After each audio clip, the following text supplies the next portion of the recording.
I'll bring the fire in any game you want. Please, be my guest. Okay, any other game?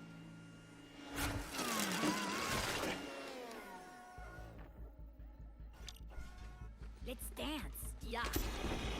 Say hello to MaxBot. A perfect blend of tactics and firepower. Now you can train against, well, you. My money's on the machine. You got this, Primoy.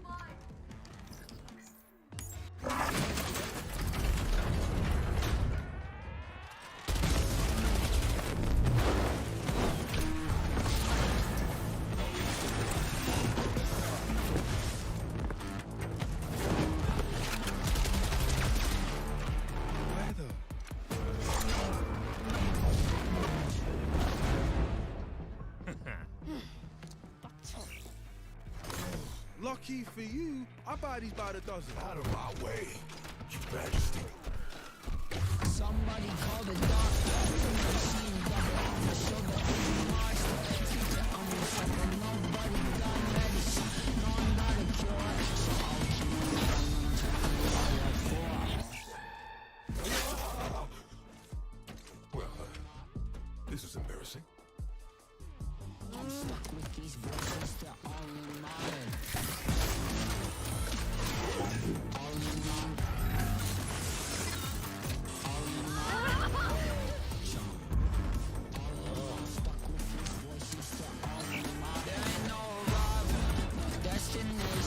nothing's gonna free me from my imagination. It's gonna liberate me from my sense of growth. Oh, he makes me so proud. It makes me so rich. Oh, I should have picked this game. Winning requires sacrifice. Not really your style. Hey fam, let's go again. That bot owes me a code.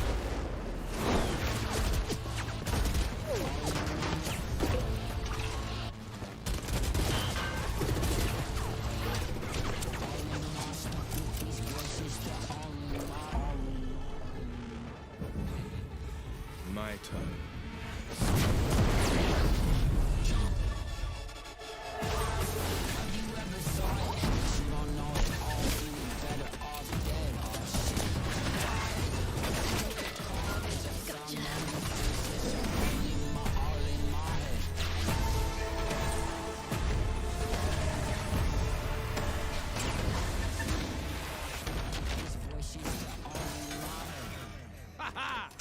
Team Forge, baby!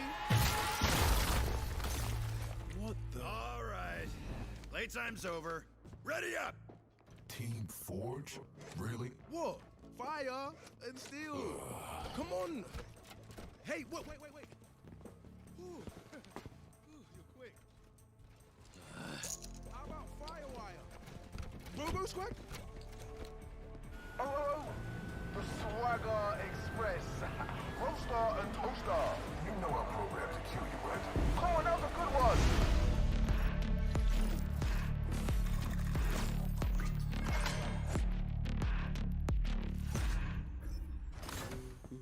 Turret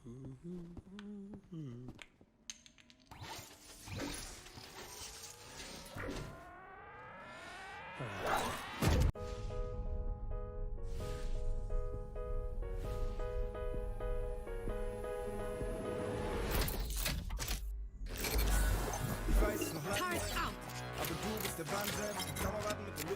Alley-oop. Egal was so geschieht, schön, dass es dich gibt. Ja, du bleibst. Found them. Had some trouble. Denn alles ist smooth, slow, relaxed, perfekt, genau so. Countdown initiated.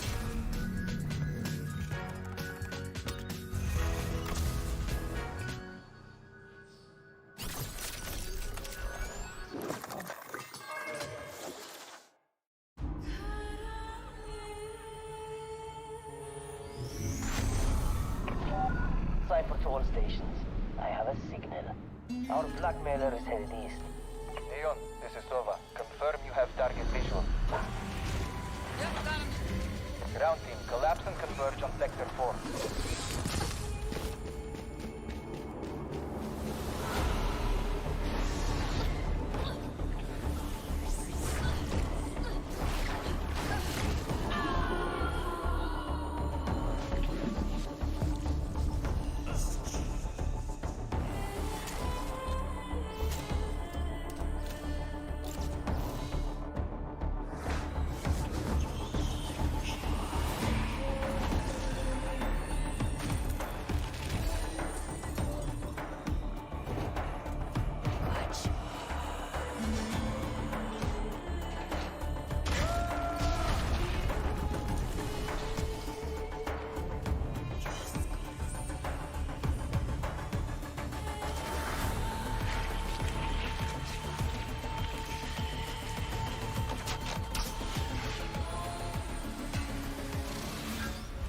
I've seen your darkest fears.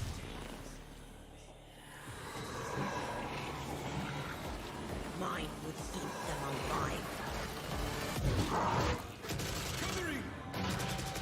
Chamber, it's on you!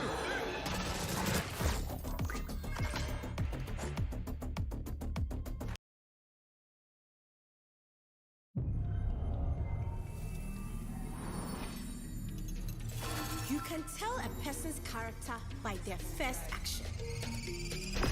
Check me then, eh? It's a bullseye. Only type of light that I ever hide from. Cause I'm red and blue lights, I don't sing their song. I don't. Where you at, yeah, where you come from? How you born, who you wanna become? You dead. Move your body, move a leg. Everybody here. Welcome to Gravity. One to the right, down, one to the left. Never stay still. Move again. We saw the beginning and the continuation. Now, the end. We are above them. Anything I want, baby, gonna take that. Too much I want, so I'm never leaving. Whole team Better with me, luck you can never next break life. that. Protect at all costs, yeah, like a wave cat. Relax, my friend. Time and space, they know what you Don't think. miss the bullseye. It's a bullseye.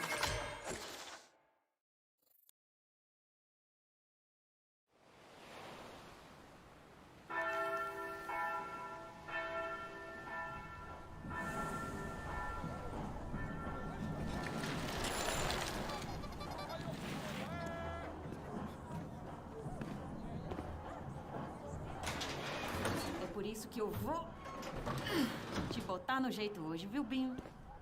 Ô, dó. Já passou da hora, né, pai? Vamos lá.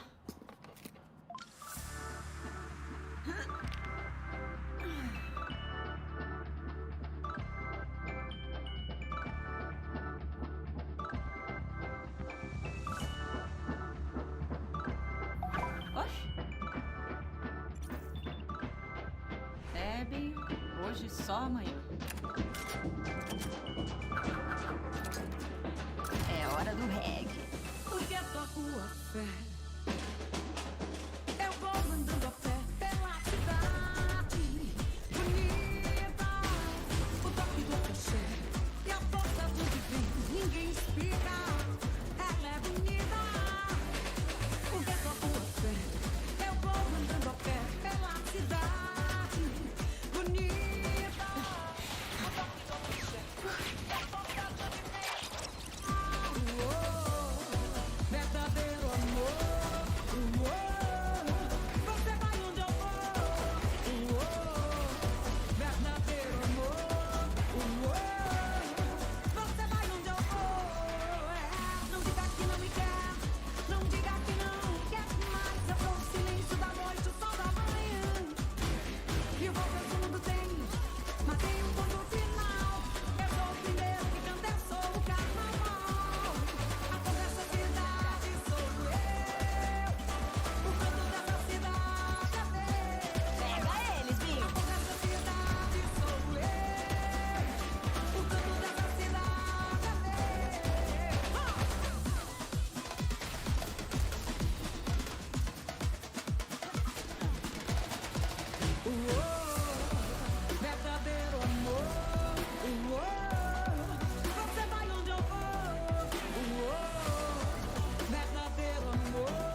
just in. Reports of a disaster in Italy. 안녕하십니까. 이탈리아에서 들어온 지각이 폭발해 공중으로 떠오른 사건이 발생했습니다. Sta galleggiando a 300 metri da terra. Radionite may have been involved. Kingdom, whose Radionite power program accounts for more than 3/4 of the world's energy production, have denied any connection to this disaster. Anyone with information on the two unidentified radiants spotted at the scene is being asked to come forward.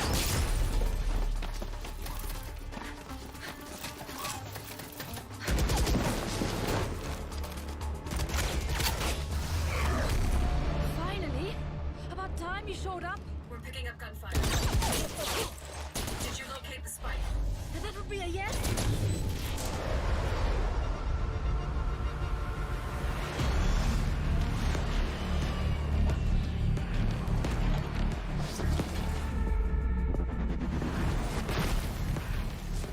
Stay close. Weapons ready. I was born ready.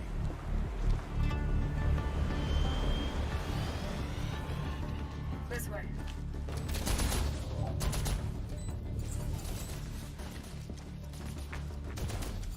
Hey, take a look. It's stealing radionite from the environment. How do we stop it? I'm on it.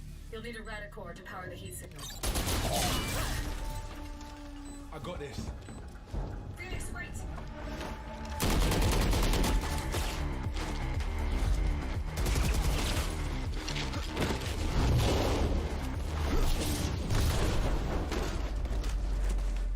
Hands up, come on.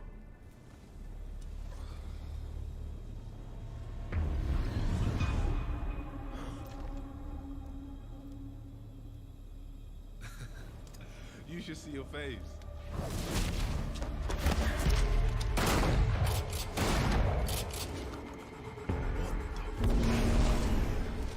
Come on.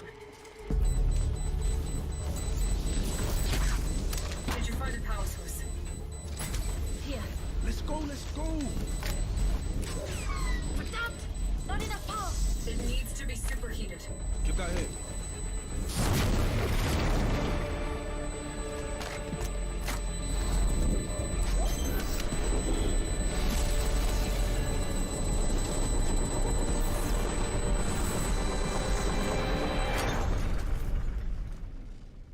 I honestly didn't expect that to work.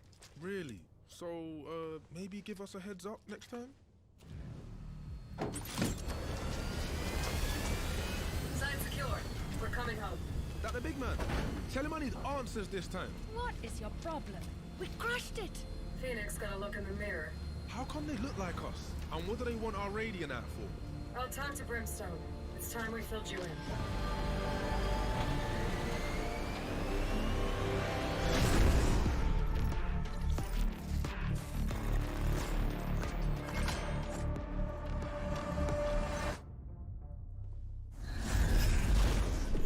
Yo, we got problems. We? You're the one that screwed up. You serious? You had it easy, Jet. You know they're bringing whole teams now, right? And so will we.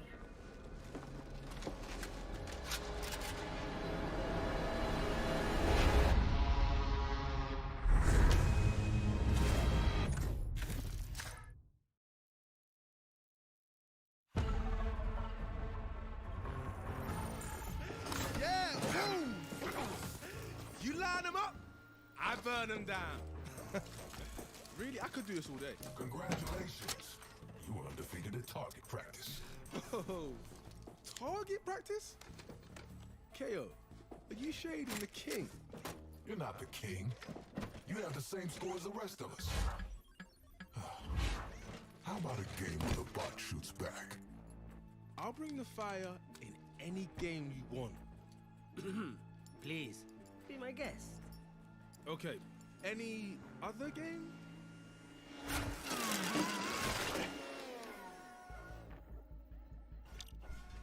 Let's dance. Yeah.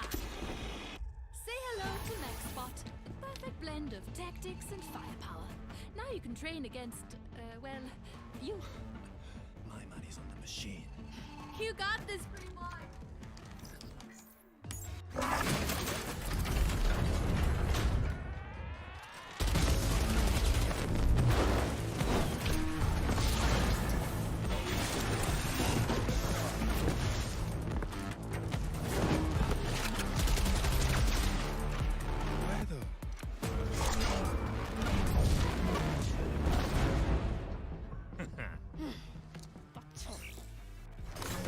Lucky for you, I buy these by the dozen. Out of my way, Your Majesty. Somebody call the doctor. Machine double on the shoulder. Mars, teacher on the shoulder. Nobody got medicine. No, I'm not a cure. So I'll Well, this is embarrassing. I'm stuck with these voices, they're all in my head. All in my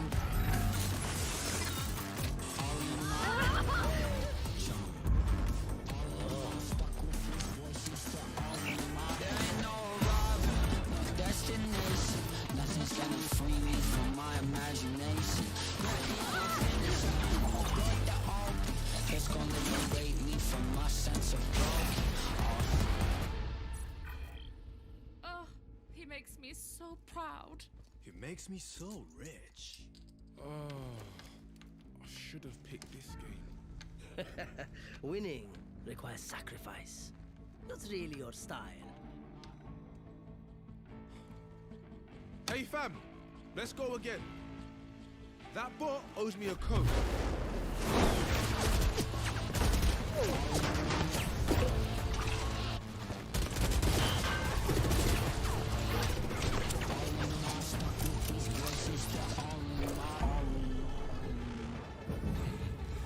My turn.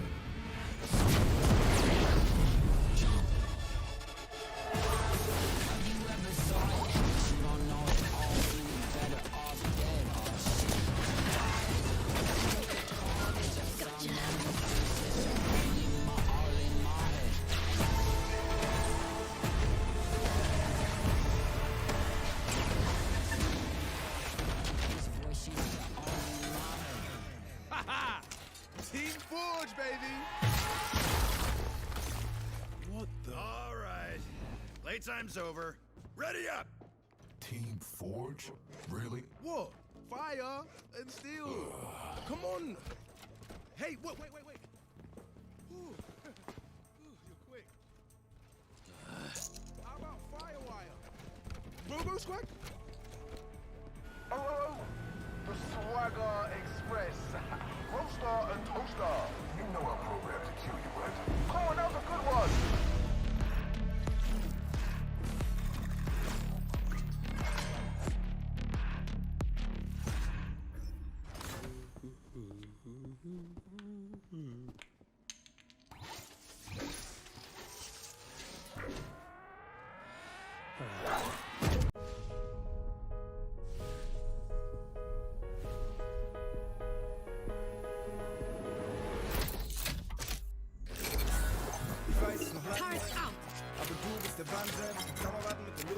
Alley-oop? Egal was so geschieht, schön, dass es dich gibt. Ja, du bleibst. Found them. Had some trouble.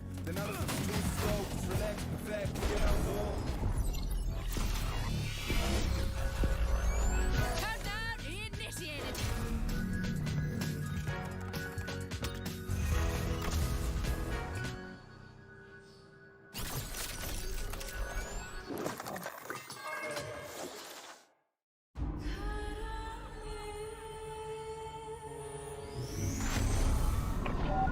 Cipher to all stations. I have a signal. Our blackmailer is headed east. Leon, this is Sova. Confirm you have target visual. Yep, got him. Ground team, collapse and converge on Sector 4.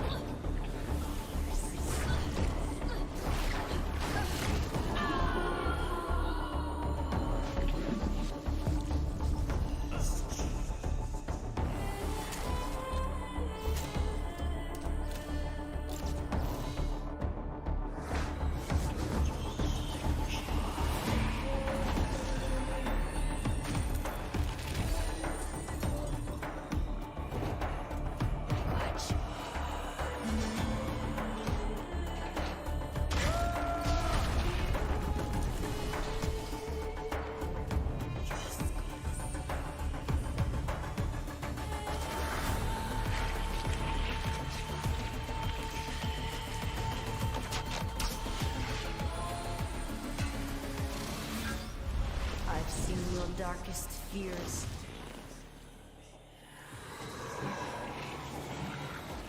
Mine would eat them alive. Covering! Chamber, it's on you!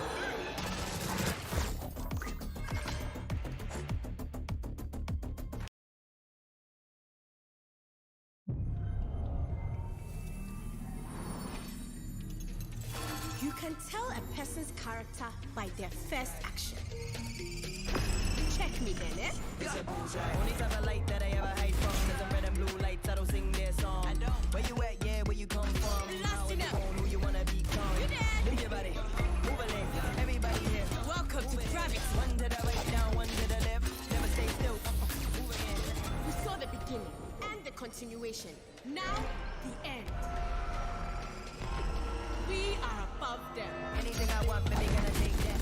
Anyone I want, so I'm never leaving. Whole team Better with me, luck you can never next break life. that. Protect at all costs, yeah, like a wave cat. Relax, my friend. Time and space, they know what you think. It's a bullseye.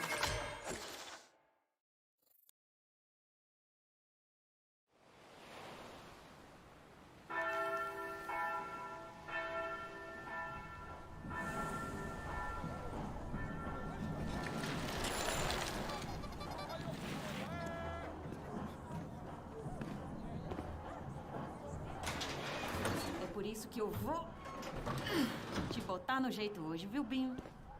Ô, dó. Já passou da hora, né, pai? Vamos lá.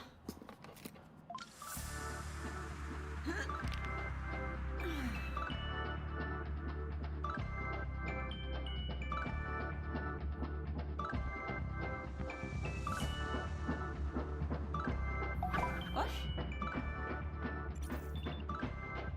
Bebe, hoje só amanhã.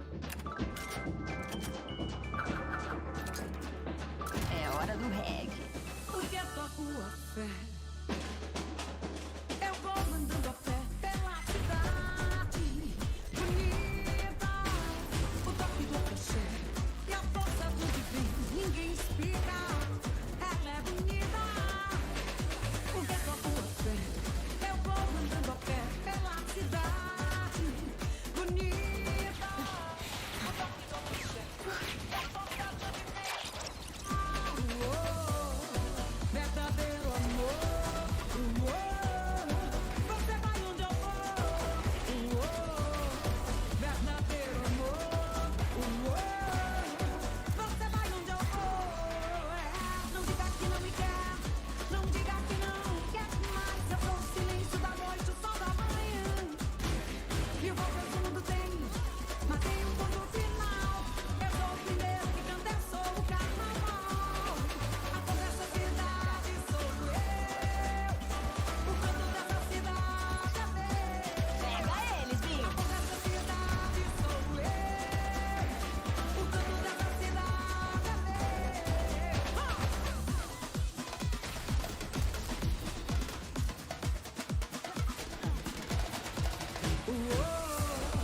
Verdadeiro amor, você vai onde eu vou. Verdadeiro amor, você vai onde eu vou. A cor dessa cidade sou eu. O canto dessa cidade é meu. A cor dessa cidade sou eu. O canto dessa cidade é meu.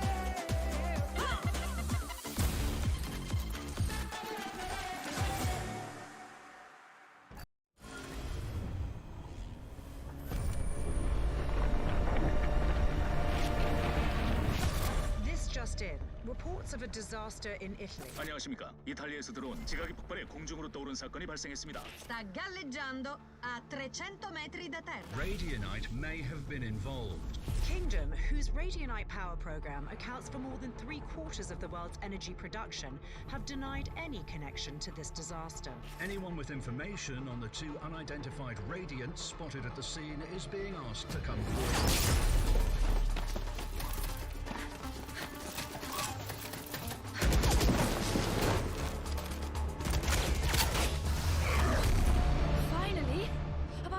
showed up? We're picking up gunfire. Did you locate the spike? That would be a yes?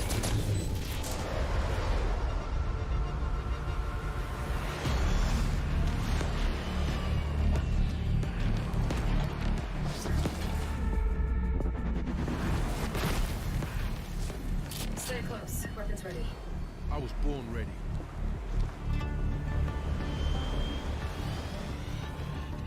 This way.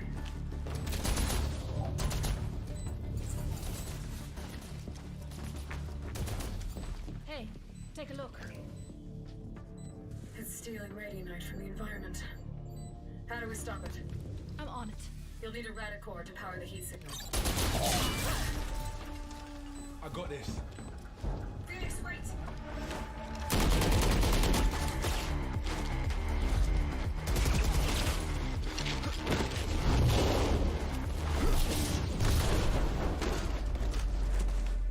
Hands up, come on.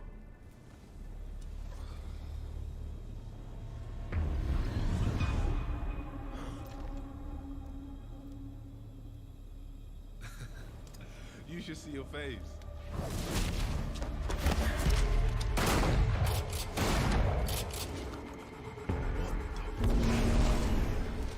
Come on.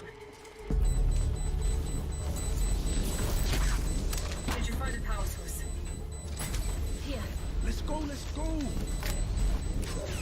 But not enough power. It needs to be superheated. Get that here.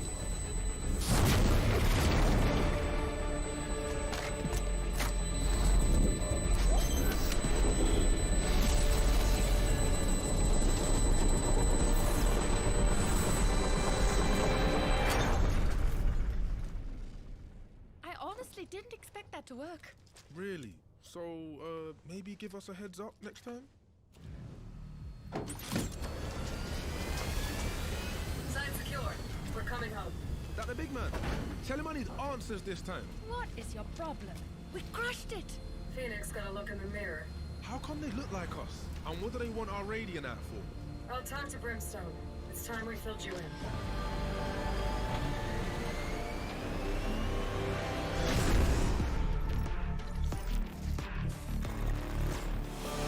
How good is that? A spot, obviously, in the APAC playoffs. There is opportunity in this world of Valorant for Oceania teams to do some damage. Tony, I am feeling absolutely ecstatic with the matchups before us tonight. Order. Has the CP to safety. Yeah, that's the right play. And Maple, the Eagle descent. Oh my god, Maple! Honey Badgers. Oh no, look at the balls on Fulvers. Doesn't even care. Fun Crew. Andy, he's got the knives to play with. There's the first, the reset comes through. But the third, maybe even the fourth. He's going to dash away to safety. Cat Girls. And now 2v1. Oh my god, swirl. Bonkers. But Jesse stops it in his tracks. Nice hacks pulling through as well. Rain. 3 in the round so far. Looking for more. My shoe. Absolutely team. Mind Freak. Forcing the swing in. He clutches. Bobo. Slate Dragon is going to be prepared with a tour de force. Woo! Peeking through the point of the wall there. And they might find a bit more. Dragon pulling through for all of them. Oh my god.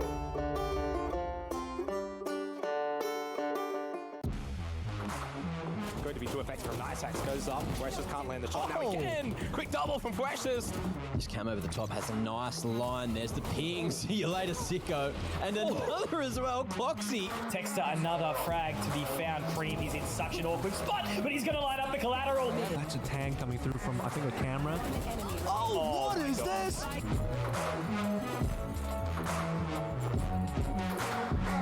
Ladies and gentlemen, welcome back to the Valorant Oceania tour. We are finally here into the playoffs. We got 8 teams. They've made it through groups, and now we know exactly who's going to be playing up against who. But of course, I'm your boy Mac. I'm joined by the big man Mitch Pilski, Palkinator Pilski, Miskimity. I'm done with your name. How you feeling, Mitch? I'm feeling great. I've been looking forward to this playoffs section pretty much since the end of like VCT APAC playoffs when we had an Oceanic representation. I was kind of anticipating these games that we've got because all I'm looking forward to is just sending that next team overseas, seeing what the relative strength of the region is, and that's exactly what we're going to get to find out in this playoffs. And look, if you guys don't know what has been going on, we have a tournament explainer to have a quick look at to get you guys all up to speed. Welcome to the 2022 Valorant Oceania Tour, a year-long tournament circuit where the best players from Oceania battle it out for cash prizes, a place at the APAC playoffs with a chance to qualify for Valorant Masters, and a shot at the global title. Teams can compete in up to 2 stages, consisting of open qualifiers, a regional group stage, and playoffs, each with their own AUD $25,000 prize pool. By placing high enough, they'll accumulate championship points to be one of the top teams fighting for a shot at the OCE Championship and a $30,000 prize pool. Those top teams go on to the APAC Last Chance qualifier, with the winning team invited to the Valorant Champions, where the world's greatest compete to be named 2022's Global Champions, winning an as yet undisclosed prize pool and true gaming glory. For more information, head to LetsPlay.Live /2022 VOT. Well, there you have it. And if you didn't know, now you know exactly what's been going on. And of course, we are into that playoff stage. So we're still in that upper bracket. We haven't kicked things off. It is the first day, of course. So we got those 8 teams all in round 1 of the upper bracket. We're going to be covering 2 games here on the broadcast today. But the question is, Mitch, what are they playing for? Do you know? Yeah, they're playing for a whole bunch of prize money. They're playing ultimately for a spot to go overseas and represent the region. Obviously, you know, you do get this 1st to 8th distribution, but along with that 1st place prize, it is associated with it a chance to go over and compete with APAC's best, you know, from all of the very, very strong regions in Asia we have right now, like Philippines and Indonesia, Thailand, etc., etc. So yeah, that's really just a great opportunity to be part of the global Valorant ecosystem. As opposed to us being a little bit isolated over here in Oceania. But even on top of that, $9,000, you get additional prize pool just from going over there and competing in that tournament, and some very, very good experience for some of these teams as well. 100%. Now, of course, with that APAC slot, there's a lot of money on the line. You saw it pop up there before. First place taken home $9K, and that's a pretty big step up from that second place as well. It's $4K more, $5K, of course, for second. Now, let's have a look at the bracket. What teams are playing what teams, who's playing who, and what we can expect here from the playoffs. So, as you can see, Order and Honey Badgers, they're going to be going toe-to-toe. Fun Crew and Cat Girls head-to-head. Bonkers and Rain will be a bit of an interesting one, with Mind Freak and Bobo as that 4th game to be played. Now, out of all these, Mitch, which one sort of tickles your fancy? I think the top half of that bracket is a lot stronger than the bottom half of the bracket at the moment. I think Bobo should have a relatively easier run through their side of the bracket to be coming through in towards the upper bracket. But look, you know, you can argue strength of the bracket. You can argue which matchup's going to be the best, but you can never really iron down what's going to happen. I think last stage is a perfect example of that. You saw Bonkers get slammed in the opening game of the tournament, sent straight to the lower bracket, and then run the gauntlet all the way back. Will something crazy like that happen again? Not sure. We're going to get to find out, I suppose. Yeah, I think we will find out. You know, that's definitely going to happen at some point. One team will win and go on to play another team and then beat that team, and then maybe even qualify when they beat enough teams. That's actually for certain. Now, let's have a look at what games we're going to be covering today. I believe it is those top 2 of the playoffs bracket. I'm just playing with you, Mitch. I hope you understand. I do know. I have been casting for 6 years of FPS games where you play series against each other, and then even on top of that, maybe chuck another 5 or 6 years competing. So, yeah, I am aware of how it works, Mac. Thanks for clarifying. You know, you had a lot of meat. You had a lot of meat at dinner last night, all right? So I thought, you know, you might still have the meat sweats. You might have a couple of sodas, dehydrated. You know, got the brain fog, whatever. Yeah. So anyway, we are going to be covering 2 matches. Order and Honey Badgers will be that first match. Second match, of course, is Fun Crew up against Cat Girls. Now, this is interesting because we are playing on a new patch. We're playing with a couple of updated agents, but we're also playing with a brand new agent in the mix as well. Do you think we're going to see that tonight? It's potential to happen. I think particularly for the fact that, I feel like sometimes Oceania can be the region that's a little bit slower to adapt and kind of embrace some of the newer picks outside of a couple of niche teams historically. But I think this is a perfect chance if you're going to try something a little bit different, try something a little bit crazy. It depends on your philosophy as a team. Obviously, with the upper bracket, throwing in a new agent that hasn't been out that long into your composition can be considered a bit of a risk. If you're a risk-averse team and still want to try it, you might want to throw it in the upper brackets so that you still have another chance to qualify and fall back on your other strategy. But equally, you could also have it as a bit of a pocket strat to throw in there in a make-or-break game, but that's a hell of a lot more risky, obviously. It certainly is, but you know me, I love taking big risks. For the bickies. And you're in it for the bickies, something Mac. else. I do love the bickies, and another team that loves those bickies as well is Order. So let's have a look at this team, the 5 they've brought into the playoffs, and well, it's no different to the group stage, is it? We got Texter, Disco, Maple, Ronsky, and RDW. This is a star-studded lineup. I haven't had a chance to catch their games since they have had this core 5, so I am so keen to see what they're going to be capable of today. Any thoughts on this one? I mean, this is literally the O special. Like, any team that gives you trouble, just pick up their star player and you don't have to worry about it anymore. They've gone and taken Ronsky from that Mind Freak core. They've gone and taken Ardu from the Bonkers core. And even before that, going back to some of these other teams that gave them trouble. So Order just really assembling the OS Infinity Gauntlet, I guess you could call it. And I think they are definitely the team to beat yet again heading into this playoff stage. Okay, well, let's have a look at the Honey Badgers as well, see who they're bringing into the game today. We got HB, Milky, He's not happy Jelly to be D. He's not happy to be there? No. He's kind of, you know... It looks a bit pouty. It does look a lot like sort of one of those prison shots, doesn't it? So hopefully he can smile next time, Milky. Look, I'm looking at you, friend. Anyway, Fulvis, Cloxy, and Suave to round these ones out. We've seen a couple of these names around the grounds before. So how do you think they're going to fare, and what are sort of the strong points? Who will be watching today from this team? Well, a big talking point, I guess, for Honey Badgers is they did just win the Summer Cup. They actually took out Bobo, who were playing with a substitute, but they won a whole best of 5 against the core of the Bobo team. Honey Badgers is a team that they've been kind of on the bubble for a while. They've been keeping the same core for a long time, so they should have that chemistry and that kind of strats to back them up, as opposed to being some of these fresher face, like newly formed teams. And I think that they are looking like they're in pretty decent form. Are they going to be in good enough form to beat Order? That might be a bridge too far unless they hit their like absolute peak performance. But I'm expecting them to at least challenge a little bit, maybe even try to take a map, and then we'll see how they go in the lower bracket. But I'm eager to be surprised because they are definitely a pretty solid team. Now that you've been hitting the gym, hitting the iron, Mitch, I know you know all about that peak performance, don't you? So you've picked 2 of these individuals to put up head-to-head. Now tell me why you've chosen Jelly, D, and Ronsky. Yeah, so they don't play the same role like for like, although I think I did see Jelly D playing Jet maybe on like 1 or 2 maps, which I don't even know if I'm necessarily a fan of for Honey Badgers. Basically, Ronsky is like the highest impact player that we have in the region, really. He can, as he showed in the first time we got an opportunity to qualify for overseas events, he can literally put a team on his back, and it's not even something that's necessary for this Order team, but he can still do it. As for Jelly D, I think he's a very high impact player, and actually I think he's pretty underrated. For Honey Badgers, he can be quite flexible with his agent pool. I really like when he's playing some of those flash agents like your Skies or maybe like a Rainer or something like that, or a KO. Yeah. I think he can actually have some very, very big pop-off performances, and he's probably someone that needs to play quite well for Honey Badgers, I think, if they're going to have a crack at Order here in this series. Well, they're going to get at least a crack. It depends on, you know, how many rounds they take, but there is going to be one big man standing in their way, and that, of course, is Texter, who we got to catch up with prior to today's game.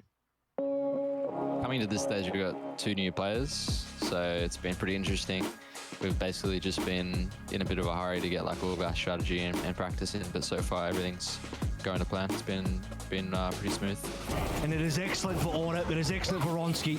The team environment's improved a lot with these 2. They're a lot more motivated and have like a fresh perspective. They're very hungry for the grind, and that's something we probably lacked in the previous stage, so it's been refreshing. I think Cat Girls have like a lot of individual skill. It's got like Autumn, Plix and those types of guys, but everyone else is probably like pretty even in terms of like skill. I think the game plan will be similar across like all the series, to be honest. It won't like matter too much changing opponents throughout the following best of 3s. It would just be like focusing on ourselves and trying to control what we can control in terms of our roles and our strategy and things like that, and just doing the best we can with our focus. If we're really focused and doing the things that we can control, we'll beat everyone. Again, this is the biggest problem, is he can't actually go up at all. RDW will spot him. we pretty much love every map but Bind. Like, I think Bind is just like the worst map design out of all of them. It's like so poor. Like the TPs and the choke points, things like that. Like even splits like improved so much from where it first was. We're very comfortable with like playing every map besides Bind. Like we still play Bind, but like individually, I know that some of my teammates hate that map, and to be honest, I'm pretty similar with them as well. I don't think the map design's that good. Arise. One enemy remaining. Flawless. Oh, wow.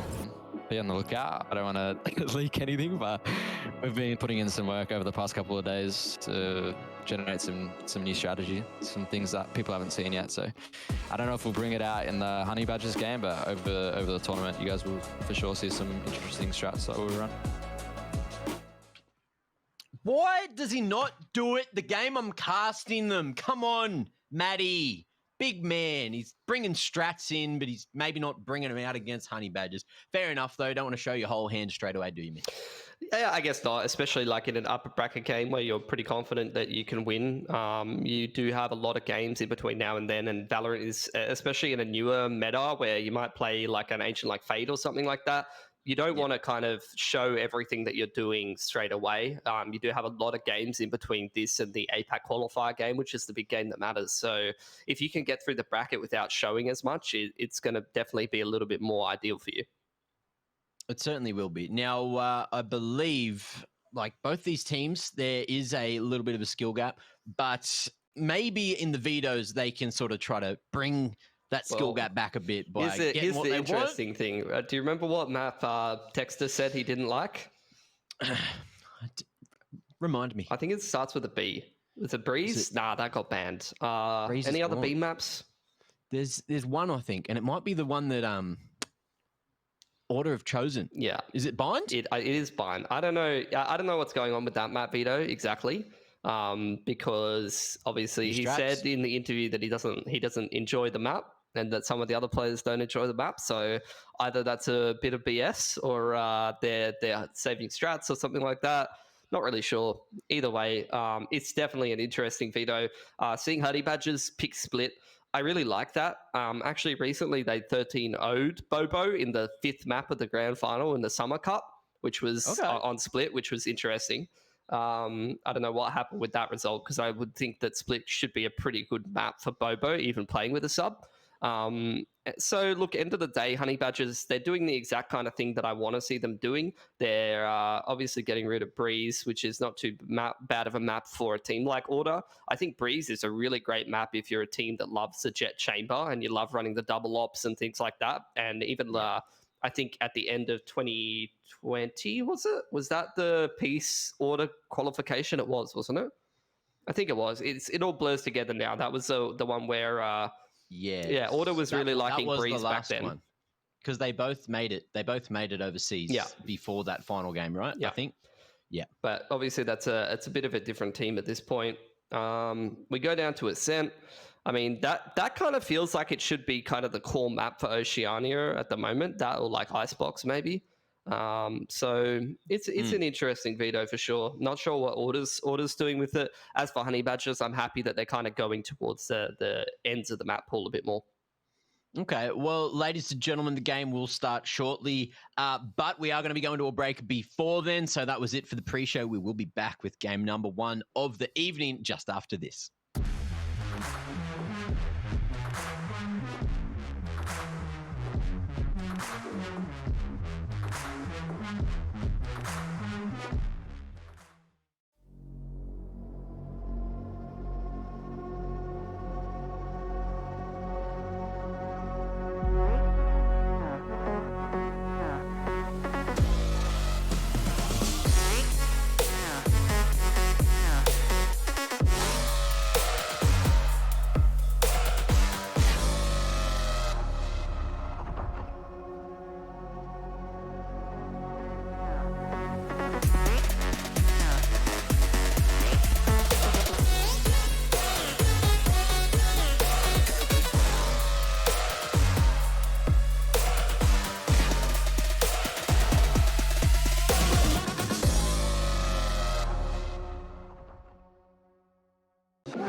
one that screwed up. You serious?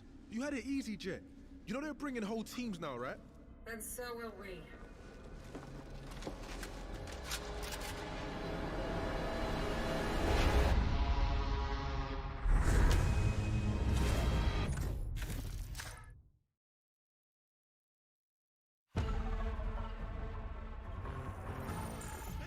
Yeah, boom! You line them up, I burn them down. Really, I could do this all day. Congratulations. You were undefeated at target practice. Oh, target practice? KO, are you shading the king? You're not the king. You have the same score as the rest of us. How about a game where the bot shoots back? I'll bring the fire in any game you want. Please, be my guest. Okay, any other game?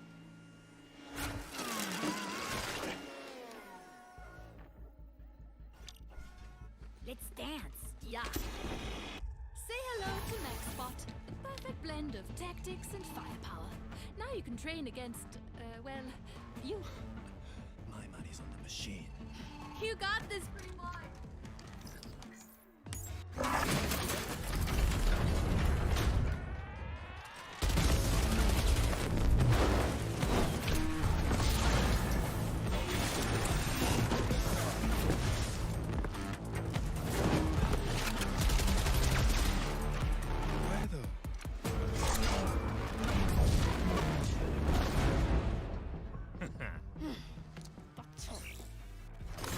Lucky for you, I buy these by the dozen. Out of my way, Your Majesty. Somebody call the doctor. Machine double on the shoulder. Mars, teacher on the shoulder. Nobody got medicine. No, I'm not a cure. So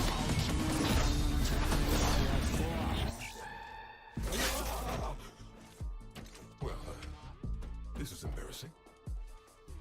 I'm stuck with these voices, they're all in my head.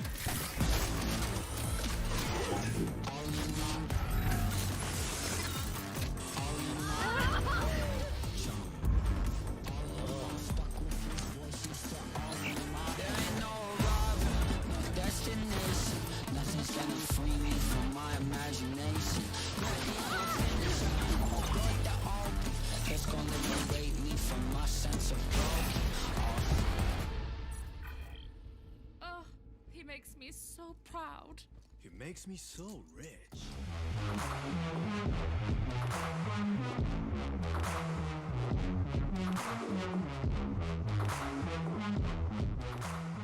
Welcome back, ladies and gentlemen, to the Valorant Oceania Tour. I hope you enjoyed that first map there because Honey Badgers, unfortunately, couldn't field 5. So map number 1 has been forfeited. So Order now up in the series 1-0. So they're not going to be playing Bind anymore. There's a big tick, big old win, big old W there for Order on map number 1. And I guess it is just a waiting game to see if Honey Badgers can field that full 5 in time to play map number 2, which I believe is not too far away. But look, huge congrats to Order. A very clean victory. The boys all turned up. Yeah, they did in fact show up. They were in the lobby, so that's all you need to win sometimes. You do, as the old copy pasta goes, need 5 Pokemon to battle. You need 5 to scrim, and they didn't get 5. So that's all there is to say about that, Mac. That's rough. Look, I feel like Dick Stacey could have played for Honey Badgers. You know, there is a world where, you know, he puts his hand up, says, look, I'll take one for the team.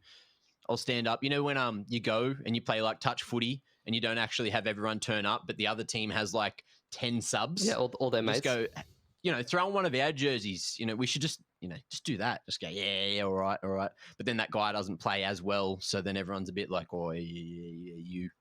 Or he plays out of his mind and beats all his mates and then everyone gets angry. You know, have you ever been in that situation, Mitch? I know you're a big fan of sports. Definitely not. Not familiar with that situation, but I am very familiar with the situation of practicing for months and months and being a very dedicated team and having people not rock up to the game. So this I know all about. It is like a Thursday Arvo.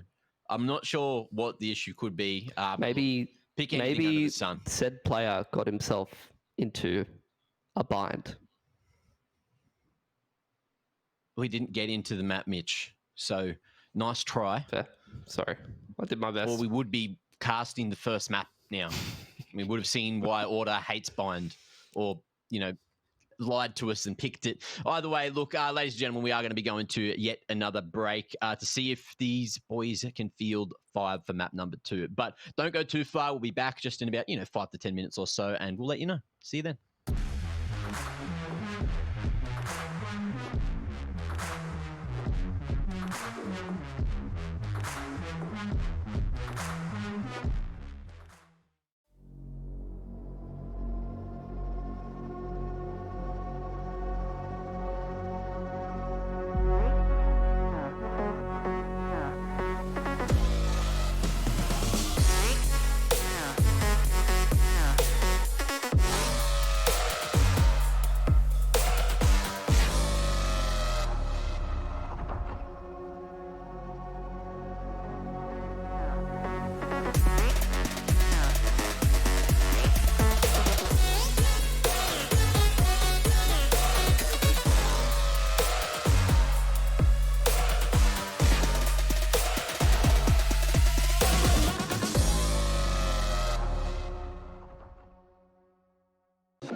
Winning requires sacrifice. That's really your style. Hey fam, let's go again. That bot owes me a code.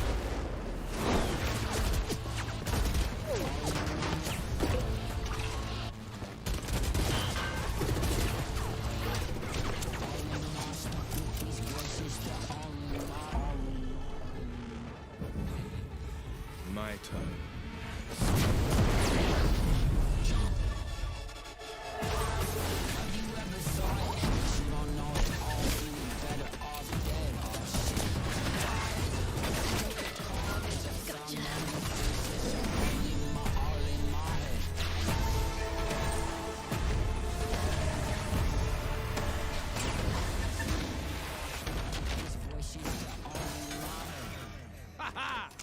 Team Forge, baby! What the? All right. Playtime's over. Ready up! Team Forge? Really? What? Fire and steel. Come on. Hey, wait. Ooh. You're quick. How about Firewire? Robo Squad? Oh, the Swagger Express. Roadstar and Toaster. You know I'm programmed to kill you, right? Come on, that was a good one.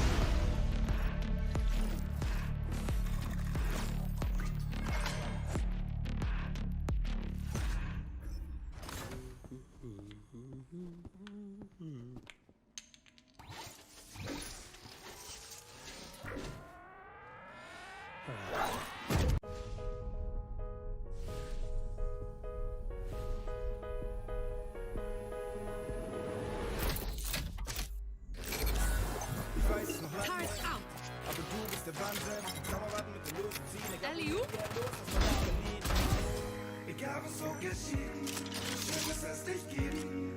Ja, du bleibst. Found them. Had some trouble. Turn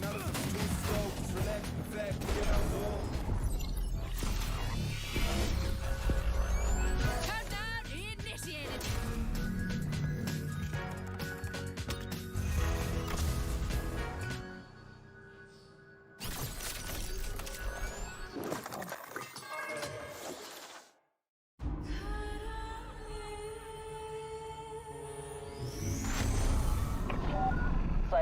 stations.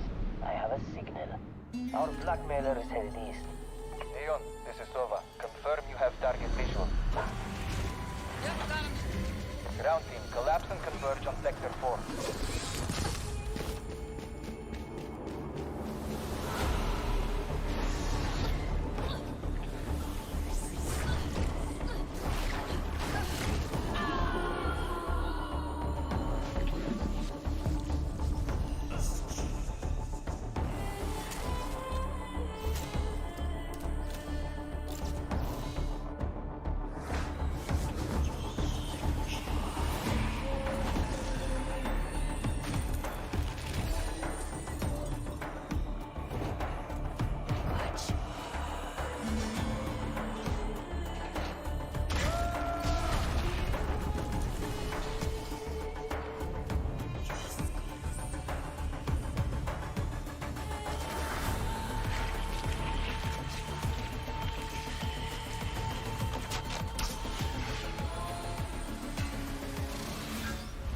I've seen your darkest fears.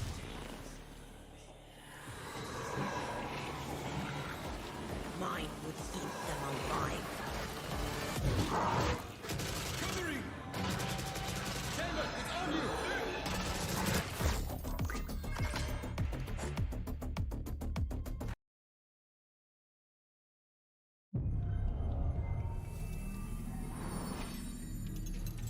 You can tell a person's character by their first action. Check me then, eh? It's a bullseye. Only type of light that I ever hide from. Cause I'm red and blue lights, I don't sing their song. I don't. Where you at, yeah, where you come from? How is it going, who you wanna become? You dead. Move your body, move a leg. Everybody here. Welcome to Gravity. One to the right, down, one to the left. Never stay still. Move again. We saw the beginning and the continuation. Now, the end. We are above them. Anything I want, baby, gonna take that. Anyone I want, so I'm never leaving. Whole team Better with me, luck you can never next break life. that. Protect at all costs, yeah, like a wave cat. Relax, my friend. Time and space, they know what you think. It's a bullseye.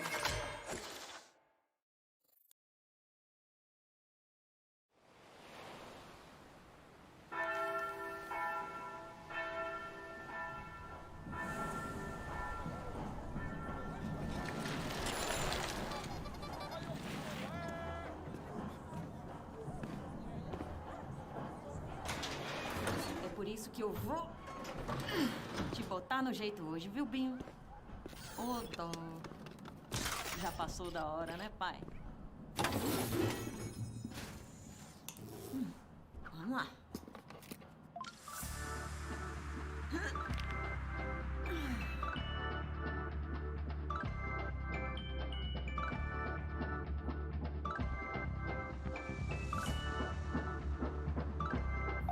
Oxe. Bebe, hoje só amanhã. É hora do reggae. Porque tua rua fé. Eu vou andando a pé pela cidade bonita. O toque do crochê e a força do divino. Ninguém explica. Ela é bonita. Porque tua rua fé. Eu vou andando a pé pela cidade bonita. O toque do crochê.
just in. Reports of a disaster in Italy. 안녕하십니까. 이탈리아에서 들어온 지각이 폭발해 공중으로 떠오른 사건이 발생했습니다. Sta galleggiando a 300 metri da terra. Radianite may have been involved. Kingdom, whose Radianite power program accounts for more than 3/4 of the world's energy production, have denied any connection to this disaster. Anyone with information on the two unidentified Radiants spotted at the scene is being asked to come forward.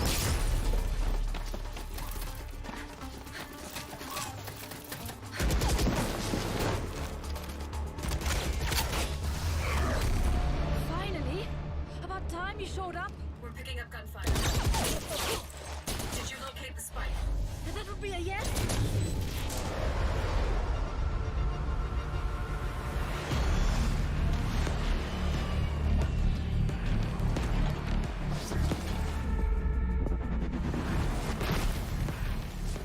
Stay close. Weapons ready. I was born ready.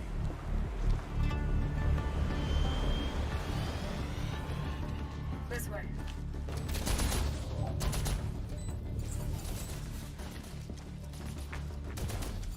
Hey, take a look. It's stealing radianite from the environment. How do we stop it? I'm on it. You'll need a radicore to power the heat signal. I got this. Phoenix, wait!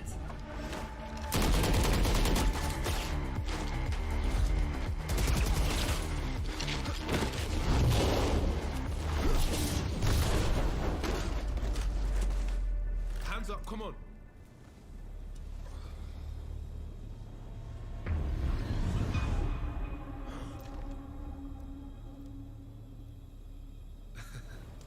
You should see your face.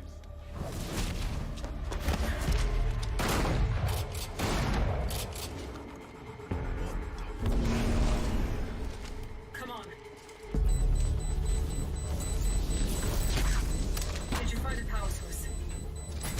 Here. Let's go, let's go. But not enough power. It needs to be superheated. Get that hit.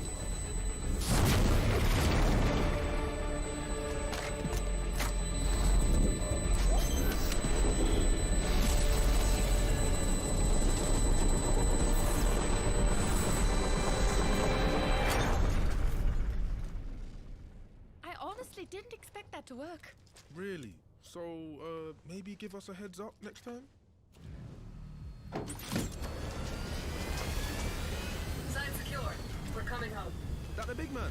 Tell him I need answers this time. What is your problem? We crushed it. Phoenix got a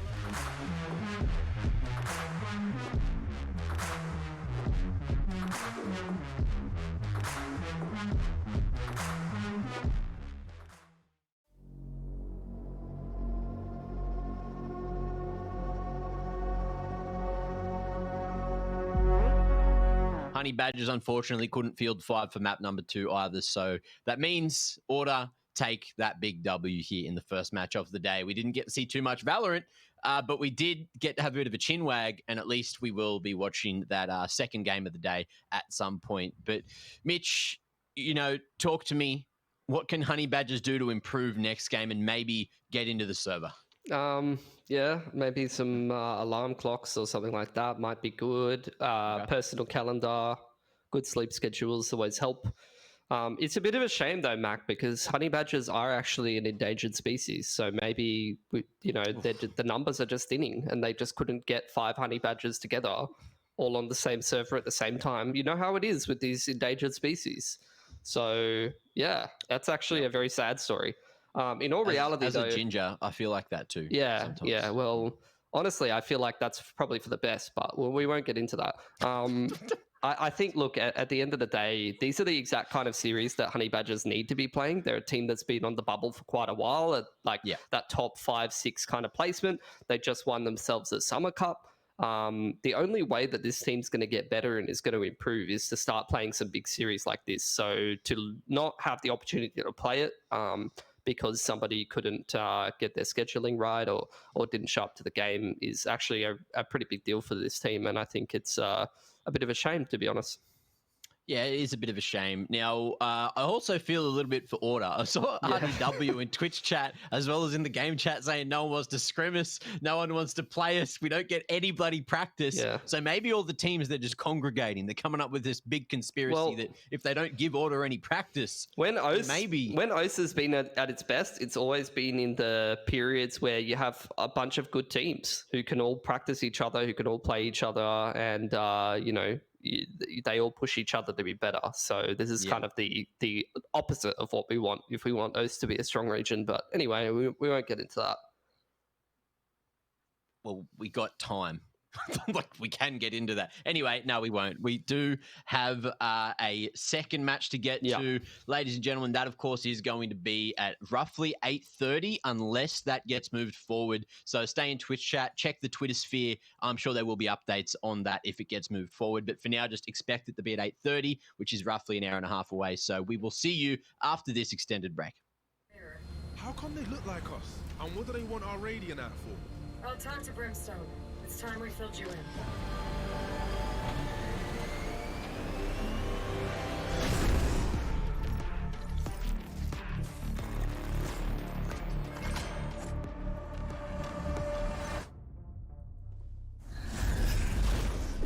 Yo, we got problems. We? You're the one that screwed up. You serious? You had it easy, Jet. You know they're bringing whole teams now, right? And so will we.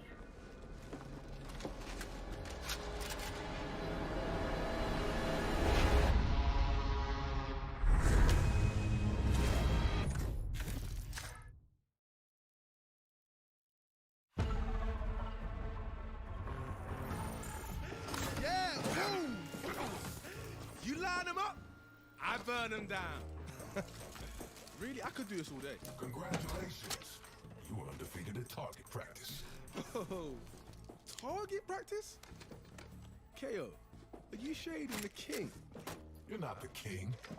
You have the same score as the rest of us. How about a game where the bot shoots back? I'll bring the fire in any game you want. Please, be my guest. Okay, any other game?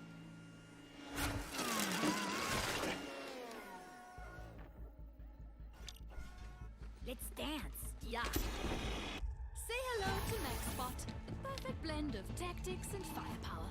Now you can train against, well, you. My money's on the machine. You got this, pretty boy.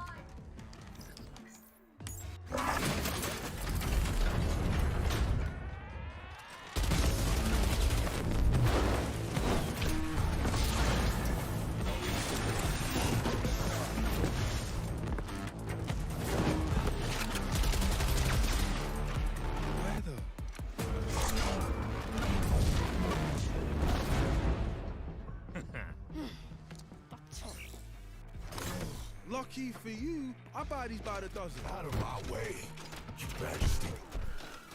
Somebody call the doctor. Machine double on the shoulder. Mars, teacher on the shoulder. Nobody got medicine. No, I'm not a cure. So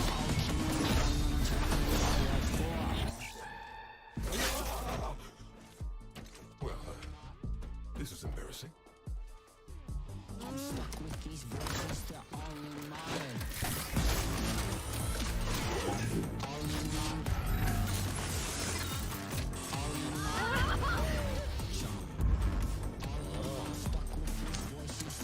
in my destination. Nothing's gonna free me from my imagination. It's gonna liberate me from my sense of broken. Oh, he makes me so proud. It makes me so rich. Oh, I should have picked this game. Winning requires sacrifice. Not really your style. Hey fam, let's go again. That bot owes me a code.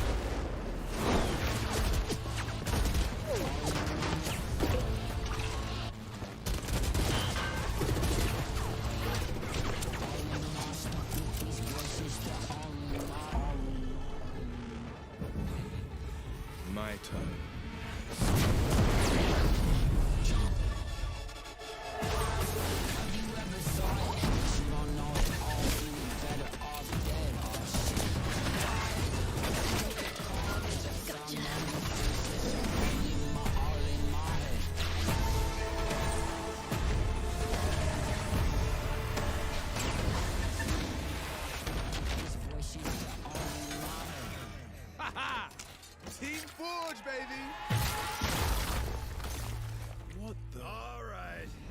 Playtime's over.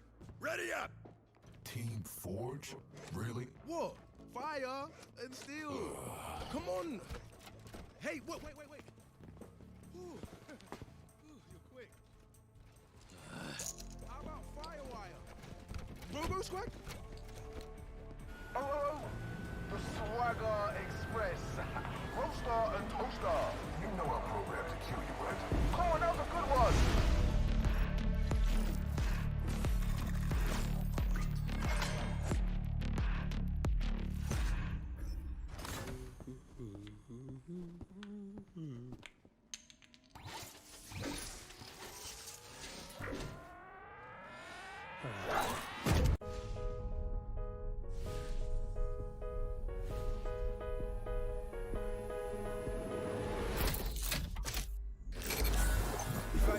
Turret out. Alley-oop. Egal was so geschieht, schön, dass es dich gibt. Ja, du bleibst. Found them. Had some trouble. Denn alles ist smooth, slow, relaxed, perfekt, genau so. Countdown initiated.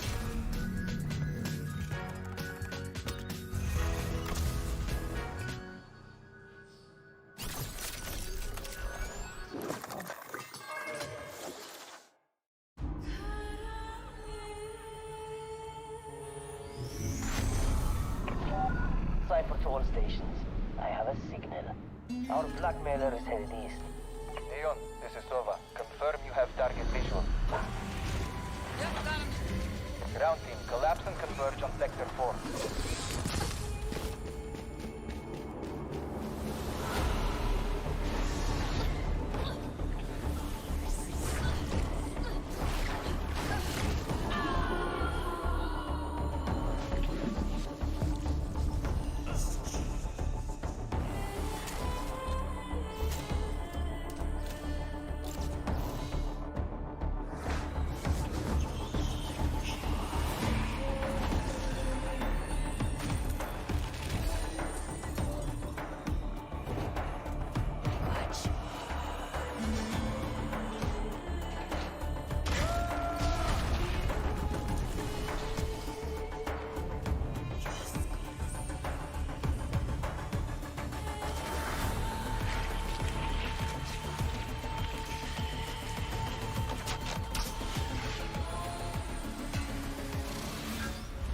I've seen your darkest fears.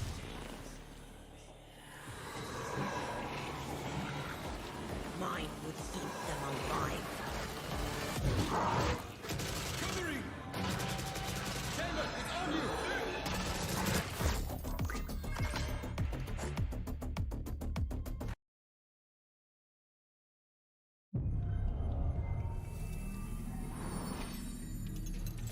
You can tell a person's character by their first action.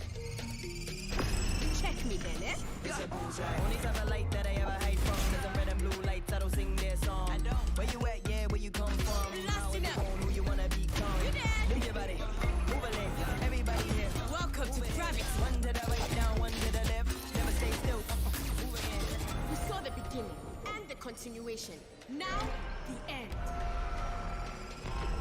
We are above them. Anything I want, baby, gonna take that. What I want, so I'm never leaving. Whole team Better with me, luck you could never next break life. that. Protect at all costs, yeah, like a wave cat. Relax, my friend. Time and space, they know what you think. It's a bullseye.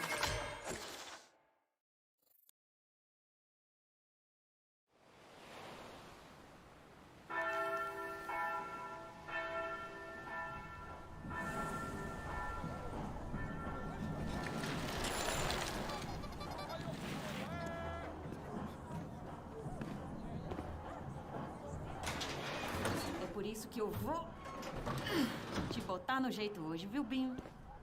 Ô, dó. Já passou da hora, né, pai? Vamos lá.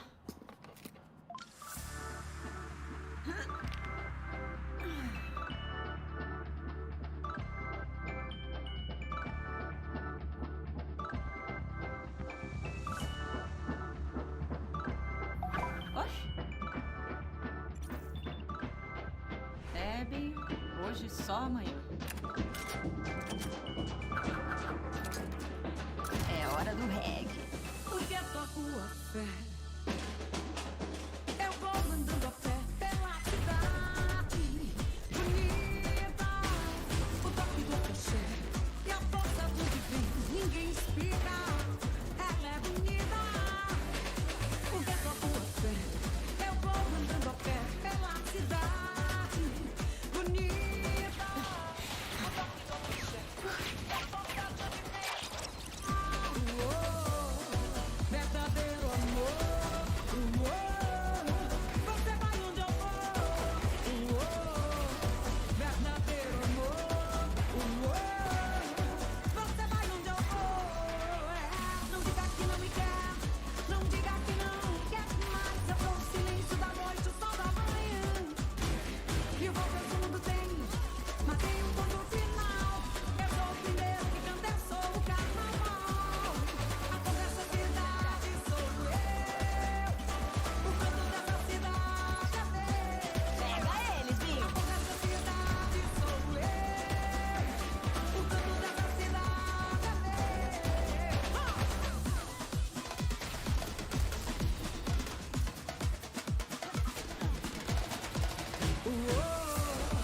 Verdadeiro amor. Você vai onde eu vou. Verdadeiro amor. Você vai onde eu vou. A cor dessa cidade sou eu. O canto dessa cidade é meu. A cor dessa cidade sou eu. O canto dessa cidade é meu.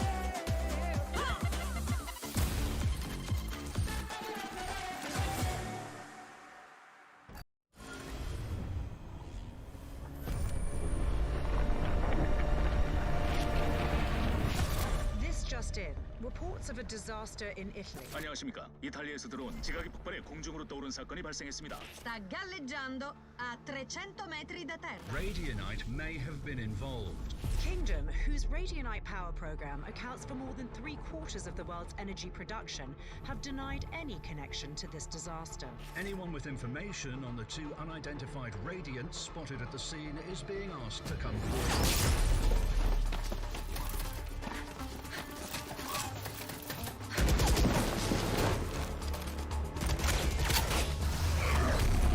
Finally! About time you showed up. We're picking up gunfire. Did you locate the spike? That would be a yes.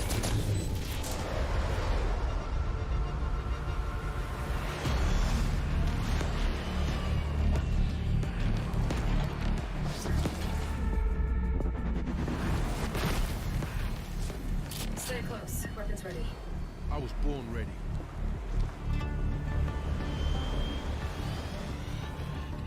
This way.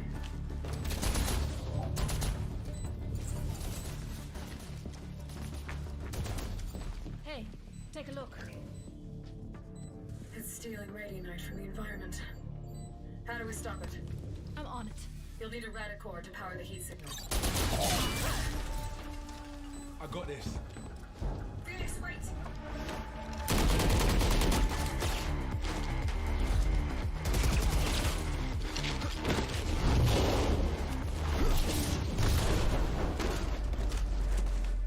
Hands up, come on.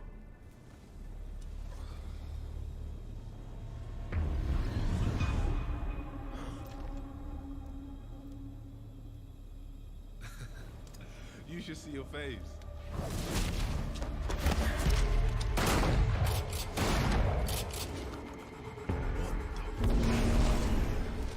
Come on. Did you find a power source? Here. Let's go, let's go. Adapt! Not enough power. It needs to be superheated. Give that here.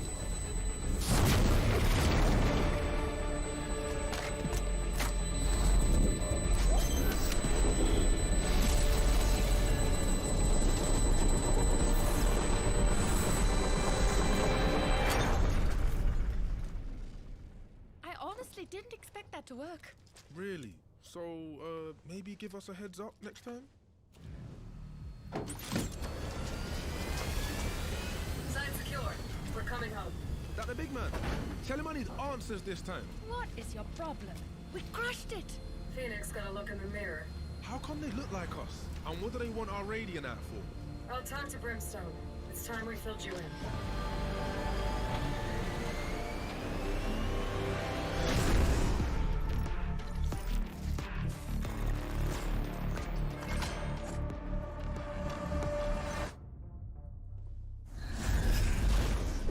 Yo, we got problems. We? You're the one that screwed up. You serious? You had it easy, Jet. You know they're bringing whole teams now, right? And so will we.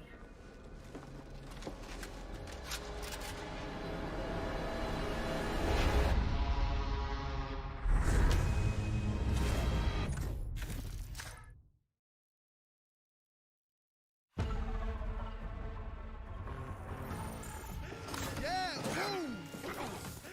You line them up, I burn them down. Really, I could do this all day. Congratulations. You were undefeated at target practice.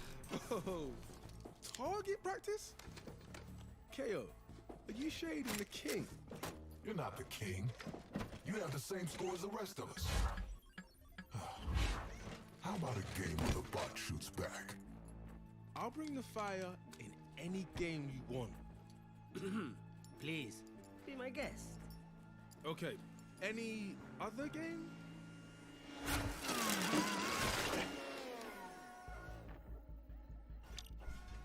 Let's dance. Yeah. Say hello to MaxBot. A perfect blend of tactics and firepower. Now you can train against, well, you. My money's on the machine. You got this, pretty boy.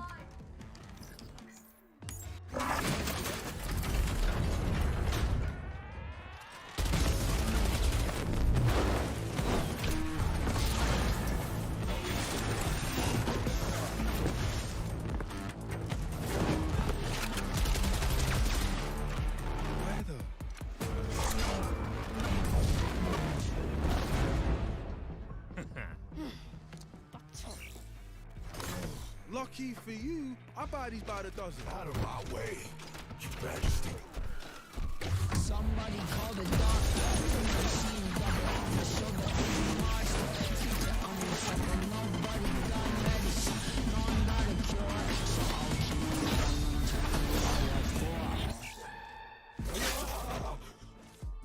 Well, this is embarrassing. I'm stuck with these voices. They're all in my head. All in my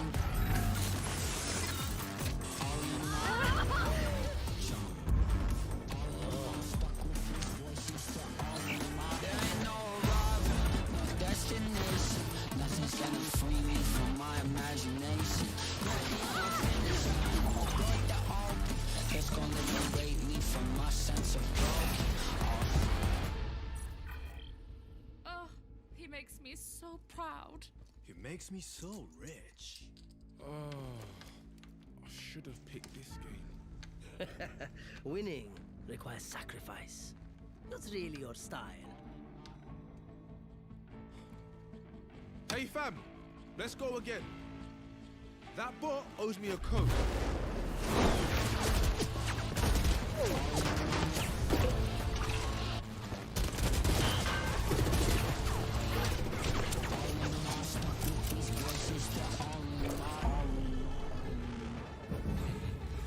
My turn.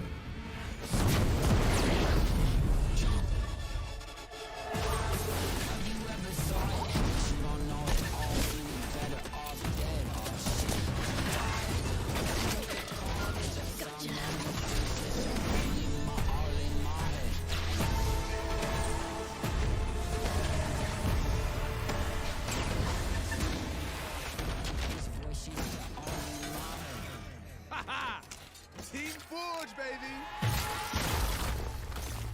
What the? All right. Playtime's over. Ready up! Team Forge? Really? What? Fire and steel. Come on. Hey, wait. Ooh, you're quick. How about Firewire? Robo Squad? Oh, the Swagger Express. Roaster and Toaster. You know I'm programmed to kill you, right? Come on, that was a good one.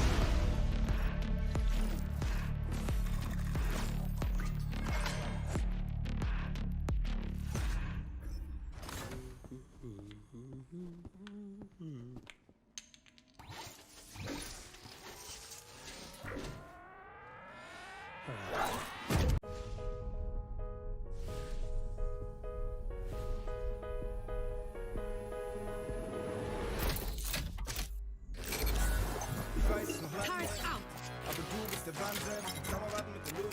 Alley-oop. Egal was so geschieht, schön, dass es dich gibt. Ja, du bleibst. Found them. Had some trouble.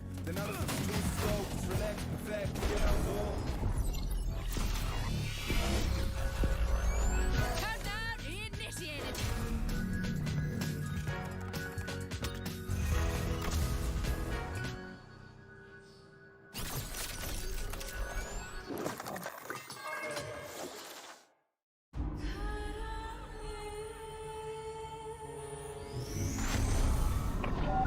Cypher to all stations. I have a signal.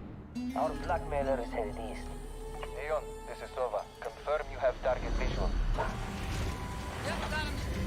Ground team, collapse and converge on Sector 4.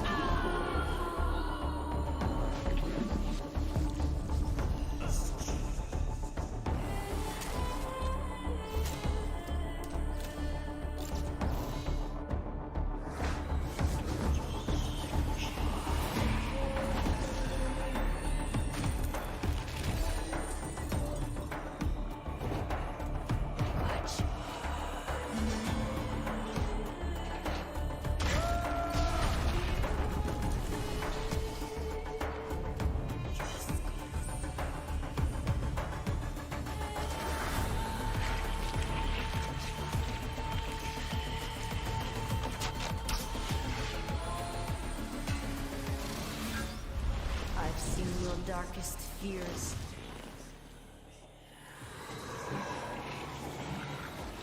Mine would eat them alive. Covering! Chamber, it's on you!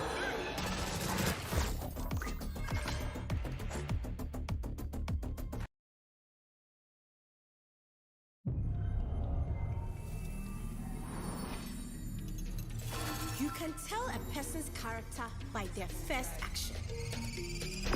Check me then, eh? It's a bullseye. Only type of light that I ever hide from is the red and blue lights. I don't sing their song. I don't. Where you at? Yeah, where you come from? Lost enough. Who you wanna become? You dead. Move your body.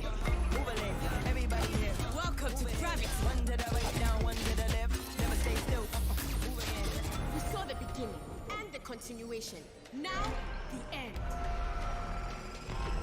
We are above them. Anything I want, baby, gonna take that. Do what I want, so I'm never leaving. Whole team Better with me, luck you can never next break life. that. Protect at all costs, yeah, like a wave cat. Relax, my friend. Time and space, they know what you think. It's a bullseye.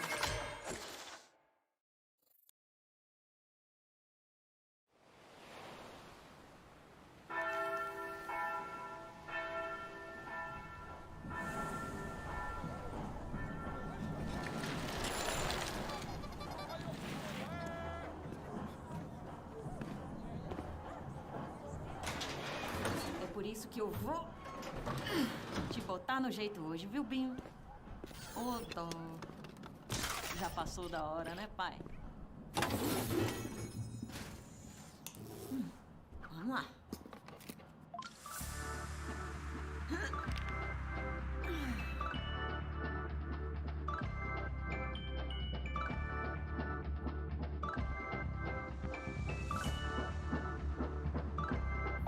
Oxe. É, Binho. Hoje só amanhã. É hora do reggae. Porque toco a fé. Eu vou mandando a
just in. Reports of a disaster in Italy. 안녕하십니까. 이탈리아에서 들어온 지각이 폭발해 공중으로 떠오른 사건이 발생했습니다. Sta galleggiando a 300 metri da terra. Radionite may have been involved. Kingdom, whose Radionite power program accounts for more than 3/4 of the world's energy production, have denied any connection to this disaster. Anyone with information on the two unidentified Radiants spotted at the scene is being asked to come forward.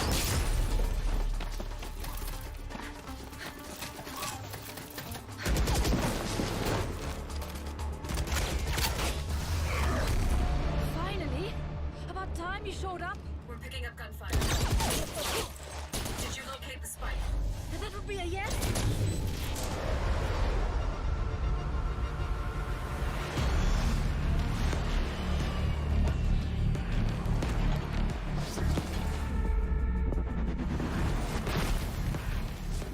Stay close. Weapons ready. I was born ready.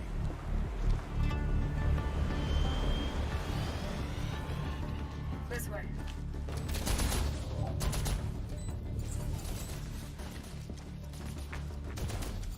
Hey, take a look. It's stealing radionite from the environment. How do we stop it? I'm on it. You'll need a radicore to power the heat signal. I got this. Phoenix, wait!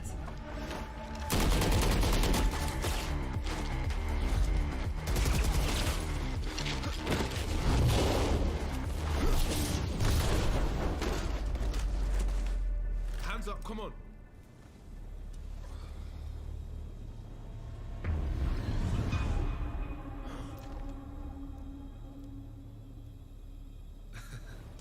You should see your face.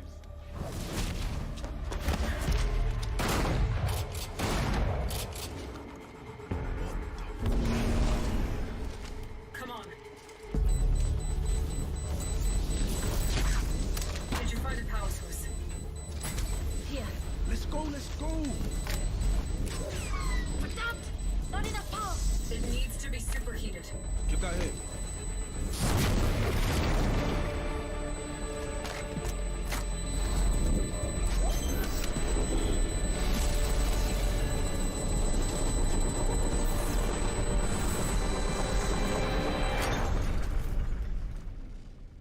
I honestly didn't expect that to work. Really? So, maybe give us a heads up next time? Sign secure. We're coming home. That the big man. Tell him I need answers this time. What is your problem? We crushed it! Phoenix gotta look in the mirror. How come they look like us? And what do they want our radiant at for? I'll talk to Brimstone. It's time we filled you in.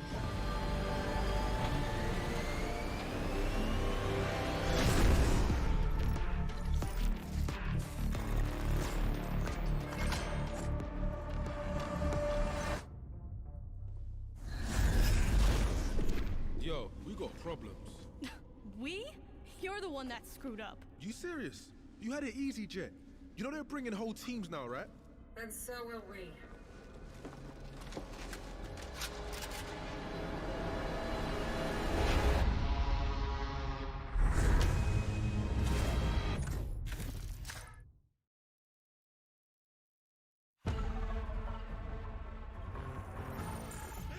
Yeah, boom! You line them up, I burn them down. Really, I could do this all day. Congratulations. You were undefeated at target practice. Oh, target practice? KO, are you shading the king? You're not the king. You have the same score as the rest of us. How about a game where the bot shoots back? I'll bring the fire in any game you want. Please, be my guest. Okay, any other game?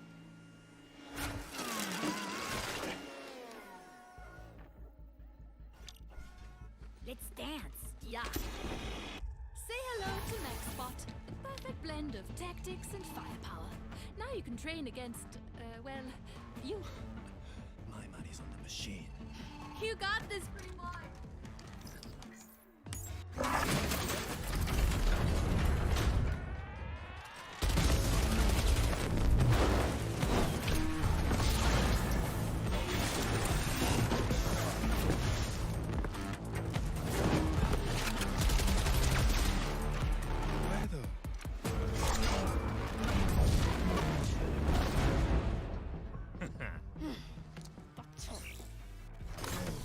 key for you. I buy these by the dozen. Out of my way, Your Majesty.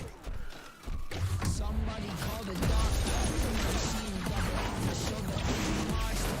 Teacher on me something. Nobody got medicine. No, I'm not a cure. So I'll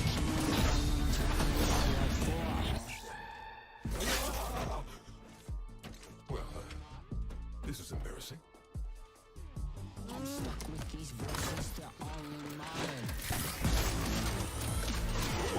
All in my head.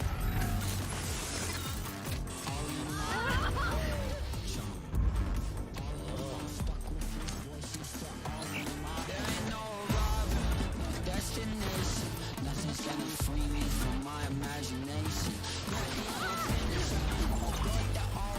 It's gonna liberate me from my sense of growth. Oh, he makes me so proud.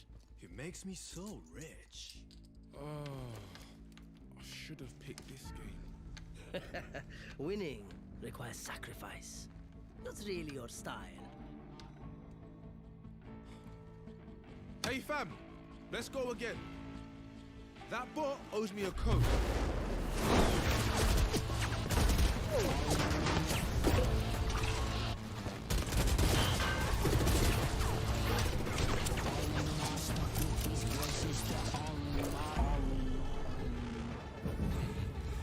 My turn.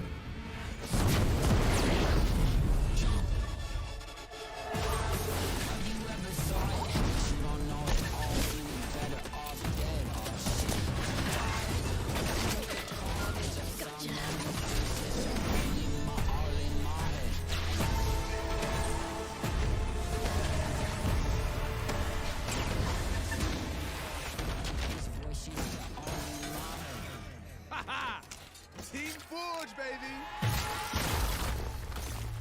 What the? All right.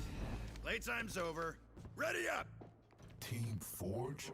Really? What? Fire and steel. Come on. Hey, wait. Ooh. You're quick. How about Firewire? Robo Squad?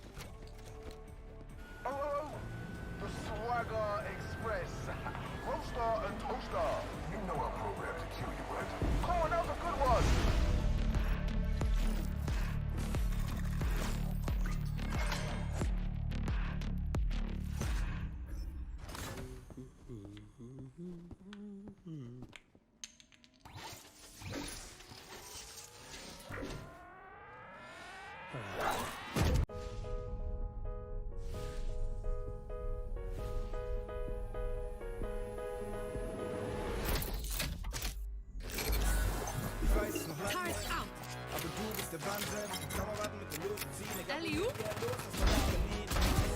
Egal was so geschieht, schön, dass es dich gibt. Ja, du bleibst. Found them. Had some trouble. Denn alles ist smooth, so, relax, perfekt, genau so. Countdown initiated.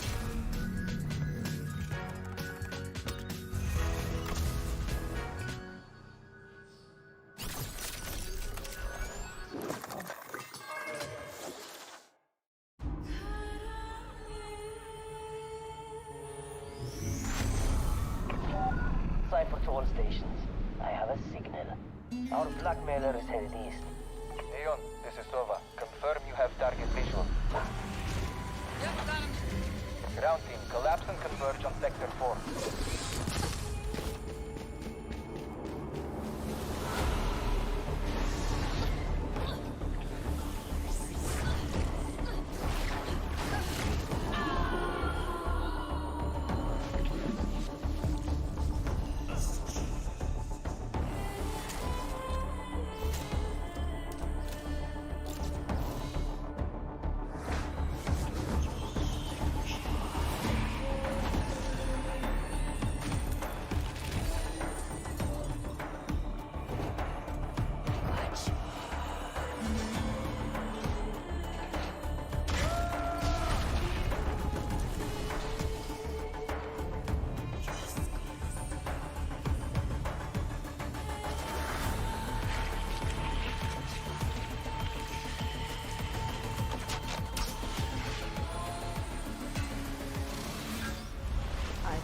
your darkest fears.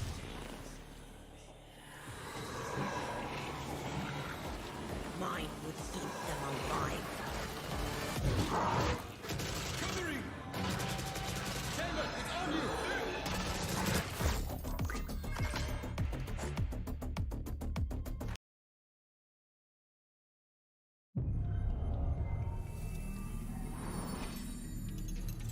You can tell a person's character by their first action.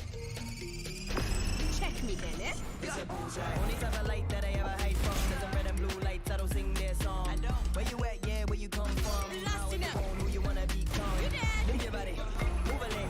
Everybody here. Welcome to Gravity. One to the right, down, one to the left. Never stay still.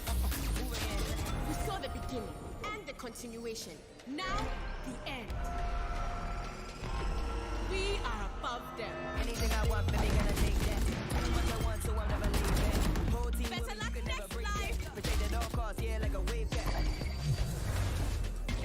Relax, my friend. Time and space, they know what you think. It's a bullseye.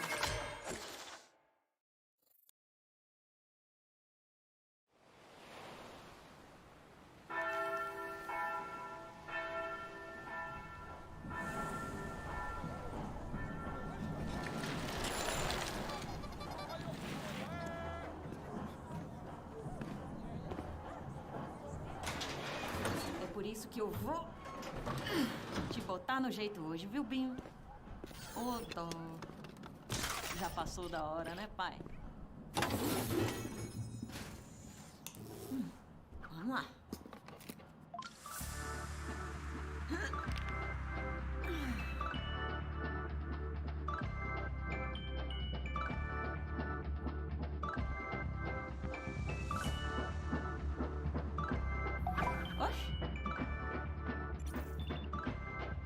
Bebe, hoje só amanhã.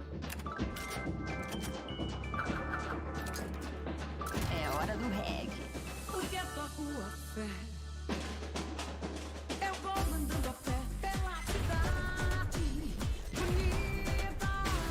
O toque do crochê e a força do divino. Ninguém explica. Ela é bonita. Porque toco a fé. Eu vou mandando a fé pela cidade bonita. O toque do crochê e a força do divino. Verdadeiro amor. Você vai onde eu vou. Verdadeiro amor. Você vai onde eu vou. Não diga que não me quer. Não diga que não quer mais. Eu sou o silêncio da noite, o sol da manhã. E o volta do mundo tem, mas tem um ponto final. Eu sou o primeiro que canta, eu sou o carnaval. A cor dessa cidade sou eu. O canto dessa cidade é meu. Pega eles, Binho. A cor dessa cidade sou eu. O canto dessa cidade é meu.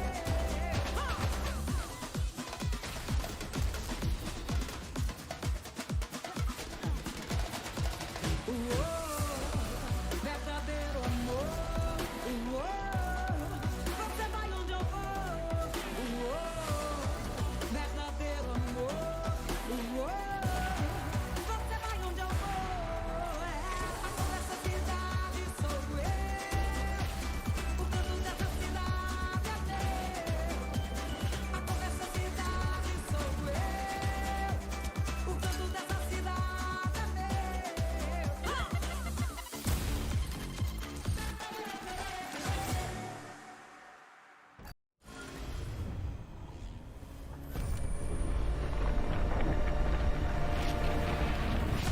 This just in. Reports of a disaster in Italy. 안녕하십니까. 이탈리아에서 들어온 지각이 폭발해 공중으로 떠오른 사건이 발생했습니다. Sta galleggiando a 300 metri da terra. Radionite may have been involved. Kingdom, whose Radionite power program accounts for more than 3/4 of the world's energy production, have denied any connection to this disaster. Anyone with information on the two unidentified radiants spotted at the scene is being asked to come forward.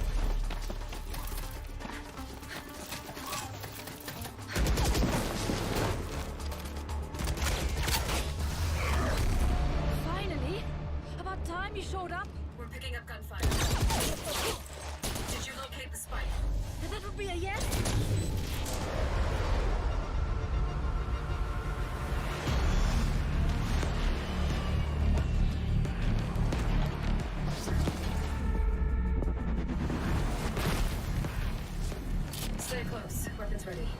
I was born ready.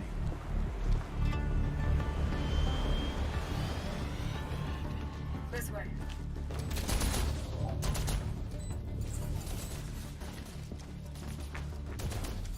Hey, take a look. It's stealing radionite from the environment. How do we stop it? I'm on it. You'll need a radicore to power the heat signal. I got this. Phoenix, wait!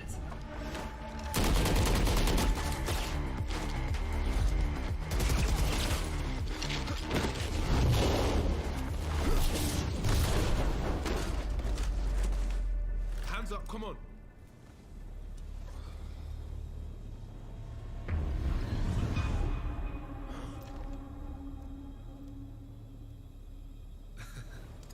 You should see your face.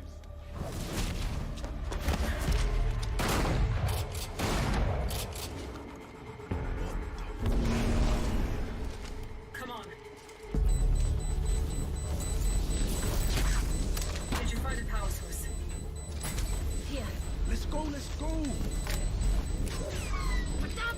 Not enough power! It needs to be superheated. Get that here.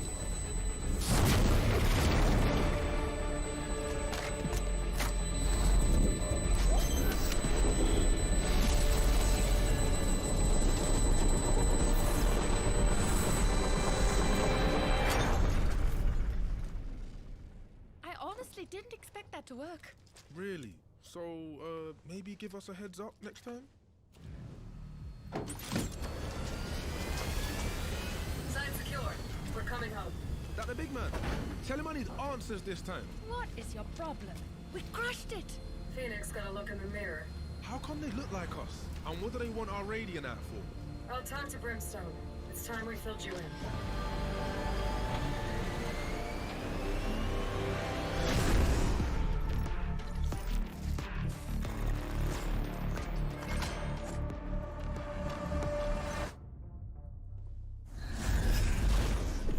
Yo, we got problems. We? You're the one that screwed up. You serious? You had it easy, Jet. You know they're bringing whole teams now, right? And so will we.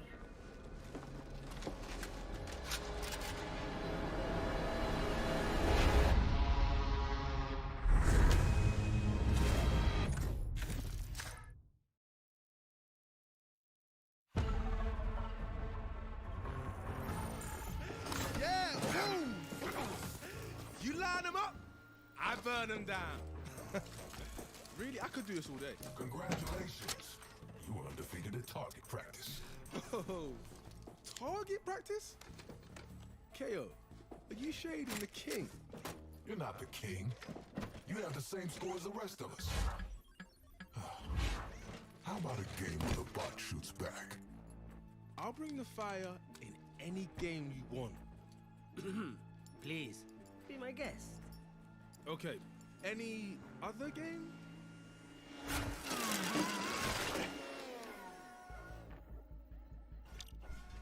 Let's dance. Yeah. Say hello to MaxBot. A perfect blend of tactics and firepower.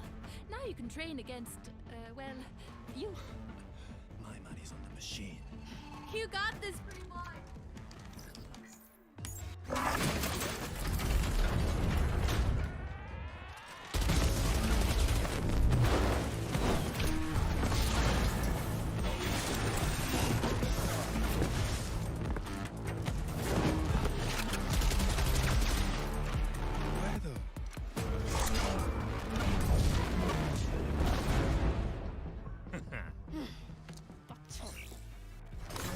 Lucky for you, I buy these by the dozen. Out of my way, Your Majesty. Somebody call the doctor. Machine double on the shoulder. Mars, teacher on the shoulder. Nobody got medicine. No, I'm not a cure. So I'll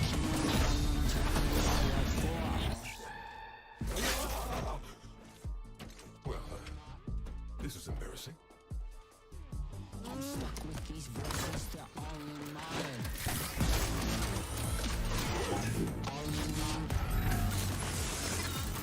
All in mine.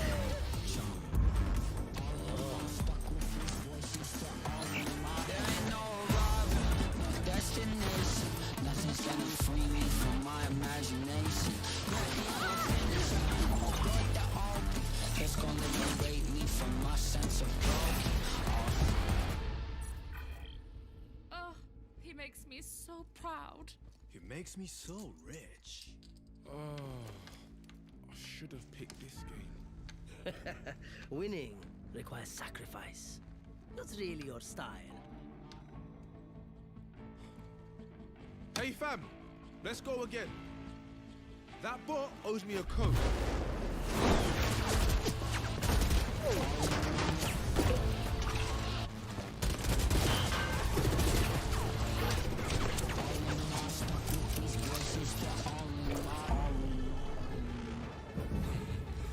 My turn.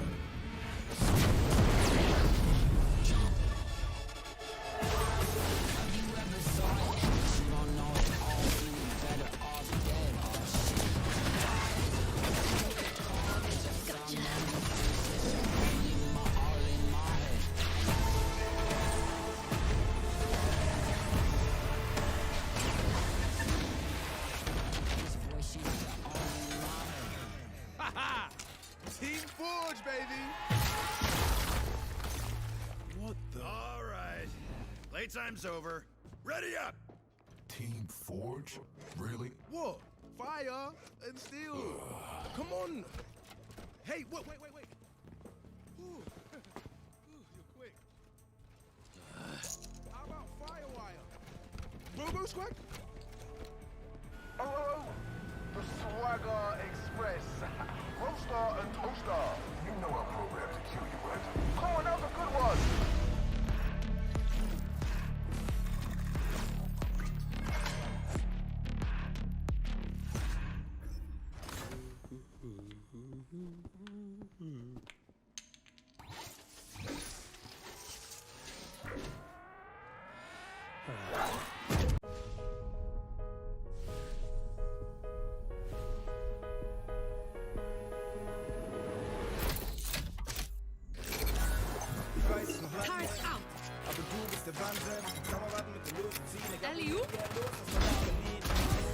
Egal was so geschieht, schön, dass es dich gibt.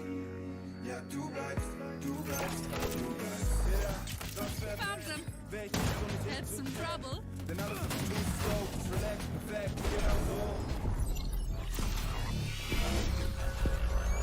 Countdown initiated.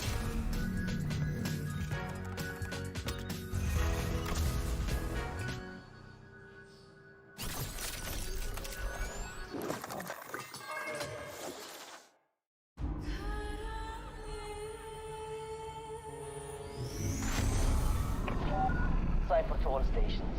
I have a signal. Our blackmailer is headed east. Aeon, this is Sova. Confirm you have target visual. Yep, got him. Ground team, collapse and converge on Sector 4.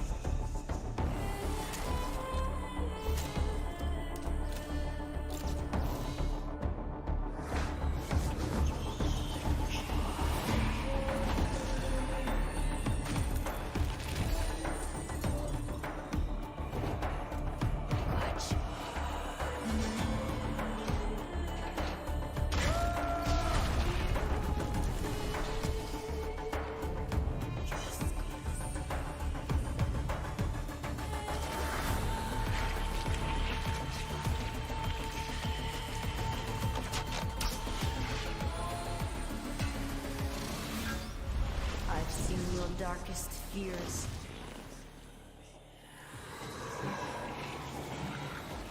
Mine would eat them alive. Covering! Chamber, it's on you!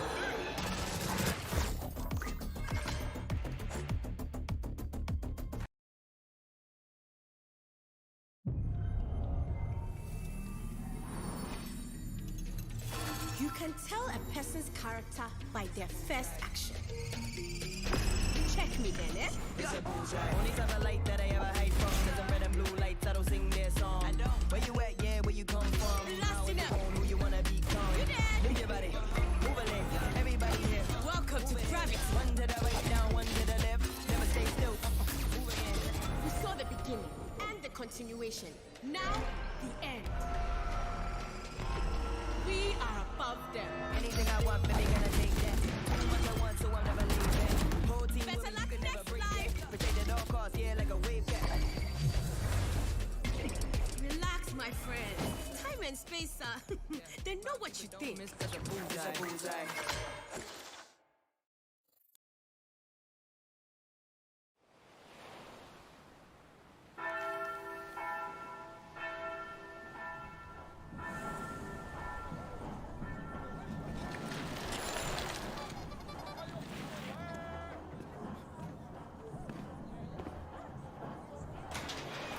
É por isso que eu vou te botar no jeito hoje, viu, Binho? Ô, dó. Já passou da hora, né, pai? Vamos lá.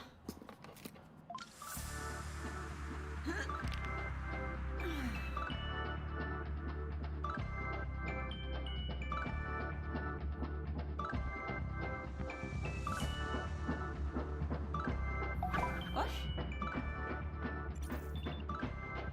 Bebe hoje só amanhã. É hora do reggae. Porque tua rua fé. Eu vou mandando a fé pela cidade bonita. O toque do axé e a força do divino. Ninguém explica. Ela é bonita. Porque tua rua fé. Eu vou mandando a fé pela cidade bonita. O toque do axé e a força do divino. Verdadeiro amor, você vai onde eu vou, verdadeiro amor, você vai onde eu vou. Não diga que não me quer, não diga que não quer mais. Eu sou o silêncio da noite, o sol da manhã. E o volta fundo tem, mas tem um ponto final. Eu sou o primeiro que canta, eu sou o carnaval. A cor dessa cidade sou eu. O canto dessa cidade é meu. Pega eles, Binho. A cor dessa cidade sou eu. O canto dessa cidade é meu.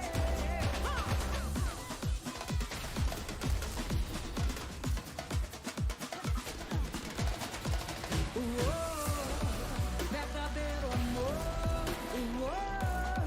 você vai onde eu vou, verdadeiro amor, você vai onde eu vou. A cor dessa cidade sou eu, o canto dessa cidade é meu. A cor dessa cidade sou eu, o canto dessa cidade é meu.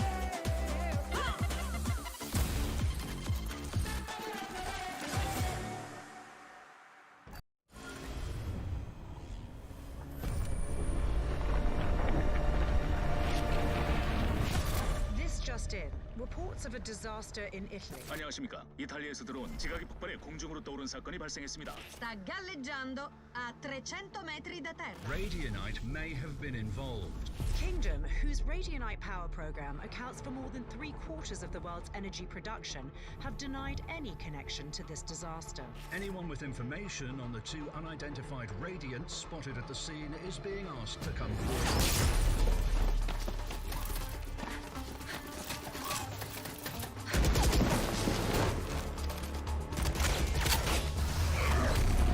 Finally!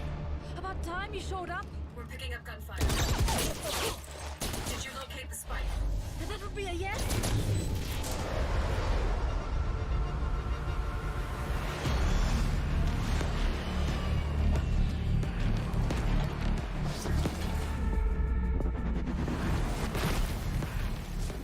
Stay close. Weapons ready. I was born ready.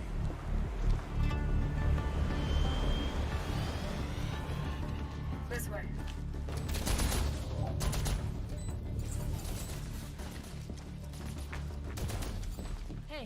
take a look. It's stealing radionite from the environment. How do we stop it? I'm on it. You'll need a radicore to power the heat signal. I got this.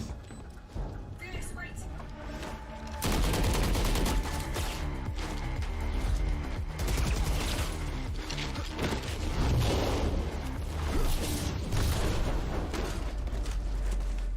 Hands up, come on.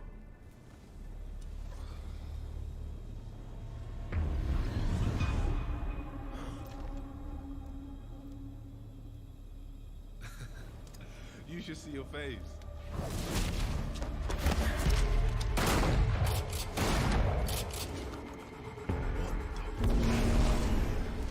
Come on. Did you find a power source? Here.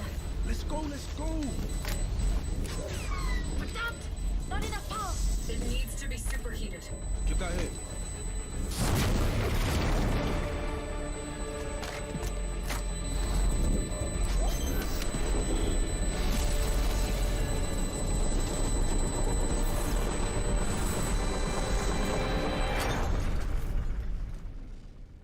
I honestly didn't expect that to work. Really? So, maybe give us a heads up next time?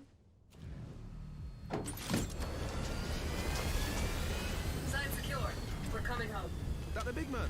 Tell him I need answers this time. What is your problem? We crushed it. Phoenix got a look in the mirror. How come they look like us? And what do they want our radiant at for? I'll talk to Brimstone. It's time we filled you in.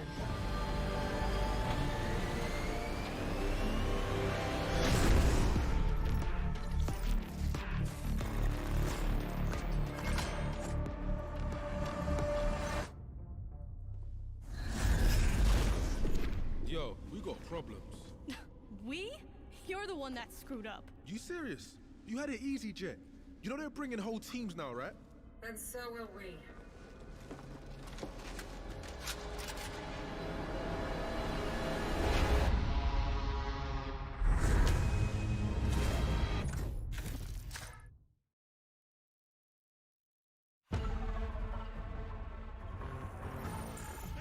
Yeah, boom!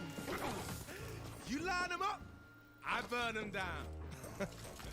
Really, I could do this all day. Congratulations. You were undefeated at target practice. Oh, target practice? KO, are you shading the king?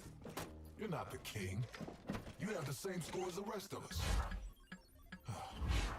How about a game where the bot shoots back?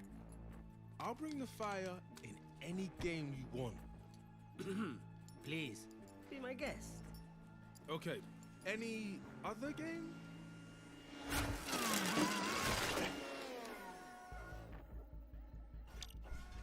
Let's dance. Yeah. Say hello to MaxSpot. The perfect blend of tactics and firepower. Now you can train against, well, you. My money's on the machine. You got this, pretty boy.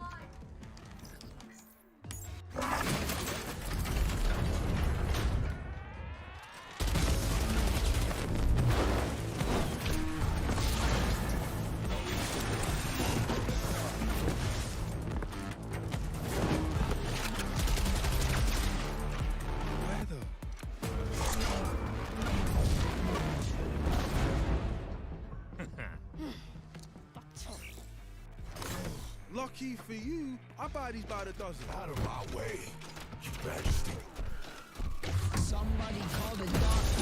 Machine double on the shoulder. Monster. Teacher on the shoulder. Nobody got medicine. No, I'm not a cure. So I'll keep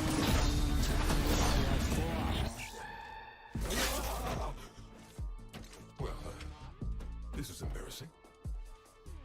I'm stuck with these voices. They're all in my head. All in my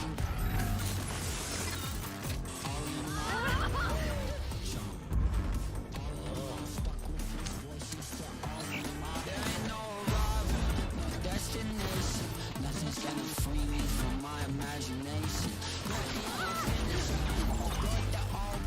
It's gonna liberate me from my sense of growth. Oh, he makes me so proud. It makes me so rich. Oh, I should have picked this game. Winning requires sacrifice. That's really your style. Hey fam, let's go again. That bot owes me a code.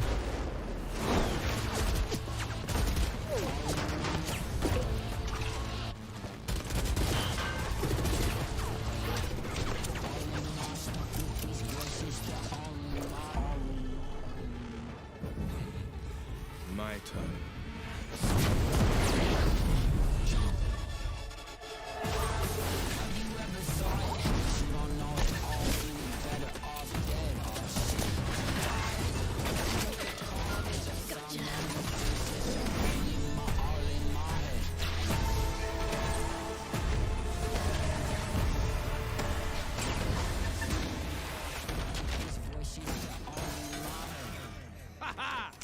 Team Forge, baby! What the? All right. Playtime's over. Ready up! Team Forge? Really? What? Fire and steel. Come on. Hey, wait. Ooh. You're quick. How about Firewire? Robo Squad? Oh, the Swagger Express. Roaster and toaster. You know our program to kill you, right? Come on, that was a good one.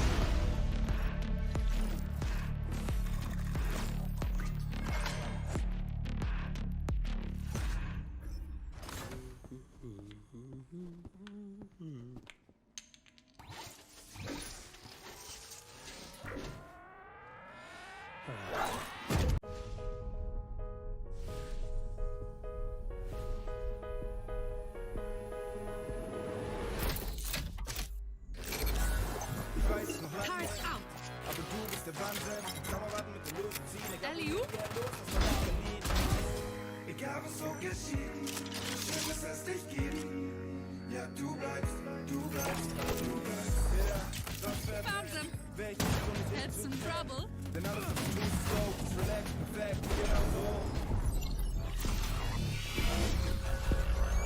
Countdown initiated.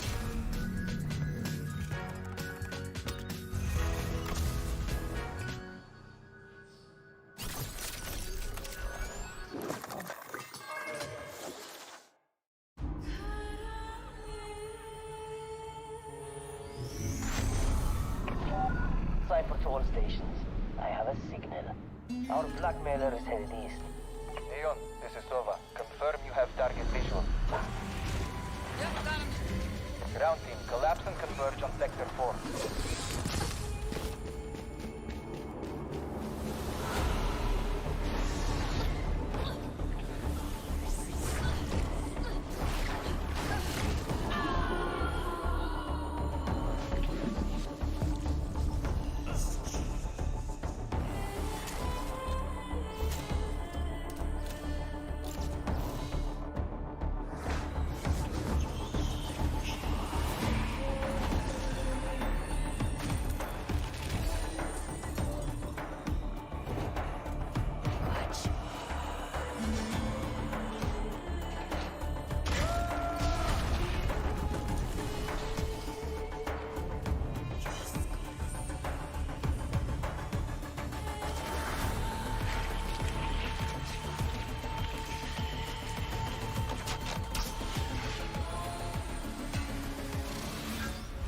I've seen your darkest fears.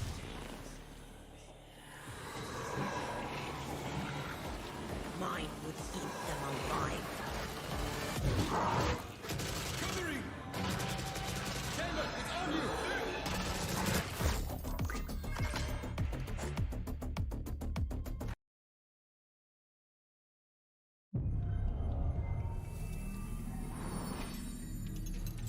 You can tell a person's character by their first action. Check me then, eh? It's a bullseye. Only type of light that I ever hide from. Cause I'm red and blue lights, I don't sing their song. I don't. Where you at, yeah, where you come from? Blasting up. Who you wanna become? You dead. Move your body, move a leg. Everybody here. Welcome to gravity. One to the right, down, one to the left. Never stay still. Move again. continuation. Now, the end. We are above them. Anything I want, baby, gonna take that. Tell me what I want, so I'll never leave that. Whole team Better with me, luck you can never next break life. that. Protect at all costs, yeah, like a wave cat. Relax, my friend. Time and space, they know what you think. It's a bullseye.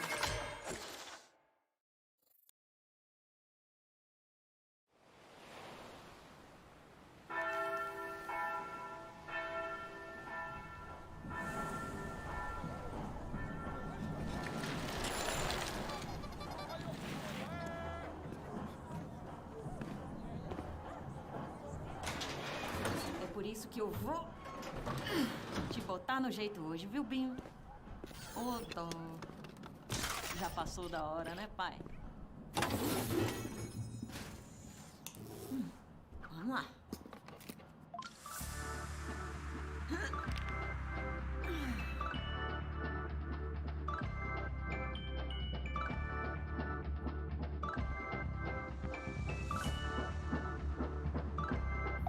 Oxe.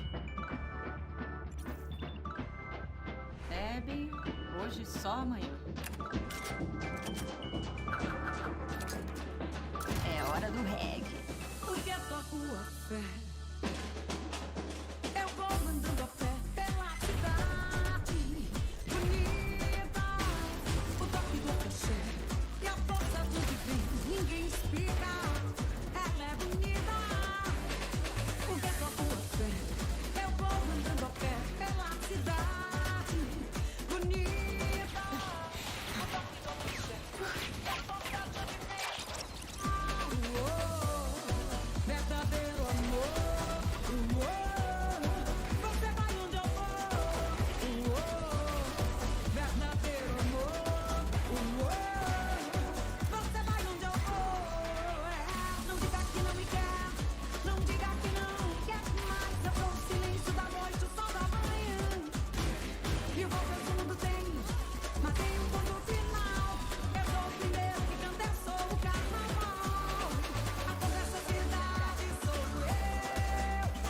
O canto dessa cidade é meu. Pega eles, Binho. A cor dessa cidade sou eu. O canto dessa cidade é meu.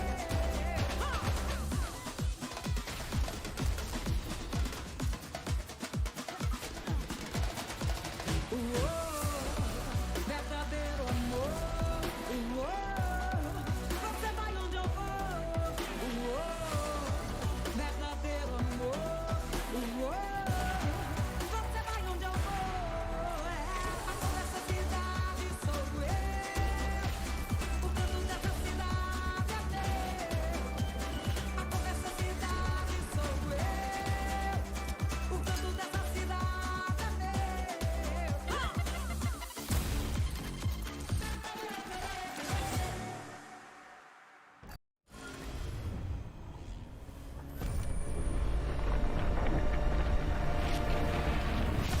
This just in. Reports of a disaster in Italy. 안녕하십니까. 이탈리아에서 들어온 지각이 폭발해 공중으로 떠오른 사건이 발생했습니다. Sta galleggiando a 300 metri da terra. Radianite may have been involved. Kingdom, whose Radianite power program accounts for more than 3/4 of the world's energy production, have denied any connection to this disaster. Anyone with information on the two unidentified radiants spotted at the scene is being asked to come forward.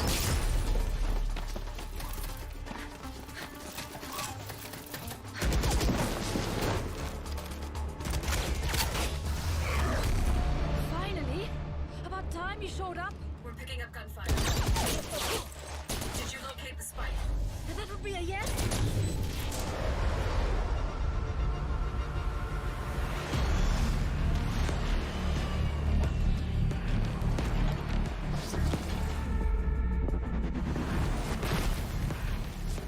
Stay close. Weapons ready. I was born ready.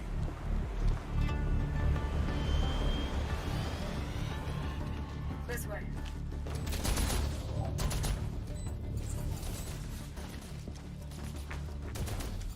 Hey, take a look.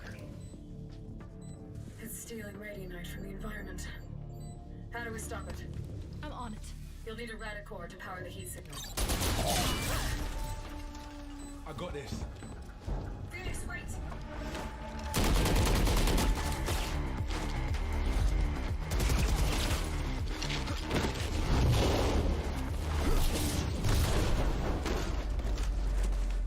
Hands up, come on.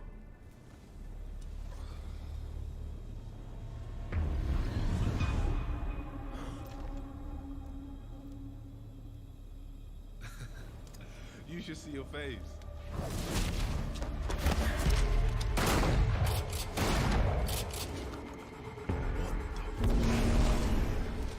Come on.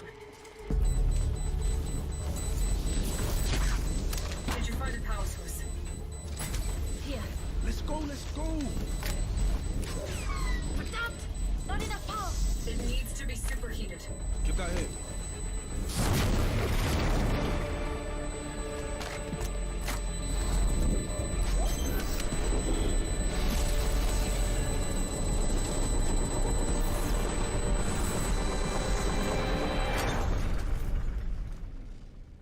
I honestly didn't expect that to work. Really? So, maybe give us a heads up next time? Sign secure. We're coming home. That the big man? Tell him I need answers this time. What is your problem? We crushed it. Phoenix got a look in the mirror. How come they look like us? And what do they want our radiant out for? I'll talk to Brimstone. It's time we filled you in.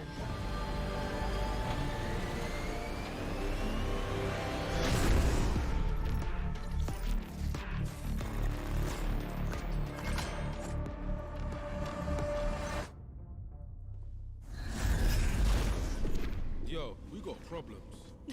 We? You're the one that screwed up. You serious? You had it easy, Jet. You know they're bringing whole teams now, right? And so will we.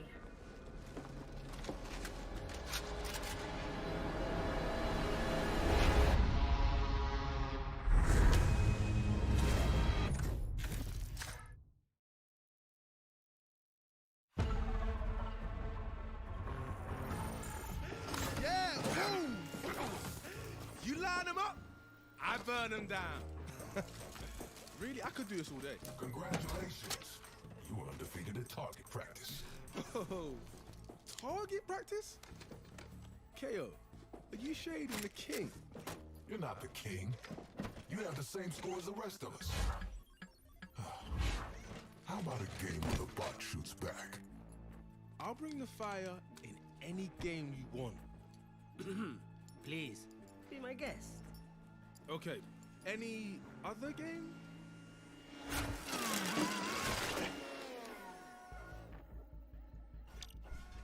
Let's dance. Yeah. Say hello to MaxBot. Perfect blend of tactics and firepower. Now you can train against, well, you. My money's on the machine. You got this, pretty boy.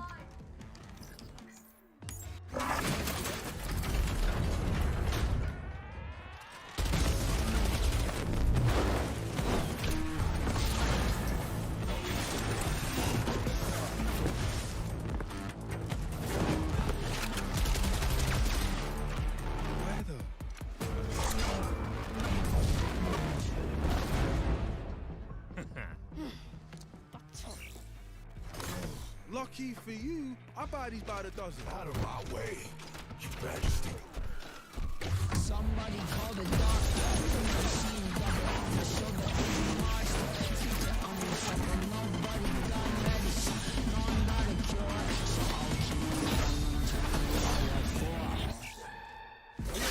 I'll Well, this is embarrassing. I'm stuck with these voices. They're all in my head. All in my head.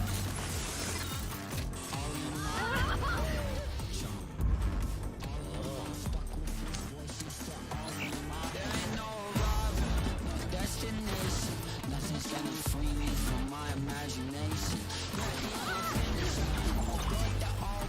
It's gonna liberate me from my sense of broken. Oh, he makes me so proud. It makes me so rich. Oh, I should have picked this game. Winning requires sacrifice. Not really your style. Hey fam, let's go again. That bot owes me a code.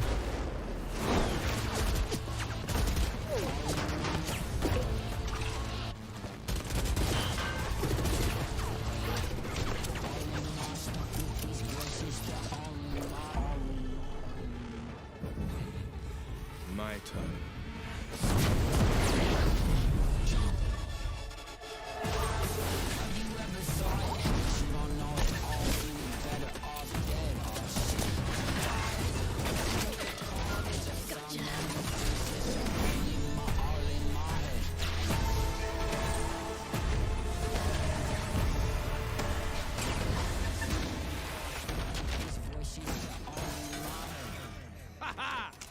Team Forge, baby! What the? All right. Playtime's over. Ready up! Team Forge? Really? What? Fire and steel. Come on. Hey, wait. Ooh. You're quick. How about Firewire? Robo Squad? Oh, the Swagger Express. Roaster and Toaster. You know I'm programmed to kill you, right? Come on, that was a good one.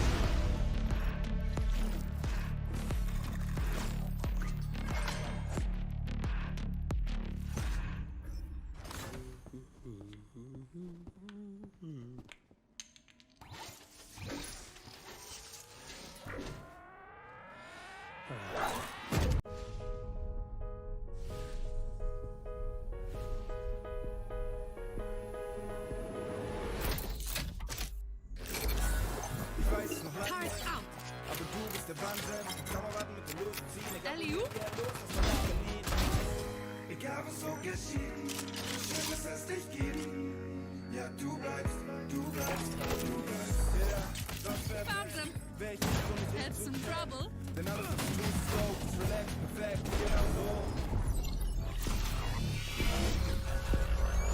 Countdown initiated.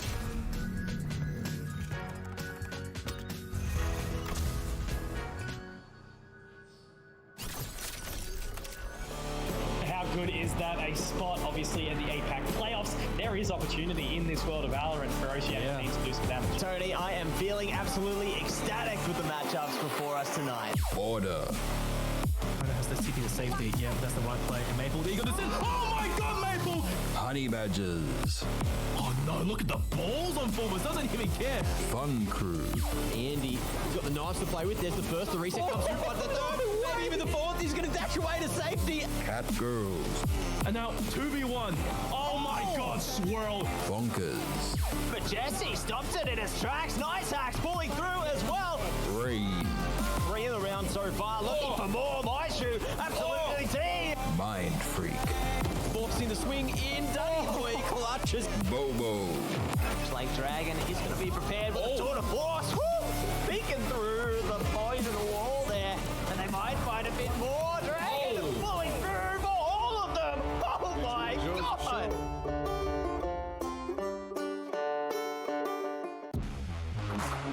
Going to be too effective from Nice Hacks. Goes up. Precious can't land the shot now again. Quick double from Precious.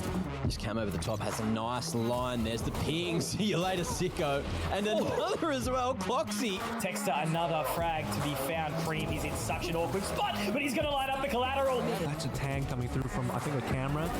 Oh, what is this? Ladies and gentlemen, welcome back to the Valorant Oceania tour, where we are about to get underway with match number 2 of the day. Getting tongue-tied. You know, me and Mitch, of course, playing some crazy games of Valorant while we were, of course, waiting for that break to end. I hope you guys were in there as well. I know one of the viewers who's probably in Twitch chat also was in those games with us. You know, big fan. That man. Now, look, we do have Fun Crew and Cat Girls to start, have a quick chit chat about, of course, Order. They got that forfeit win earlier over Honey Badgers. Suave, he just never turned up. And I saw that Honey Badgers actually posted a tweet that Suave was missing, and they're looking for him. So hopefully, if you guys can find him, he can play the next game for Honey Badgers. But for now, we got to talk shop. We got to talk Fun Crew and Cat Girls. Now, how do you see this one going, Mitch? And let's talk Fun Crew first, because we know that they are a decent team. You look at the names on this roster, and you know that they're all very capable, right? Yeah, I think this is like a pretty underrated team at the moment. It really kind of boils down to just how good of form that they can hit and whether like they start to get warmed up. I think Easy and Freshest were in some really, really great form when they were in the Bliss Core a little while ago. We saw a big pop-off game from Freshest. Andy has been in the top of the stats for quite a while. Yakuza's someone who's been kind of touted as a sharp player for a little while. And Norton's just been a staple on a lot of rosters. I think when he was playing Sentinel, he was doing quite well for that Mind Freak core when they were like kind of top 3 in Oz and doing quite well in 2019, I think it was. Seems like a while ago, maybe 2020, maybe it was. I think it was 2020 actually. So I think all in all a really, really well-rounded roster that if they put the pieces together might have like an upset chance at claiming that Apex spot if they hit their absolute top level of form and start playing like incredibly. Okay, well, we'll see if that happens, but we've got to talk about Cat Girls as well, because we know that all 5 of these individuals have some huge pop-off potential. They've even got Plix coming back from overseas, so they have a lot going on for them, don't they? Yeah, of course. I mean, this is like the one team that I think most people kind of tout as being the challengers to order. It'd be between them and Bobo, and those two teams have very different skill sets. I think the big thing for this Cat Girls team is they've got great structure. They've got Plix, who's got a pretty unique kind of look at the game, coming in from playing in overseas region. Lou's been in some great form. Autumn is another player who can kind of have a lot of impact, and he's actually a really big asset in the Sentinel role at the moment, considering this chamber-centric meta that we have. So I think a very, very good team as well. And I anticipate this to actually be a pretty good game, probably. Well, you've picked 2 individuals to have this head-to-head and have a quick look at the stats between the 2. And you've chosen Freshest and Autumn. Now, do you want to tell me why? Well, like I said before, I mean, we're in this Sentinel meta where you do need to be a bit more of a fragger as a Sentinel and have some really nice, crisp aim, because a lot of the time on a lot of maps, it's kind of trolled not to be running the chamber at the moment, even with a bit of a change-up. I think they're changing his trademark and things like that. He's still a very, very strong agent at the moment, and he still seems to see a lot of plays. So I think Freshest, he's someone that he has a really, really nice headhunter. He has great first bullet accuracy, so if he's popping off like he did on Icebox against Order, that could be a really big win condition for Fun Crew. And then, of course, Autumn, someone that might have been like a little bit of inconsistent towards the end of his time in Order, but on this Cat Girls roster, he's swapped into another role. And I think the skill set that he's taken over from being in that main jet role in combination with his old skill set and experience playing the Sentinel is like the perfect combo in this chamber meta, and he's a really, really big asset to have on your team. Very true. Now, we do have the vetoes in. We're going to see which maps we're going to be playing out this series on. And I'm interested to see if it's going to be anything similar to what we saw in that first series, or if it's going to be like what we were seeing in the group stage. And that's pretty much what we're going to get. So we're going to see Haven and Icebox, except it's going to be Bind as that decider. So all the games I casted over in the group stage were pretty much Ascent, Icebox, and Haven, except you just mix up the order that they were in. That was essentially, you know, the mainstay of those maps. But at least Fun Crew, they've opted to take Split out and leave Bind in to maybe change the scenery if we go all the way to 3. Yeah, it's an interesting one. Fun Crew hasn't played too much Bind, but they do have an interesting kind of comp that reminds me of like what Bonkers were running on this map when they were like overseas. Only 1 rep on Bind as well for the Cat Girls. So in terms of officials, neither one of these teams have a ton of reps. Haven's an interesting one for Cat Girls, considering the last game that they did play was a really close one against Rain, where they actually ended up dropping it in OT. So yeah, I don't know if if that was kind of an outlier, or they're still feeling very, very comfortable on this Haven pick. Obviously, Fun Crew has taken away their Ascent, which has kind of been their go-to time and time again. So maybe a team-specific ban out of Fun Crew there, and I don't mind that approach at all, because even though Fun Crew's played Ascent 5 times, I think, yeah, they've played it 5 times in the last 3 or so months. Yeah. They still just don't want to go up against the boys on Cat Girls. And Fun Crew, the last couple of games have not been great for them on Ascent. They lost to Honey Badgers and Bonkers and didn't really get very many rounds.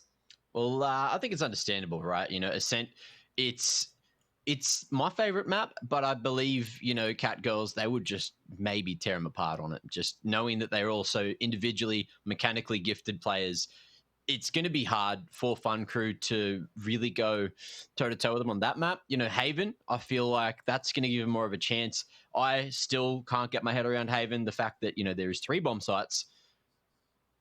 Crazy map. I can't wait for Elfish Guy to cast that, maybe, if we get some Haven when he's on Sunday, because that will also blow his mind. He loves Valorant, ladies and gentlemen watching at home, so we'll see how he goes then. But of course, look, Icebox, I believe that's going to be a pretty solid second map.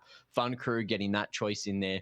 And I think, look, we haven't seen a lot of Bind, but the question again I'm going to ask is, do you think either of these teams are going to be showing us some Fade today?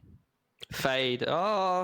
I'm not sure actually. I don't know how active like Cat Girls is as a team in terms of how much like they've been able to implement this new meta and practice a lot. And I think the same can be said for Fun Crew. Like, these aren't teams that have like org support. These aren't teams that, like, although they are like playing VOT relatively seriously, I'm not sure of their level and quality of practice at the moment. So look, it'll be interesting to see if they mix it in. And to be honest, like, especially for a team like Cat Girls, you see them already kind of playing some off-meta picks. They like the Yoru on Ascent, which is kind of one of their go-tos. So I think they are the kind of team that wouldn't mind mixing in something a little bit creative, and they definitely have the personnel who understand how to play it. But as we kick off Haven, I'm keeping an eye on whether we're going to get any agent comps changing for either one of these teams. Yeah. At the moment, it's looking like the same lock-ins here for Fun Crew to the last time that they played Haven. Norson is probably going to be on the Omen, and then that would be an identical comp. There's the Fade for Cat Girls, so that one's going to be played by Kyoto in substitution for what was a Sova pick, which is kind of it was a Sova pick, so it's kind of slotting into the spot that I'd expect it to. And actually, this is a very different Haven comp to the last time that Cat Girls were playing. They've also swapped up their controller role. They're going for the Brimstone. Surely that's not a Phoenix pick. I mean, it is technically in the slot of the Flash agent, and Plix has kind of been flexing between the Sky and the Reyna, depending on the day. So a Phoenix would make sense in that kind of role as like a Flash agent, I guess, and it's like one of the lowest picked agents at the moment in competitive play. So that would be surprising. Although when Phoenix was popular in the meta, Haven was the map to get him on, because you could just farm orbs like crazy. Oh, there you go. Yeah, as we finish up the agent phase, we do have 4 different agent picks here for Cat Girls. It's a brand new comp. So Brimmy on the Stimmy as well as Fade. Really get to see how this one works here in OS. First team to pick it here in the playoffs. Now she's live, and speaking of live, we're live with that first map of Haven.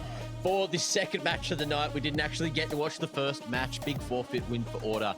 So let's see how both these teams are feeling. I think Haven's a good place to sort of, test the waters, see how it's going. Of course, this is Cat Girls' pick. So we'll see what they're going to be able to do. And they're coming in with the Fade too. So things are definitely going to get spicy here. And we've also got Fun Crew starting on that defensive side. Now, are you still feeling like Haven's more of an offensive side of Mac?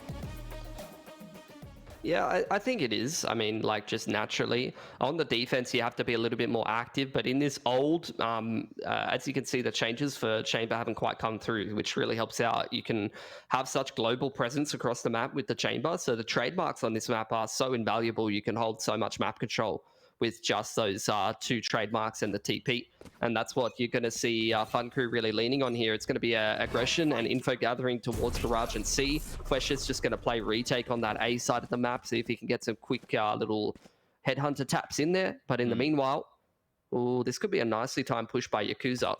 Oh, I don't know if his shoulder was spotted there behind the lineup. Collateral to kick things off, and he finds almost that third. Big damage onto Plix. And now things get dangerous. Fault line forcing Andy onto an aggressive line, but Andy wins the aim duel. So now it's all down to Autumn in a 1-on-4 here, and he's not going to have an absolute chance. Andy picking up yet another there at the end, and that is going to be first round going to Fun Crew. Yeah, this is going to be a scary game if you get those 2 firing up in combination with Fleshes. Like, that's the thing. This Fun Crew roster, their firepower is kind of no joke. Like, Yakuza is someone who, like I said, has kind of been touted as someone who can pop off and have some really nice aim. And he is pretty consistently in a lot of these FOT stages lately and open qualifiers and stuff been up near the top of the stats. So I think Fun Crew, in combination with Fleshes, we saw him pop off against Order the other day, especially on a chamber. We know his fragging potential. They have very, very nice distribution across the board in terms of the fragging. Very, very quick one straight here into Garage here from Catgirls. And that's a nice blind there from the Omen over towards B-Link. And that's really going to set up Yakuza to farm up his ult early on. Yep, and that's pretty much the round done and dusted. Plick's not going to have a chance, and we see Fun Crew coming through with that flawless. So things looking nice and tidy. And straight into the bonus round they will go. Now, a little bit of quick housekeeping too before we go too far. You can see Andy, he's added a 1 to his name. Autumn with a 3 and a 1 there for Kyoto as well. So, you know, all the boys just changing it up, thinking numbers are fun. So, you know, if you want to try to count that one out. I think you're MacMate 1, aren't you? I am MacMate 1, yes. Please never refer to me as just MacMate again. MacMate number 1. Here's the bonus in here for Fun Crew though. So they've already got that Reyna ult. Interested to see if they're going to pop that. You get this contact push on C Long. Both of these escape agents trying to play off of each other, trying to find a pick early on in the round. The jet dash almost goes to miss as see Andy dash into the chamber. Trademark triggered on the other side of the map. Let's see how Catgirls react here. They know that they've lost C Long control. Okay, you can see that Prowler coming through, just clearing out the short area there through sewer. All those corners now don't have to be worried about, but there is, of course, still that Trademark lurking in the corner. But no commitment yet. Droning over the top for info. Yeah, Catgirl's waiting for Fun Crew to aggress, to look for info. That drone is a big tell that they're going to be searching for additional info. And you can see Fun Crew getting restless. They still have 3 on this A side of the map. The jump spot on C hasn't seen anything. They haven't lost that Trademark up near B. So it is going to be an execute into this 3-man A stack. Let's see how it works. Big concussion coming through the wall there. However, they regain sight and Autumn going to be able to get those entries. Catgirls in it to win it with a 5-on-2 full sight control. But it looks like we are going to see Fun Crew go for it regardless. Couple of blinds here for Yakuza. Any guns taken out of the hands of Catgirls is a little victory. Yeah, Catgirls just keeping it simple in the anti-bonus. They take the A control, they wait for Fun Crew to make additional mistakes, maybe feed them some additional picks. Even though they lost that C-long trademark, they weren't over-rotating, they weren't panicking. They were just waiting. They got the A control, they waited for all their abilities to come off cooldown, they went into that A execute, and they used their utility really beautifully, as well as the gun advantage to just have such a clean round here. Chip damage coming through. And with the blind, maybe a chance. However, the Trademark just slows Norton, who's able to cross the short side, get 1 kill, pulls out some U-tilt, and that'll cost him his life. Yakuza coming in on the flank, and he will fall before the end of the round as well, just so he can get that full buy into round number 4. And there you go, Catgirls onto the board there. Yeah, going down to the bomb explosion as well does rob the other team of an additional ult orb. But that's a really, really nice anti-bonus there from Catgirls. Like I said, just keeping things relatively simple. A control into an A execute. Nothing flashy, but that's exactly what you want to do. You want to do those high percentages up against the bonus. Now it's looking like Catgirls going to be running a bit more A control into this round early on here. Yeah, maybe some early action. Fault line just allowing the cross through. Fueshis can't hold with the aggressive defense. And Easy now just waiting for the swing in here at Sewers, but Catgirls happy. Knowing that Fun Crew have to try to do something aggressive to try to even up the odds here, and it could just be Easy walking into a rough trap. Let's see. Oh, okay, the blind coming through from the Omen, and there's going to be almost 2 for Easy, but he can't quite finish off the Brimmy there. Yeah, great protocols. Oh, missed opportunity for Andy. Almost caught the chamber walking up C long. That could have evened up the numbers. 2-man aggression, up A short here. Fun Crew still looking for info, still looking for map control. They've lost the chamber, so all of those trademarks are no longer guaranteed map presence. They can't know if the other team is pushed up through B. There it is, popping. They are going to be slowed here for a moment. Norson staying aggressive and just waiting to lurk his way in on the flank, but Autumn's still here, still holding. As we are going to see that spike get planted at B. There it is, flank dealt with already, and that's going to be the 2-man advantage. Catgirls in a very good position. Yeah, what I will say about this comp from Catgirls is it's going to be very difficult for the defense team to retake a lot of these sites. Like if you get a B site after plant, you got a Brim, Breach, Raze, even the Fade as well. Like trying to get those defuses off is going to be very difficult for them. You could just inevitably delay. You have things like satchels to bump people off the defuse, the molly, the Brim ult, Raze ult, nade. It's going to be very, very hard to come in for a retake once Catgirls get that spike down. Well, looks like the save's been called by the 2 remaining Fun Crew members. Andy and Yakuza happy to keep the Vandal and Operator over into the next. Operator, of course, very important in the hands of Andy there to try and get those opening picks or at least just hold down some nice lines. Yeah, Catgirls, I like their approach at the moment. Just a bit of A control that last round on a default. Just holding the map control, kind of going for this catch-all approach in combination with the trademark and utilizing what their comp does best, which is just this guaranteed, reliable util to take the map control. You can really bully the defense team out of an area of the map if you use your utility correctly. Well, let's see what's going to be going on initially here. Plix dropping that flashpoint and getting this early mid control at grass. Yeah. We're going to just... Okay. Use that haunt continuously to get this garage control. They're going to be coming in through the smoke. Norson waits for them with the Bucky. Fwesh just up top is able to get one more than fall away. So the numbers looking strong for Fun Crew. Just with the pistols, just with the light bar. Yeah, really, really nice positioning from Fwesh there in combination with the sofa dart up the top of garage in a bit of an off angle. Couldn't be shot in time, so Easy gets a kill through the smoke. Kyoto starting to turn things around though. Back into a 3-on-2. Flesh is still in Gary window here on a bit of an off angle, and that's where that headhunter comes into play. He's always so sharp with that ability, but the spike being dropped, Kyoto's actually going to go forward before recovering it. The shorty, it's just there, right? Waiting around the corner, and it's going to be a free kill at that range. Flesh just hits him with the 3K. And there you go, Fun Crew able to pick up the, well, I guess eco round, right? They didn't invest too much into the previous, but still came out with a round nonetheless. And that stops the momentum for Catgirls. Yeah, that's one of the things about Chamber is like, if you do buy things like shorties as your secondary or even like Judge as a primary with the Headhunter and the ult, you have like a weapon for all ranges. Yeah. Which can be quite hard to read. You think you're chasing down a Chamber who's opping and then you run into shotgun range. Speaking of opping, Andy on the Operator here trying to contest this A main line. The fault line does catch him. Yakuza though, this time able to win that aim duel. Andy as well over towards long A. This is going much better here early on for Fun Crew, but that's when they pull the breach ult. Okay, Andy has to shoot that one. Coming towards him, pops it for the second, and it is going to be the rotates from Fun Crew that lock down the round. I was a little bit worried when that Haunt didn't quite spot that push down short, but you know, one casualty, that's not too bad from Fun Crew, and they shut down the faster approach from Catgirls like it was nothing. All starts from those 2 opening picks. Very, very nicely maneuvered from Andy and Yakuza, and playing a comp like this, where you've essentially got double duelists in combination with the Chamber, opening picks are going to be very, very important, because you don't have those reliable pieces of utility like Catgirls have with their comp, like a lot of breach comps you see on Haven at the moment. Okay.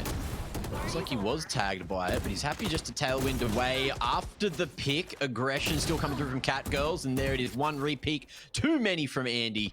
Leads us back to this 4-on-4, but Yakuza wrapping all the way up long here.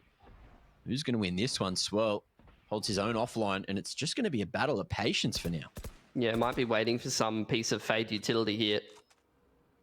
3-man setup for Fun Crew over towards A. You've got that deep info line on C long, and you've still got your trademarks in Gary and B. So the whole map being covered right now beautifully for Fun Crew, and Yakuza's all over this combination of the dismiss as well as the suck there. Able to get him the 3K, and it's all on Autumn now. Not too much for him in this round. Line held. Oh, spots that elbow coming around, and Yakuza picks up a big quad kill to put a 5th on the board for Fun Crew. Now, for anyone out there that's wondering what a suck is, it is, of course, a devour. It's pretty much, you know, you suck it up, you know, you devour it. It's pretty much the same thing, right, Mitch? I think more people know what a suck is than what a devour is. I'm willing to put money on that. Either way, though, coach of Catgirl's going to call a bit of a timeout. They're having, despite the comp that they have being kind of designed to take this guaranteed map control to utilize their utility to minimize risk, they're still losing opening picks to the operator. They're still losing opening picks to the dry aggression from the Reyna. So Catgirls really need to be on top of their protocols. They need to make sure they're spacing correctly and they're capitalizing off the util that they're using to take map control. Because if they can't do that, then they are just going to kind of get ripped apart in the aim duel department, considering the comp that the boys on Fun Crew are running. Obviously, they have access to a lot more of that aggression, a lot more of those agents. They're a bit more mobile, a bit more flexible. And on a map like Haven, you could do your best to control the map and control what's clean and dirty with the trademarks as much as possible with the chamber, but there still are opportunities for that mid-round aggression. Just so many lanes and avenues of attack. Let's see which avenue they're going to choose this time. Looks like they are going to contest grass. Yeah, they maybe might just use pop the same tour here. Oh, on the half buy. You want to play? Let's play. They changed their mind, went over towards lobby late. Just got that haunt out, trying to fake this rotate across, and they are going to pull Yakuza back at least. Yeah, that haunt is a bit of a tell, a bit like the Sova Dart, that you might be taking some A control, but in this case, Catgirl's just throwing it out, seeing if anyone's going to peek up sewer. They've got that chamber on the op, just trying to play angle denial, info denial at the moment. Look for an opening pick if anyone on the defensive side over aggressors. In the meanwhile, Catgirls has taken some control here of grass. The standoff. Again, we've seen a couple of these now. Really patient gameplay. We'll see if it's going to be Lou who goes that one step too far. Of course, both these teams seems to be doing a decent amount of homework. They could be scream buddies, but I don't want to be speculating too much.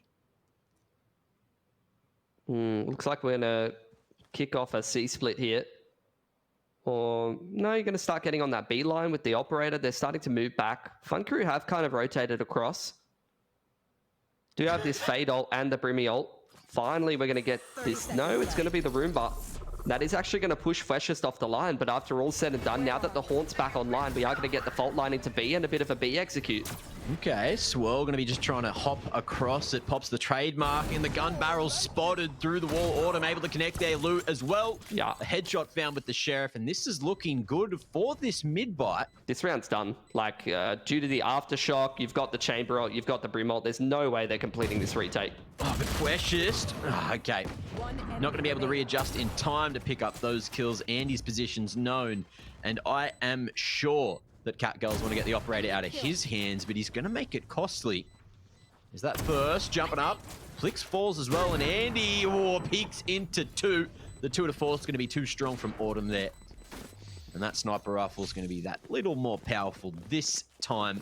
5 on the board for Fun Crew, and 3 now for Catgirls. And this is what's great about this Catgirls roster is like Lou can go off of a jet and you still have that opting presence when you put Autumn on the chamber. And it's something that Autumn said at the interview. They're quite flexible with roles. They're quite happy to swap up who's playing what here and there. Do have players who have kind of played a lot of different roles in the team. And it is going to be the chamber on the op on this attacking side. Change up here for Fun Crew though. 2 to 4 does come out from their chamber, and they is actually going to win that duel. So beautifully done by Fleshes, finds the opening pick. And Fun Crew were thinking about aggressing mid, but after taking that man advantage, they're going to be happy to sit back on the 4v5 protocol. Lou just using that Roomba lineup to clear out all those nooks and crannies here in Garage. A couple of pings starting to come through as well from Fun Crew as Catgirls hit this C site. Looks like they're going to be given it, and it's going to be the retake attempt from Fun Crew, but not before they stop that spike from going down. Easy connects with those 2 shots of the Hunter's Fury.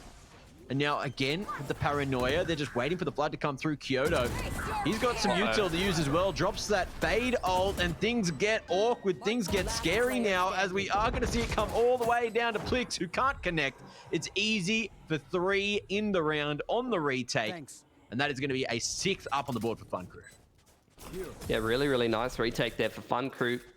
And just in general, like, you see it from their agent comp, but you see it in the rounds that they put it on the board as well when they're finding these opening picks. It feels like an obvious thing to say, but this comp is very, very aggressive. So they need to find these opening duels. They need to make the best of the rounds where they do have access to things like the Tour de Force. And even in this round where they don't, they are still going to lean on the double op here. So yeah, their retake ability is pretty much nil right now. If they lose a site, they cannot get their way back into it unless cat girls don't use their utility correctly or make mistakes here and there. So it really is about these opening duels, especially when you're forcing in a double op like this. Yeah. Okay, a bit of action here on grass. Yakuza keeps going forward, dismisses the way to safety. And Kyoto almost manages to find him there with the wallbang. Again, opening duels have gone quite well for Fun Crew. They're trying to gather some info in the mid-round, droning down middle, seeing if anyone's around at grass. Autumn still has some control of this lobby side, but this is where Andy is on this deep info line, Freshest on the C long line as well. Fun Crew just have so much info in different parts of the map, and the middle of the map covered by these trademarks. Yeah, he starts to work up that tailwind. Again, these jet changes coming through for playoffs. So keep your eye on it. Andy able to use it here on the second attempt after the updraft. So gets on a different line. Kyoto becomes a victim, but it's a nice trade coming through from Autumn now, expecting some more aggression in through the smokes. Instantly, Yakuza off the back of the Lear is able to pick up that trade, and now it's Swirl in a 1-on-3. Man has been chunked away at already, and he just wants to try to find that line, but Yakuza holds it down, finds himself the triple for the round, as well as a 7th. So we are going to see Fun Crew already starting to come through with the majority here on Haven. And Cat Girls here, not quite great enough money to be able to put a buy together. They've got some really nice ults to be able to combo together and just go for a pretty no-nonsense side exec. Things like Brim ult and Raze ult and Breach ult really do allow you either smooth entry into a site or really bolster up the post plant. So a little bit harder to play these sort of more long drawn out defaults. It's a double op setup against the kind of comp that Fun Crew's running. Another leg in there, and it looks like they're trying to get very fast up into B. That's a huge tilt one by Luke, considering in fact he had a frenzy there. And Man's all the way across. He's dropped the Roomba on the left side and he's pushed his way on the right. Has this ult, which barely misses. And we are going to see that pulse come through, but Lou keeps on fighting. He's managed to get his mitts on that Vandal now. Things getting scary, but easy. Trying to even up the odds coming in on the flank. Has nothing in his hands there. Pulled out the bow for a moment, but Lou, again, he's hunting heads. He's taking names, and he might just be taking this round. One more kill for him, and he gets himself another grenade, which is really going to help in the post plant there. Probably have some fade utility in there. There's the blind on the choke point, trying to help Norson and Andy scale into the site, but this is a very rough crossfire to deal with. Autumn's on this line. They're not ready for him. That's going to lock it down. Autumn having a great game yet again here on the chamber. He's really up there in terms of the stats so far in the group stage, and he started off the playoffs beautifully as well. Yeah, Autumn 3 is really having a good game today. I think everyone's kind of having a good game for the most part. I mean, there's a couple of players who, you know, attack side, you're playing these more supportive agents, don't really have a chance to kind of get involved too much. Yeah. Teleport's ready. That works. I want to see how this fade works, especially on the defense for the info gathering, you know? Seems like a lot of the abilities are just really good at taking that map control. And, what? Yeah, I mean, that is a trigger that some people can read, that he might be on top of the box, but okay. Lou doesn't read it. Still wins the duel, though. Wins the feet shooting competition. Norson gets Brim ulted, Breach ulted, rather, and I'd say that's probably all she wrote.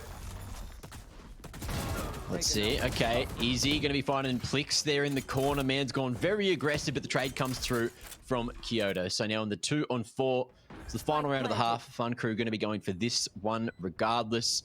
There's a chance that Yakuza, with one more kill, he can get that Empress online and heal up for the retake, but we'll see how the timings go. And these positions for the post plant are already so strong. You got Lou as well, who was playing the info position, but that's going to cost him. The wrong direction at the wrong moment. Autumn able to connect this. He does rendezvous away. Yakuza taps it, looks to commit for the half tick. There it is, but he's got no time to get off it. Autumn, a big round again from him, and that's going to be 5 on the board for Cat Girls. So it's pretty close as we get to the half. It is. I'm keen to see what how we're going to be taking map control here for Fun Crew on their attacking side. Yeah. Like, this has got to be a lot of aim dueling and kind of brute force approaches. They really got to be making sure that these players who started off well on the defensive side are going to be hitting shots that cleanly on attack as well. Maybe the timings could be a big thing here, especially when you're playing an Omen comp and a Chamber. That gives you a little bit of maneuverability. That's where you can kind of get in there, you know, TPing past some trips or maybe even smoking off trips. Lurking up middle could probably be a pretty big thing for Fun Crew, whereas they don't really have as much execute potential. Bomb buddy out. All Roomba going to be used just to clear out lobby. Couple of shots coming through there, but again, Deploying drone. with this Brim Smoke, no one's gone too far on the aggressive. Even with that Brim Smoke at A main, you can see the big rotation coming through from Cat Girls and sending him all the way back to C. That's going to be swirled, so maybe trying to force him into his crosshairs. We'll see if that works. It's good defaulting from Fun Crew. They take that info line away from Autumn. Brim is forced to rotate over to C and drop his smokes. How do they go about executing a site with 4 players over here and a lot of utility, though? Well, we'll see. They have to get past the paint shells first as well. There's a lot of this extra stuff coming towards them. There's Fade Util, there's a damn fault line. It is going to be Andy falling and things get awkward. So at least with time remaining, they are just going to get out of dodge and send it back to somewhere else. Yeah, he's still got these trademarks online, though. That is just the global presence of the Chamber at the moment until the nerf does come into the tournament patch. Still playing with these double trips. Fun Crew go and make some noise over at grass. It seems like Norson going to burn a smoke over towards that B site, try to pull a rotation across, and he does get the breach over there as well as the Brim, but there's still 2 players on this A site here for Cat Girls. And Norson, he's still got this paranoia. It's hit both the A-site members. Things get a little bit awkward, and that's going to be the equalizer, but time is a factor. Norson doing work, but the bomb, it needs to be planted. Easy gets that one down, but the man now has to get his gun out, and he's not going to have time to do so. Lou, tucking away at Hell was enough to hold control and get that final kill, pick up a round, and get Cat Girls straight back into this one in the second half. Yeah, this is the thing I'm worried about for Fun Crew. It's like when they have money and their double AWPs working and their aggressive pushes are working on the defense, that's all well and good, but how do you go about getting into sites against this kind of a comp for Cat Girls? I think, yeah, they need to be a bit more lurky on this attacking side and play off of abusing rotations and things like that if they're going to have success here. Time to work. Force buy coming in here for Fun Crew. So we'll see how that works out for them. Seems like they're posturing towards mid and grass here early on. Do have the Brim and the breach over there that could really play bomb plant denial or spike plant denial on that B site if that ends up being a thing. A lobby control goes in the favor of Lou here early on in combination with that Brim smoke. Crazy how after the change, Brim can smoke from so far away. Like, you can literally be almost in C-Link and you can smoke the back of A lobby, and you can see him doing that. He's literally in C-Link right now, like re-smoking lobby. Oh, I thought he was rotating from B for that. I didn't actually notice that you had that much extra range. Yeah, it was a change a little while ago, but it's kind of been insane. Okay. Let's see if this paranoia is going to be enough. It hasn't hit either of the defenders here. Lou's going to be able to find one, but do they expect Kyoto tucked in the corner? Yakuza not going to clear it yet. They are going to hear those footsteps away, so we'll see if the timing can be caught here, maybe. As Kyoto keeps on moving forward, we're going to see the spike make its way into B. Plix tries to flash himself in, but that's not going to be too successful. It's only good for a first, and Swirl, he'll find another, so maybe a chance now as we are going to see the flank continue to come through. Wesh just isolated on the right side, Yakuza on the left, and the man is now in a 1-on-2. At least he's got that trade. He has the Devour to get some health back, but he's not expecting Kyoto so quick on the flank, and there it is. The equalizer, 7-7. Good attempt at the force from Fun Crew. Could have gotten it across the line. Ended up going 1-for-1 on that A control. I think they kind of anticipated that after they dealt with the raise that maybe there wasn't like an additional player close up on A lobby. You didn't expect the close crossfire. I think that was the side effect of Cat Girls having the Spectres and being on a bit of a bonus. Otherwise, you tend to leave like one player there after you've taken that control some of the time. It's the half pie in from Fun Crew. The Chamber Duel goes the way of Autumn here early on, and the rest of the boys kicking off a quick garage split. Autumn, missed opportunity, but he gets it on the third shot. Takes that head off of Andy's shoulders, and now we're back to this 3-on-5. Cat Girls, we're going to see Lou play around the brim smoke. Doesn't matter because it's faded, but the man wins the engagement, and the spacing between Fun Crew is not good enough to go for that trade. So it looks like it's just going to be death by 1,000 cuts at the moment to Fun Crew, who aren't finding anything with these pistols. Yeah, they did a fair bit of damage to the economy in the last round, but this is where they need to actually convert a couple of kills to keep that economy nice and unstable on Cat Girl's side. Because a nice little one-tap, almost converts a second, but not quite. Off angle here from Norson. Not quite going to be ready for that. Expects the peak though. Paranoia commits and manages to win that fight. It was drawn out, but the man's now just got 24 points of health remaining. You know, he might just get locked in position. Haunt's going to reveal his location. Tries to TP to safety. And catches a timing. Kyoto with Util in the open. Man's now doing work. Norton though, after all that, just gets tapped through the smoke. Swirl going to be able to save the day. Yeah, he's exactly. Taking a lot of guns two picks in that round is absolutely massive. Like, not really the character that you wanted on. Like, the Omen TP, yeah. Like, on Haven, there are a couple of nice set plays. Like, the most common one, like TP into A Heaven. Bit of, like, a set exi. Yeah. Not really something that Fun Crew can do as much with the comp that they have. Like I said, they just don't really have the kind of comp that you could do with set exi with. Like, the best you could probably do is like a dart over the top of Suicide or something and just rush short A with the Omen TP and combo. Either way, though, Cat Girls, Fun Crew rather, going to take attack pause, going to have a bit of a chat about how to approach this attacking side and keep themselves in the right position. It's a great time for attack pause. They know that they've just sort of whittled down the economy of Cat Girls. So if they win this round, this could be a big swing for them and actually really start to bruise the economy of Cat Girls, allow them to pick up a couple of rounds in a row, and all of a sudden they're touching distance of double digits.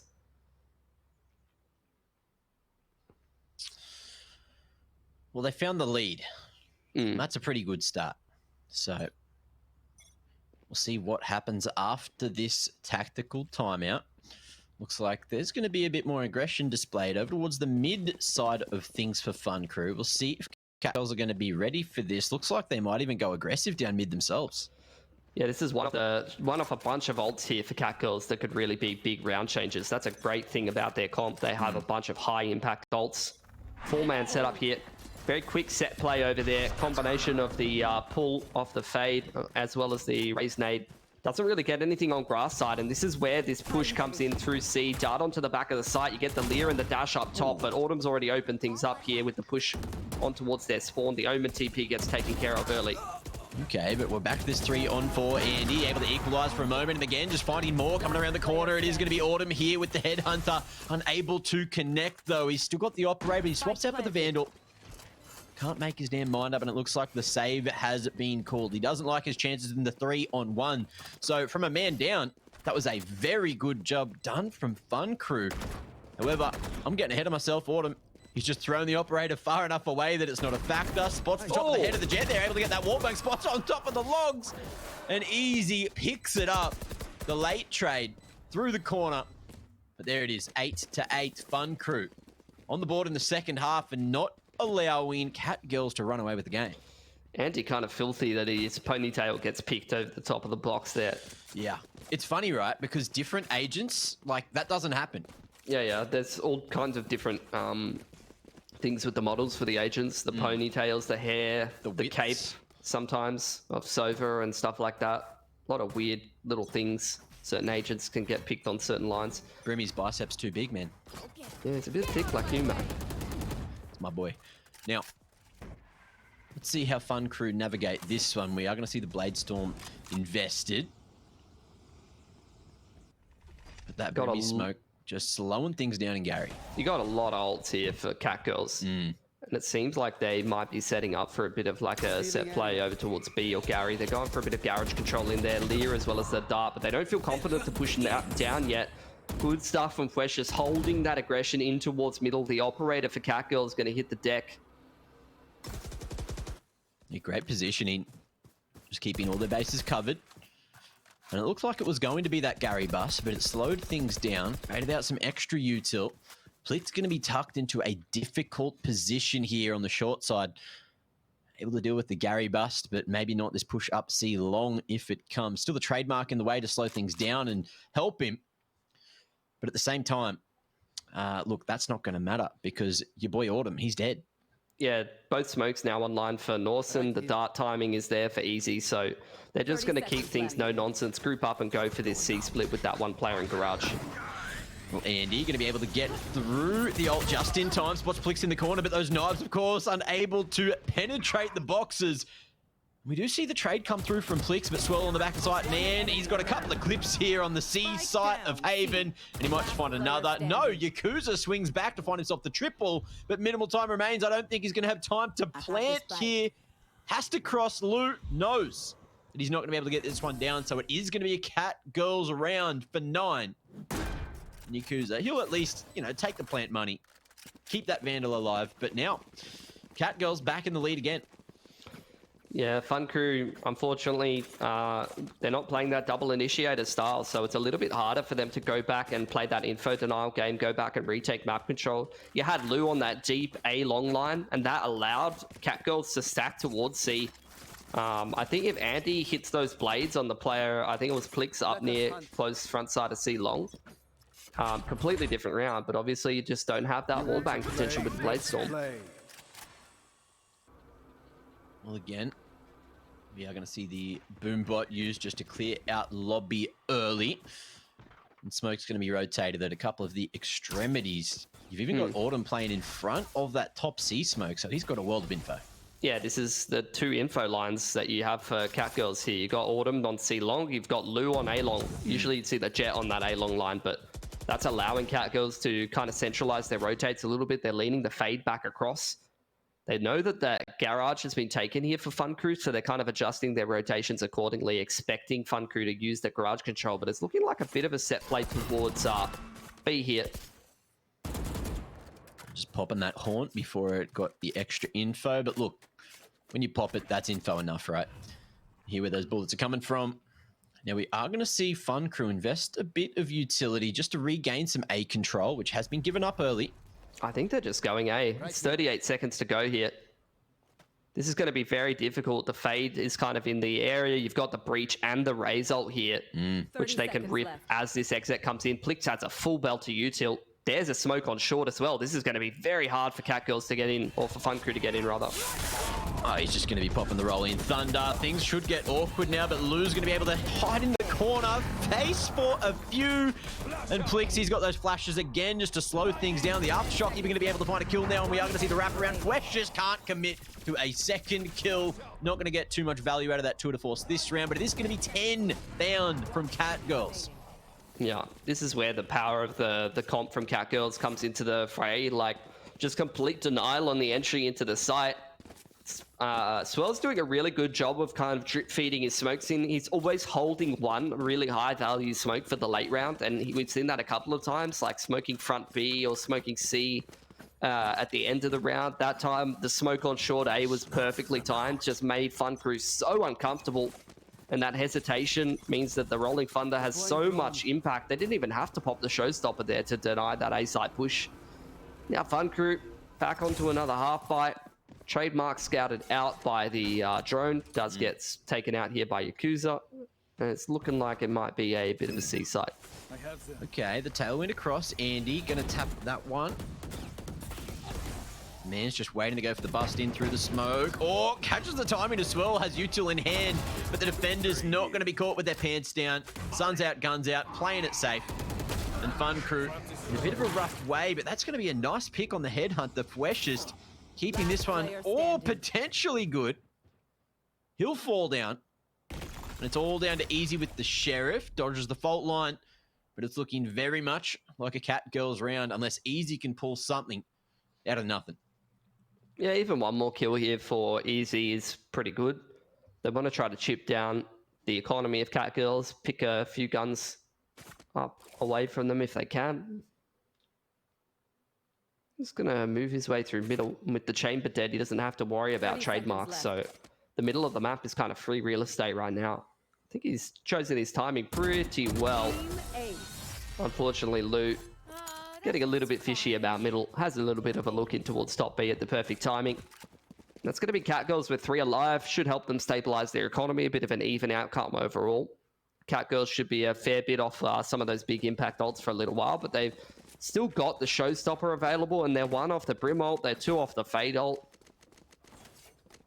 What a Fun Crew going to go for here?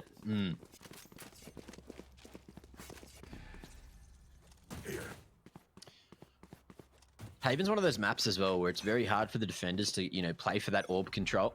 Try to get those extra ult points up.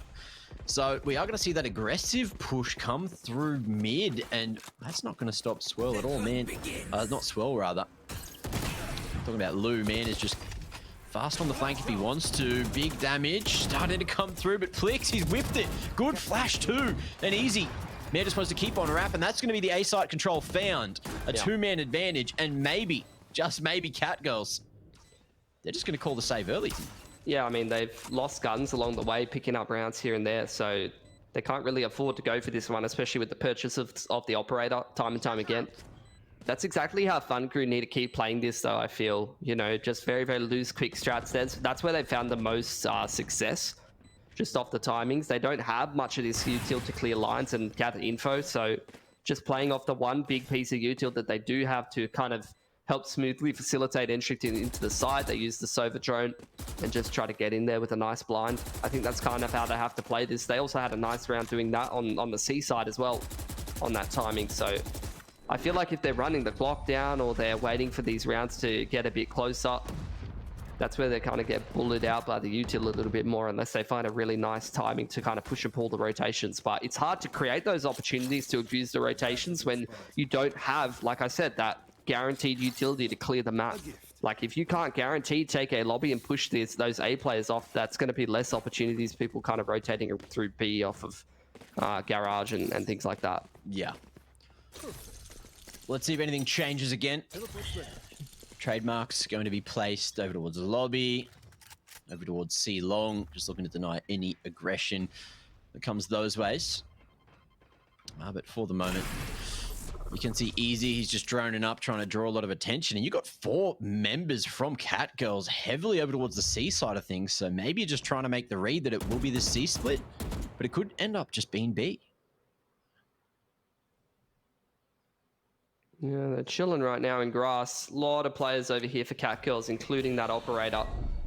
Lear pushing Autumn off the line. His trademark does get dealt with, but he's able to still pick one and potentially TP out, but instead goes back for more. Maybe playing off the util from Plix. Getting real hungry for it. That aftershock is not going to stop. The split up from Gary. Yakuza finds himself the lineup to get 2 more. Add him to the tally. He'll tuck away at backside. Jumping.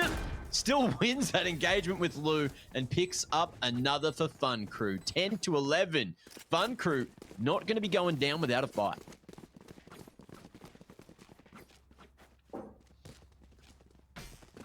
Very, very close game of Haven right now. Yakuza's kind of popping off, which he hasn't really kind of been the standout in terms of the stats. He's been quietly having some decent games in here for Fun Crew here and there. But I think from most of the series that I've been looking at the stats for, it's been Andy. I think Flesh has had a really, really good game on the chamber here and there. Yakuza definitely has the potential to kind of have a pop-off game like this, so it's good to see it realized, particularly on an agent like Arena. You know, if you're going to pick this agent, you have to have the impact on it in terms of the frags. Yeah. Oh, and there it is, the Horn. Gets a good amount of info, but it forces that TP away, and Autumn, he's still got that rendezvous at the ready to TP back to safety, but not spotted. That barrel not quite poking around the corner. Right here. Now we are going to see this attempt at a C-long hit. Dark cover coming up the top. They've done this a few times now. It has been quite successful, but we'll see what Plix can do from the back of sight. He gets that fault line back up just in time, but he has to dodge the drone. He'll do so successfully. Faultline slows down the push for the moment. Good damage from Swirl as well through Garage, but he's got one flash remaining to try and buy time. Lou's going to be going forward there with the showstopper, and it picks up another Fun Crew. Not going to be given an inch at all this round. The flawless coming through for Cat Girls. I mean, it's massive to stabilize the economy at that point in the game. Just have 5 alive right as we're getting towards the tail end of things. Fun Crew reinvesting. A lot of ults being put into that round there for Cat Girls, but at the 12-10 scoreline, you know, even if some of these players don't frag up in this next round, Plix and Kyoto are still definitely going to have their ults online. Autumn will get us to a force no matter what, and like I said, stabilizing the economy is massive to make sure they can buy into this next round and keep fighting for this map 1 victory before we can potentially get into OT early on here. Standing ahead. Recon Dart going all the way down A long. That one's broken, so some info coming through. Andy has to invest the updraft just to get away from the paint shells. Keep himself feeling nice and healthy there at lobby. Info found, but it's cost Lou a point or 2 of health. These TPs from Norson have been kind of underrated. Yeah. Like, getting across a lobby when there's that much util invested is massive. Unfortunately, they lose Fleshes on the other side. Beautiful damage inflicted by Norson, followed up by Easy's shock dart there, but with that short B-smoke yet again, in combination with the Rolling Thunder, Fade Old invested as well. It's looking like this one's going to get shut down for Cat Girls. That Nightfall's given them a huge amount of information, and Yakuza still alive, still able to fight and give Fun Crew a chance. It could be the final round. But in the 2-on-3, you've got Easy, you've got Yakuza, both of which have played relatively well so far, mostly Yakuza. So as long as he's alive and kicking, anything's a possibility. Oh, this cross. Easy's able to actually get onto the site. He knows that backside is clear for the time being, so he can try to potentially tap that spike. Yakuza looking for a rotation through that A-link, but it's a double flank, so he's not going to get any action until he pushes a little bit further, but that's where the trademark spots him. Oh, and timing. Maybe going to favor Cat Girls here. Easy, not expecting that double flank, and it's all down to Yakuza, but the man is caught in transition, position known, and just playing 2 separate this time. There it is, Defuse coming through. That's going to be the 13-10 victory for Cat Girls on map number 1 of the series. Haven in the bag for Cat Girls Image. Yeah, it was good to see, you know, the new comp coming in. That was 4 different agents from the last time that they played Haven, where they actually did drop the map to Raid. And that was a pretty close game. I don't know how much of a fan I was of Fun Crew's comp. There wasn't like a whole lot of consistency to it. Like this is why we love Valorant. We love all the agents that can have this guaranteed utils and the util combos and the creativity. But Cat Girls, that was like a throwback to like an old school comp where they're just really relying on the fragging. The double duelist approach is not something that you see a lot of teams kind of rely on outside of like, you know, Paper Rexes and teams that are kind of well known for it. And I think at the end, it kind of just fell flat a little bit there in terms of like the depth of the strategy that they could bring. They had some pop-off moments and they definitely brought it to a very, very close game, but couldn't quite scrape it across the line. Yeah, look, Autumn had a pretty good individual performance there, going almost, he's just shy of that 2KD. Everyone else, look, pretty ballpark figures, you know, mostly positive. Even like Plix and Kyoto, they were negative, but they just had so much utility that was brought in to this map that, look, they just did their jobs, and that was it. You know, the Rolling Thunders, every time Plix used it there in that second half, just got beautiful value for money. Even in the first half, same damn thing. But ladies and gentlemen, we are going to be going to a break before we jump into map 2. So don't go too far. Go get yourself hydrated, and we'll see you just after this.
stations.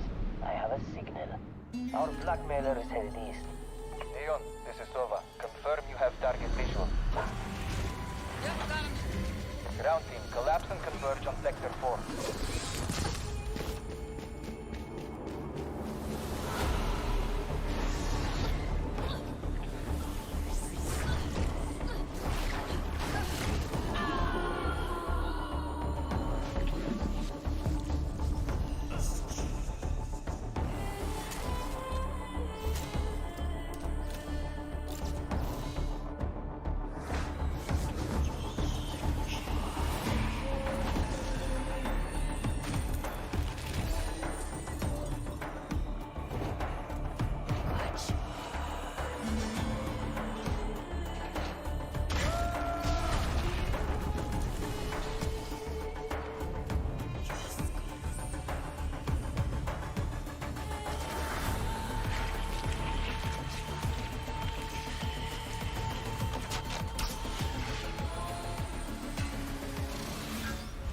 I've seen your darkest fears.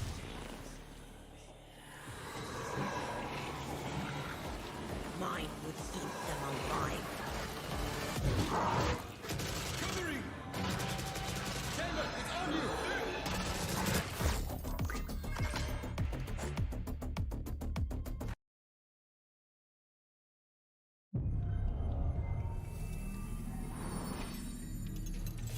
You can tell a person's character by their first action. Check me then, eh? It's a bullseye. Only type of light that I ever hide from. Cause I'm red and blue lights, I don't sing their song. I don't. Where you at, yeah, where you come from? Lost in it. Who you wanna become? You dead. Move your body, move a leg. Everybody here. Welcome to gravity. One to the right, down, one to the left. Never stay still. Move again. We saw the beginning and the continuation. Now, the end. We are above them. Anything I want, baby, gonna take that. Do what I want, so I'm never leaving. Whole team Better with me, luck could never next break life. that. Protect at all costs, yeah, like a wave cat. Relax, my friend. Time and space, they know what you think. It's a bullseye.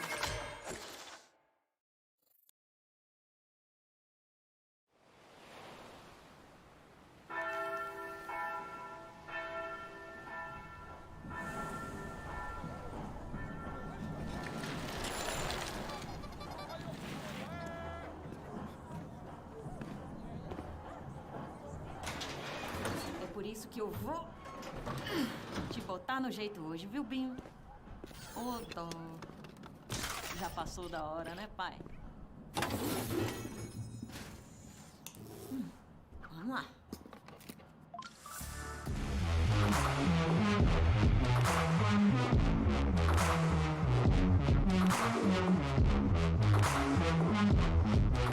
Ladies and gentlemen, welcome back to the Valorant Oceania tour, where we are one map deep in the series between Cat Girls and Fun Crew. Cat Girls, of course, taking map number 1, which was Haven, which means, Mitch, we are going on to map number 2. You want to tell me about that and what we're playing, who's going to win it, score lines, who's good, etc.? We're playing Valorant. Yep. And we're going to play Icebox. I like Icebox. It's a good map since the changes. Fun Crew also likes Icebox because they beat Order on it, which was a big game. So they're pretty good. Yeah, it was like a tag team of Andy and Mr. Fleshes popping off. And they play a little bit of a different comp. They're playing a bit of the KO instead of Reyna. They have played the Reyna in the past, but I think it's probably like Yakuza on the KO most likely. Okay. Last time they played this map against Honey Badgers, they played a Yoru for some reason. So that one might be a bit of a write-off. I'm not expecting the Yoru this time, but maybe I'll be surprised. I kind of liked that combo that we saw between, Plix and Kyoto there, going for that double ult. It's the fault line into the Nightmare, I believe it's called, for the fade. So we'll see if we get a similar thing going in here, or are we just going to see... Interesting one. We're getting Raze here on Icebox. Yeah, from Lou. So he seems to be a full-time Raze player from now on. Well, they killed his Jet, and the man loved Jet, but... They killed his Jet? The Jet's still fine. There's nothing wrong with Jet. No. You got to press shift twice, or whatever the button is, twice to go for your tailwind. It's broken. So Fun Crew again have completely changed up their comp. They were playing KO Sova, the double initiator comp with the jet chamber that a lot of teams are playing. Now they're playing 3 different agents. They've gone Sage and Fade, as well as the what was it? The KO, I think it was. Oh, sorry, I missed the last agent. No, Raze. Sorry, Raze was the difference maker. So instead of the jet, they're going for Raze. Completely different comp here for Catgirls. So they're playing a lot of different agents today. Not sure if that's an upper bracket game or if they're starting to bust out some different stuff, some of their alternative comps here in the upper bracket against an opponent they're relatively comfortable with. Need to double check Fun Crew's comp because they did play the Yoru the last time that they played Icebox, and this is their pick. But hopefully they're not playing the Yoru again, which if they are, it'll be interesting. I mean, it is like an upper bracket game. Kind of important, you know, VCT APAC qualification on the line eventually. Fun Crew, they're back to the normal one. So they're back to the comp that they played against Order where they had a bit of success. Yakuza, who was kind of a standout there on the previous map on the Reyna. Have seen him play a little bit of Reyna here on Icebox, and it's something that wouldn't be too far-fetched, but KO has been a big favorite in the last little bit. Last international tournament that we did have a lot of KO on Icebox. Saw a fair bit of play. You can just get those knives into like really good positions, right? Where, you know, you just get a world of information, and that's exactly what we're about to see. Okay, Yakuza trying to run for his life, knows there's a whole lot of numbers just around the corner there at B long. We'll see if Catgirls are going to belong here over towards B in just a moment. Okay, Wall going to leave a tiny gap here for Andy to try to play around in the top of sight. But again, Catgirls not committing just yet, just clearing out the back of yellow. Yeah, they're going to have to wait for gas for a little bit longer. They burnt a lot of gas getting across to yellow, and it goes up to 50. They've even popped the poison orb, so they're going to have to wait even a little bit longer here. Probably another 10 seconds before they can really commit in towards this B side push. But that dart is going to be some pretty decent info as they hear multiple players shooting at it. Everything's slowing down. Catgirls just cutting sound and seeing if they can find any of these Fun Crew members getting too big, too over-ambitious. Yeah. There's the gas and the wall plant, as you would expect, and Catgirls going to get themselves into a post plant. There's the dive through the wall, though. Yakuza trying to go for a little bit more, but punished for that peek. Autumn connecting with the Headhunter, and he's still got a few more bullets to play with. But is he going to be able to hold the line? Just watching the wrap on the left side of the wall. 2 segments already broken, and there's not much extra coverage, but it is going to be easy trying to go forward. Good hold from Flix to find at least one. Trade starting to come through, and Catgirls very happy with that one. Lou for 2. And the first round on the board. Catgirls off to a better start than what we saw from them over on Haven. It'll be a little bit of a change up. Autumn doesn't even have his headset on, mate. Doesn't need it. Maybe Lou just made him grumpy, you know? Told him to get out of here. And he's like, you know what? I'll just do my own thing. Maybe. Headset off. I think it's going to be quite hard to play against Catgirls playing these different agent comps if you're not used to playing against them. It's a great thing about Valorant. You can really change up how you play different maps, and if the other team isn't ready for it, it's quite hard to kind of adapt and find a game plan on the fly. It is one of the more kind of unique skill sets to have. Okay. Well, aiming's a pretty good skill set as well, and Yakuza are going to be heavily relying on that yet again. Man, he's feeling sharp. And down in this 4-on-4, we got Plix just trying to push forward. It's worked out. Battle Sage initiated and tucked in towards the cutout. Now that wall's gone down. He's got a helping hand from Lou, from Swirl. All the boys looking to fight here in numbers. Close range, Yakuza, he'll fall, and it looks like, oh, it's straight back to a 2-on-2. Just like that, Fueshist and Easy able to trade with these pistols. Coming in on the flank now, Bulldog going to be retrieved by one of them. Easy falls, and Fueshist, his position known. That's Spike still in a very open position. 4 Catgirls to play around, and Lou just jiggles. Goes for that 2-tap to finish, and it is going to be 2 on the board for Catgirls, who try to keep the guns alive. They will. Explosion radius not going to go too wide there. That's a lot of damage done by Fun Crew in a round like that, though. Really great job isolating Autumn. deep on that line with just the classics, and then even coming in there on that retake, couple of nice kills from Fweshest and Easy.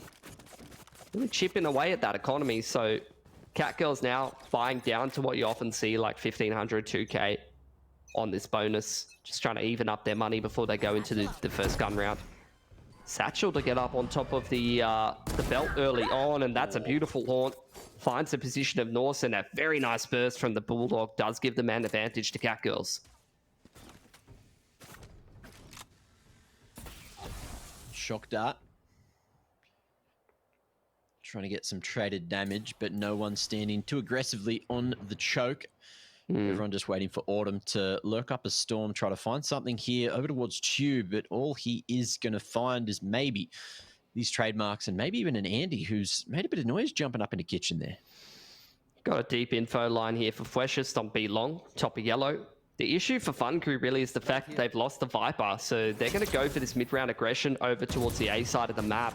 Flash from Yakuza trying to set up Easy for a bit of info gathering. He's still got his dart and his drone here on the backside, and a bit of a missed dart thrown up there. Doesn't scan anything. Andy going to activate his dashes. Autumn does take the trademark out of kitchen. That's going to start to make Fun Crew very nervous about this mid flank. They've pretty heavily leaned over towards A. Dash has already been used, so Flesh just kind of has to go a little bit huge on B long here to make something happen, I think. We'll see if Autumn can find a timing onto Yakuza at the bottom of Tube, and Freshest as well, still playing aggro. 72 HP to play with, but over the top loot, able to get that trade happening. Haunt as well, going to be dealt with nice and early, but the bomb not going to be stopped planting. It will. Yakuza coming in clutch just in time, and now with the spike on the ground, there's still a heavy chance for Fun Crew. That's going to be planted in a more safe position. Pulse comes through, spike goes down, and the retake comes through quickly. Fun Crew on the board, 1-2. That was huge, actually. The fact that they were able to put the pieces together and actually close that round out. They lost Norsen so early on, so they didn't have access to their controller, which is a big, big boon to locking down that A and coming in for those A retakes. They only had Fleshers go 1-for-1 around yellow, but they were still able to effectively like 3-on-4, 3-on-5. So really, really nicely done there for Fun Crew. Like, they did not have a great position in that round. They lost first pick. They lost the mid control by losing that trademark in kitchen. They did not have a great read on what was happening. But still, that was only kind of the bonus there for Catgirls. So yeah, this is where this gun round comes in, and they could potentially get reset pretty quickly. We got a res there for Plix, and we also have Hunter's Fury for Easy. So that's going to be solid just to slow things down. Catgirls are going to have to focus on trying to bait that one out. Tap the spike a few times, or maybe even just go for the commit. We'll see if the mind games come into play. But look, there is members. There is numbers over towards this A side of things. 4 defenders, 4 attackers. It's going to be a bloodbath in just a moment. Drone over the top for some info. And oh, that snake bite just doing work. Yakuza going to be able to finish off the back of it. Norsen tucked away here in the corner, but he's not going to be able to get too much work done, as we're down to the 3-on-3. Still no spike on site, no site control as Easy swings wide, cost him his life, and just like that, there is picks coming out every bloody where, and Yakuza now has to try to save the day on 30 HP. Yeah, Autumn's done the perfect thing there, just controlling middle. That's a pick that really changes the round. It was, like you said, going to be an absolute bloodbath at 8. Nice wall from Plix. Doesn't have to worry about that flank anymore. They've got a trademark in middle, which has to be shot before Yakuza can make his way through there, I would assume. So that's a big tell. Gives his position. Knives all the way over here at orange. And Plix, he's just going to play a slow game. Autumn with the offline. Picks up a free headshot, and that is a big round to win for Catgirls. But again, really good damage done to their economy. It's going to reset the money there of Fun Crew. They also burned the KO ult, so yeah, not ideal that they invest that and still don't pick up the round, whereas you look at Catgirls, they're only building up more and more ults. Showstopper, Tour, Res, one off the pit as well. So they're looking pretty heading into this next gun round. Let's see if Fleshes is going to invest the Tour in this round or whether he's going to hold it. He's actually going to invest it, so they're going to give this half by a crack here. Okay, see if they can find those entries. Autumn stops the aggression from Andy. So already plans not going as expected for Fun Crew. They're going to heavily rely on Precious to make something happen, but the man is nowhere near any of these attackers at the moment, just locking down that B long angle. Flash through mid. Pretty big tell that Yakuza is trying to make a push somewhere, or that they might have lost mid control. So we'll see how Catgirls are going to respond. You've seen a very, very slow, measured approach on the attacking side from them in general. That seems to be their style, which is actually quite similar to how Kyoto was calling in the last Fun Crew lineup. Not sure if he's the one doing the IGL duties again, but stylistically, it's looking pretty similar. Oh, offline, Autumn.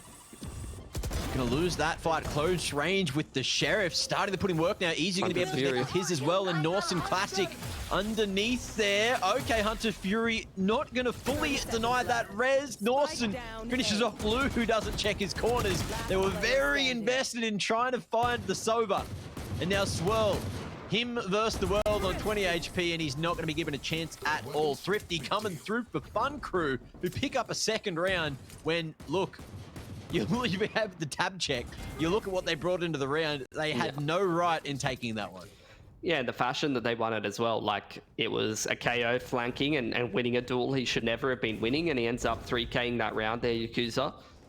They had the tour invested there, and it wasn't even the tour that really got any work done. It was like Norson getting a timing on someone running past him. The Hunter's Fury was beautiful from Easy. And then the 3K from Yakuza, who's again showing up pretty massive on this KO this time instead of the Reyna. He seems to be this pop-off player on the Flash Agents that can kind of swing a game. Catgirl's now having to take a save, but they are going to invest the tour here. He's been having to do a whole lot of the heavy lifting for Fun Crew. And we'll see if that's going to be a continued trend here on Icebox. Norson just popping the haunt before it gets too much info. Too much value, and Norson over the top. Able to find Autumn there as well. So things not going as expected already for Catgirls. Fun Crew with the man advantage. Let's see if they can convert. Yeah, drone goes in. Pings Lou. That's going to push him off the line. The KO knife going to convert the position, confirm the position of multiple players. And this is just this Viper setup that you see time and time again over towards this A site. Not as strong as it used to be with the Viper changes, but still something that can be quite hard for the attackers to contest site when you have gas. Oh, he's so sharp.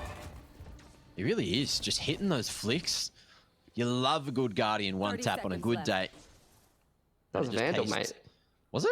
Yeah, you need it's two. You're not in with the skins, bro. You're not in with the skins. Dude, I don't give two shits about skins, and let that be known. They don't matter. Had a whinge about it earlier. Now, Fleshist able to find one more. There it is. Flix answers one right at the end of the round, but it is going to be all tied up at 3-3. But again, if I have too many more teammates asking about skins in the buy phase rather than talking about strats in my pugs, I'm probably going to throw hands. I really am, Mitch. I'll tell you what, though. Don't get in my way. Fun Crew's money is crazy right now, Mac. Like, they've got so much cash built up. So if Andy starts to get rolling, that could be very, very difficult for Catgirls here. See what Catgirl's approach is going to be. They have got that Showstopper and the Pit online, so these are the kind of ults that can very seamlessly fit together. Early round, you use that Showstopper to kind of kick things off, and then you get into a post plant with the Pit. That's kind of what you want to be doing. Mid to B wall coming out here, but Lou going to actually make his way up through kitchen side. Looks like there might be some more aggression. Precious going to be cleared in the corner. Flix, nice entry route coming in through from mid. But they still need to deal with Andy over towards long. He's got this tailwind, half charge, not going to be able to get out of dodge there. And Easy still controlling that yellow side of sight, but the Viper's Pit just denying so much info and allowing the plant to go down. Easy looks away at the worst possible moment. Yakuza as well trying to mask his drop. But he's still got that ult pumping, so can get some info in the smoke, knows no one's that close to where he currently is. And that may leave them open to the res, but that's not even going to be given an option as Autumn stops this rotation through. 3 alive at the end for Catgirls, and the lead maintained 4-3.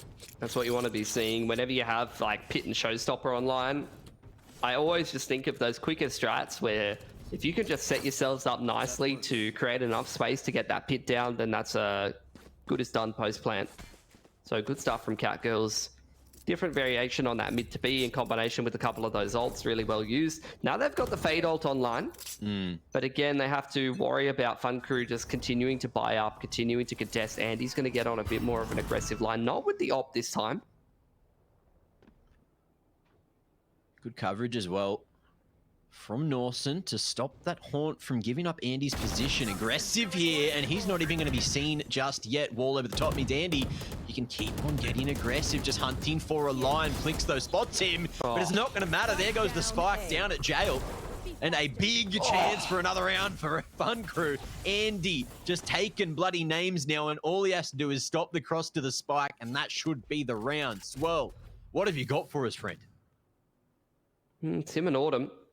Try to dig them out of this hole. We can see Autumn is placing his crosshair on all the positions that he thinks that his opponents might be at, but Precious on the operator, a little bit too hard to deal with. Dash activated for Andy. Spots out that last player, and you can see Fun Crew cutting down the angles, all pushing it together. Not trying to give Swell too much of a highlight reel, although he does flick to one head. And that's a nicely done round for Fun Crew. Andy finally finds some impact. He's had a bit of a slower start here on Icebox, but your Jet player will be sorely needed if you're going to try to make a game of this. From the amount of highlight clips I've seen from Swirl, I just never write him off, you know? You know that there's just like that chance that he's just done that much aim prac that he just taps 5 heads like it's absolutely nothing. Didn't happen though. So still waiting, Swirl, you know? I'll put you on blast. I want to see it. I want to cast a clip, mate. Come on. We got a complete change up here, different setup for Fun Crew, moving the Viper over towards B after a couple of rounds with that A setup. It's going to be a different look that Cat Girls might not be ready for. You can play around that all one way. Got the diagonal wall in there and the KO over there as well. The great thing about the KO on Icebox, you can really move it around and it offers a lot of flexibility, a lot of different setups where you can play off the flash as well. Cat Girls not going to be deterred though by the change of setup.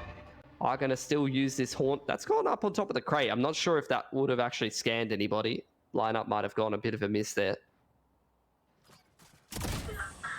Okay, big pick. Plix going to be happy with that entry. And that means there's no wall to deal with here for that retake. Cat Girls start to continue moving forward. That Nightmare just going to give so much info. Easy wins that prolonged fight with Plix. Bit of a dance. 2 left feet found though, and Lou on the top of yellow. His position now known, but things going to be very hard to go for here for Fun Crew in the disadvantageous retake. Man down, Andy only on 30 HP in a very rough position, but they're going to give it a crack regardless. Easy. Just on the side of the orb, at least gets that half tick to make things that bit more achievable in long range. Fwesh just feels it with the Headhunter. Operator shot not going to connect though, and Andy, he's going to try to commit to this one. Last opportunity, and Quest just surely now, without any vision, without any ability to hit a damn thing, he's got no ability for the round. There it is, 5-4. Cat Girls trading round for round, which means they're still here in the lead. Win, that's just one of the great things about, you know, adding the Rays into your comp. It's the same thing, like I said, on Haven, like, some of those post plants can be a bit of a nightmare to actually make your way into with the comp that Cat Girls is running. You know, you've got your Viper, you've got your Rays, you've got your Fade as well. I feel like a lot of the Icebox comps don't really have great post plant potential. You're mostly relying on good timings and crossfires and flanks and things like that to close out the round. It's usually like things like Snakebite and Sova shock darts that people rely on.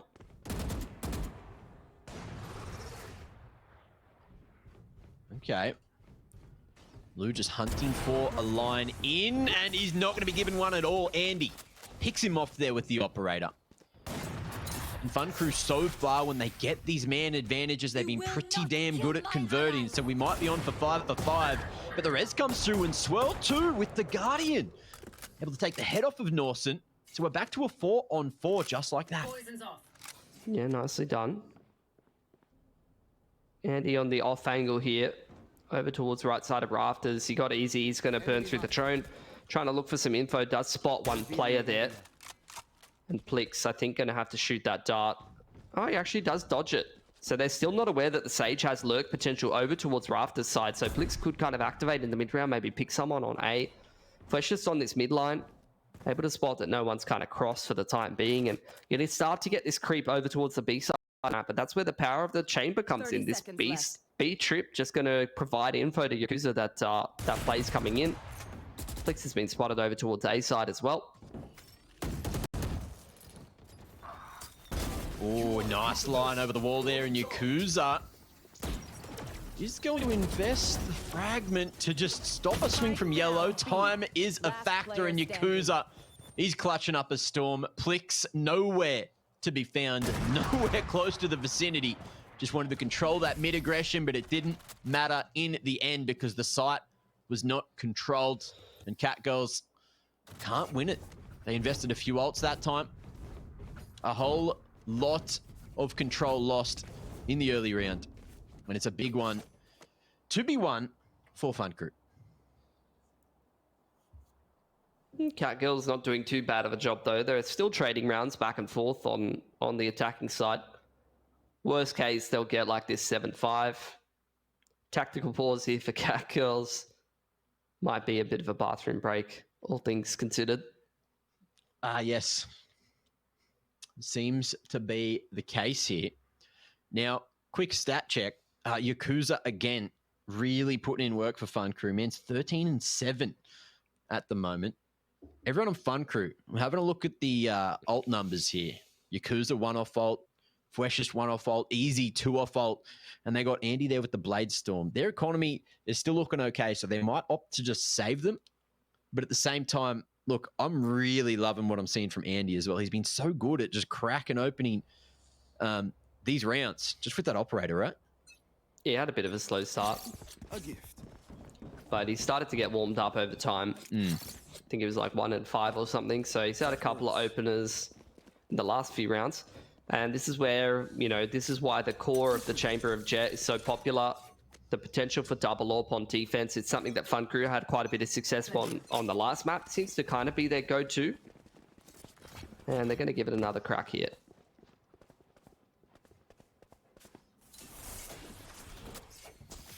Well, again, aggression.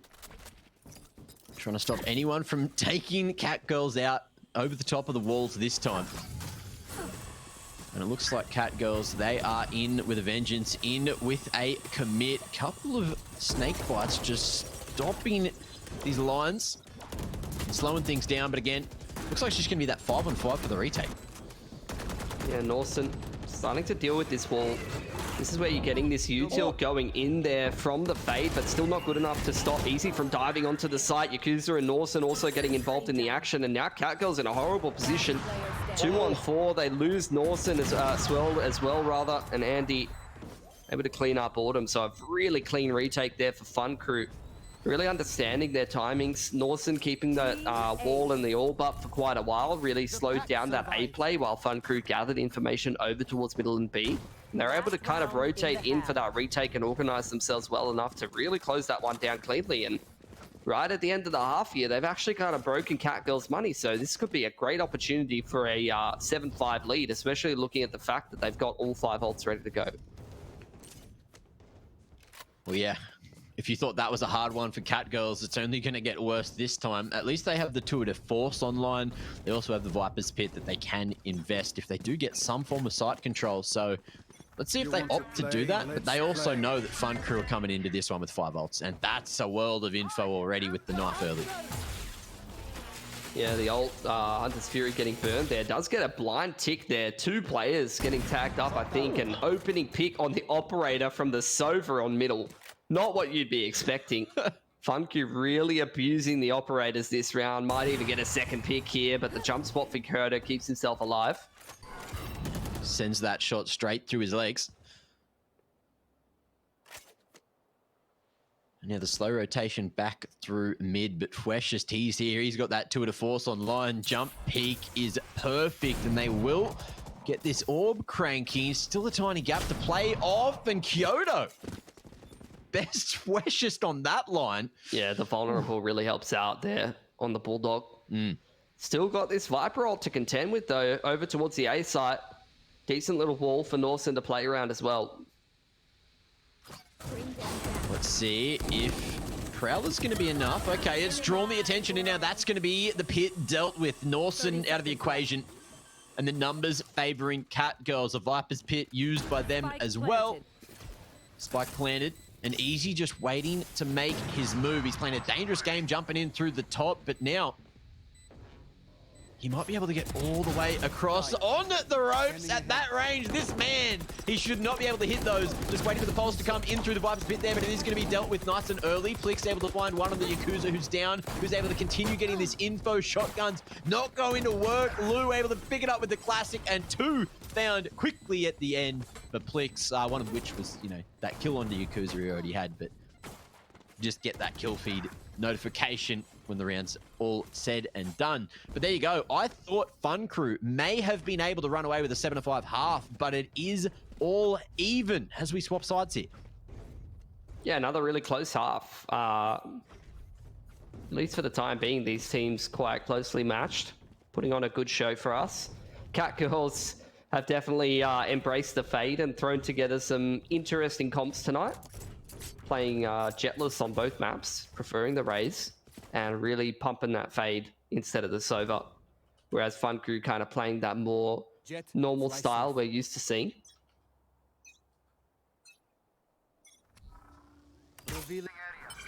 Well, early orb control coming through from Plix there. And that wall has just been so strong. It's slowing people down, you know, on the attacking side, and now he's here to use it on the defense as well. I mean, it gives them full info that no one's over towards B. Trademark spotted out. They know the chamber's over here. Oh, that knife suppressing he can't TP. They know that there's two tucked into sight here, close range. Autumn, as you mentioned, unable to TP away, so he's able to find one before being traded. Norson picking him up with the ghost there, and will commit to getting this spike planted. It cost him his life though. Lou, the paint shell's too strong. And down on the 3v3, Plix continuing forward, has this TP in front of him that he knows could be used at any given moment. Yakuza, easy, things looking good, and there it is. Fun Crew in with the lead again, able to pick up that second pistol. And oh my, things now could be a little bit interesting here in the second half. It's one of the reasons why you've seen the popularity of KO increase is the amount of jet chamber comps that you're getting. The ability to just throw a well-placed knife on some of these attacking sides and stop those TPs or the dashes out into safety into some of these aggressive positions really makes a massive difference. And I think that was kind of the crux of that round. If you allow Autumn to peek from that gen line, going to be in a bit of a difficult position. Interesting dart there. Just layering the initiator util dart into the KO knife to clear out yellow. And now they just pretty no-nonsense go up onto that plant. That's a big issue with this comp when you're playing though, is without the Sage, you can't go for some of those wall plant strats that are pretty popular on this map. Very true. Makes that post plant that little bit harder. We are going to see Easy happy to take these fights close range with the Spectre, but there's a whole bunch of pistol-y fellas right in front of him. Boombot going to be enough to draw out the attention of Norson, and the peek off the contact. Plix able to find another to reload as well. It's a good enough bait for Lou to come through and find himself a second, so it's two for both. And Autumn here, still with the Headhunter, trying to find a line, trying to just, you know, zone them in, cause as much damage as possible, and get the guns out of the hands of Fun Crew here. Andy swapped the knife at the wrong damn moment, and Plixie's going to get more value for money. That is a big pistol round coming through from Cat Girls. That cost Fun Crew so much. Yeah, you can't be affording to be losing that many guns in a round like this if you're Fun Crew. They just couldn't deal with the anti-eco well there at all. And they're going to call a timeout and have a bit of a chat there. Need to organize themselves because they don't have the fallback of the economy that most of the teams will have if they have a clean pistol into an anti-eco. That has completely put them in the bin here. They're going to have to reinvest. We'll see how much they commit into it. Some teams who have a bit of a rough anti-eco might kind of even up their cash and go for a bit of a bonus, especially when you have like this chamber in your comp. Let's players need to kind of purchase up. Alternatively, they can kind of just go all in here and try to play for the advantage overall We'll see which approach they want to go towards. Catgirls, though, they know just how much damage they've inflicted with the round like that. They're going to reinvest into this round, get their first gun round cranking, and Plix in particular, he's going to have some extra money, so he's going to have access to some of those slow orbs, which can kind of be underrated pieces of utility. But also, he'll be pretty close to his res. Well, another thing that's pretty notable going into this next round is that Easy, just 2 rounds in, man, is 1 point away from that Hunter's Fury. He's been working those up early because he's been fragging up a storm this game for Fun Crew. Yeah, Fun Crew going to do the rare save after you win. Yep. Because that's how terrible their anti-eco is. So we've got a bit of a role reversal here. Fun Crew playing for damage, whereas Catgirls playing to just secure the round, even though they lost the previous. This is something we've seen from Fade a little bit already in some of the streams and pugs I've been watching, is it just being utilized for a bit of info towards middle. The Haunt can be thrown up on some of those positions and just clear mid in the early round, give you a bit of info over there.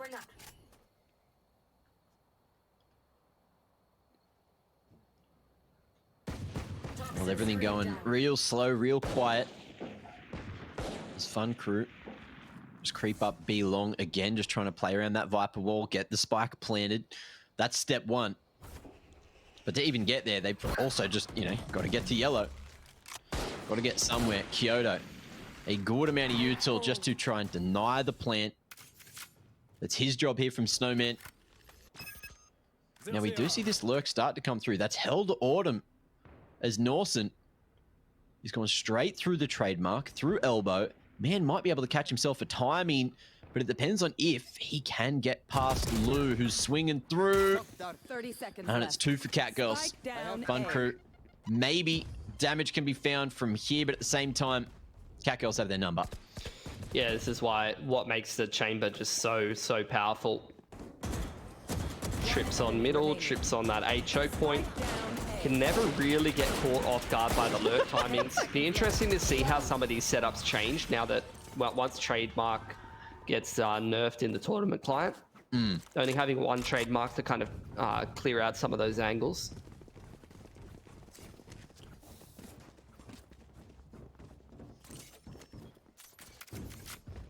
Is this investment up for Fun Crew? Hunter's Fury, like you said, 1 off the pit as well for Norson.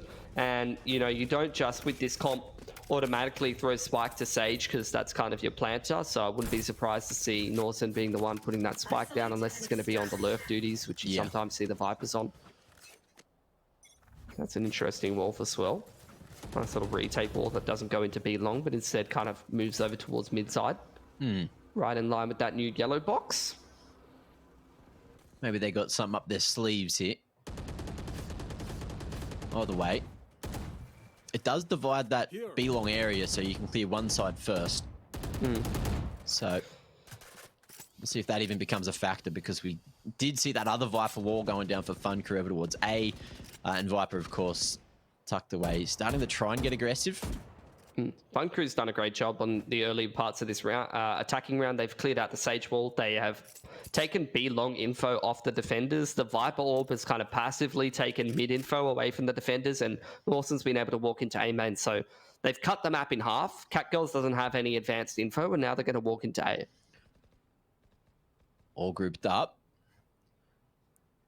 We'll see if the trades will come through, or if they can even make it to site now. We have a couple of numbers in their way. Catgirls just going to fall away to more safe positions and maybe just play for the retake themselves. This suppression stops them from doing too much initially, and the spike will get planted, but Fueshus, it's cost him his life. He's in a wall bangable position, and it's a very open plant here up in the tube, so we'll see if that works out. Lou, man, is hungry for a couple of kills, but it's going to be Yakuza almost finding 2, but he stops shooting. Thought he might have had that second already. Lets the spray reset. And now it's all down to Easy, who's got the Hunter's Fury, but he doesn't want to invest it here. Just falls off, lets the round go to Catgirls, and he saves the Hunter's Fury for another day. Yeah, that top side plant, so hard to kind of execute without the Sage. Usually see the wall in the top of the side that stops you from getting wall banged, but you have to give it to Kyoto there. That Haunt was MVP, just scanning the entire other team, allowing those wall bangs to come through. You know, you always preempt. What's that? Where did he drop it?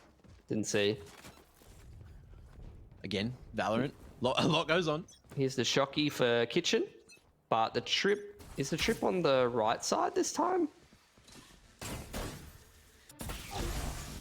Yeah, I think he got it. Wait, I heard the trip breaking, but I still see it on the minimap. I'm confused. Not sure.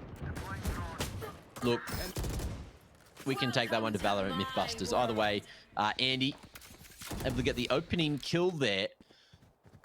And all of a sudden, Fun Crew, they're fully encapsulating this B side, but they're also encapsulated by the defenders who are still over towards yellow. Spike not planted just yet, and it's going to be 4 kills found in a matter of seconds for Catgirls. Easy.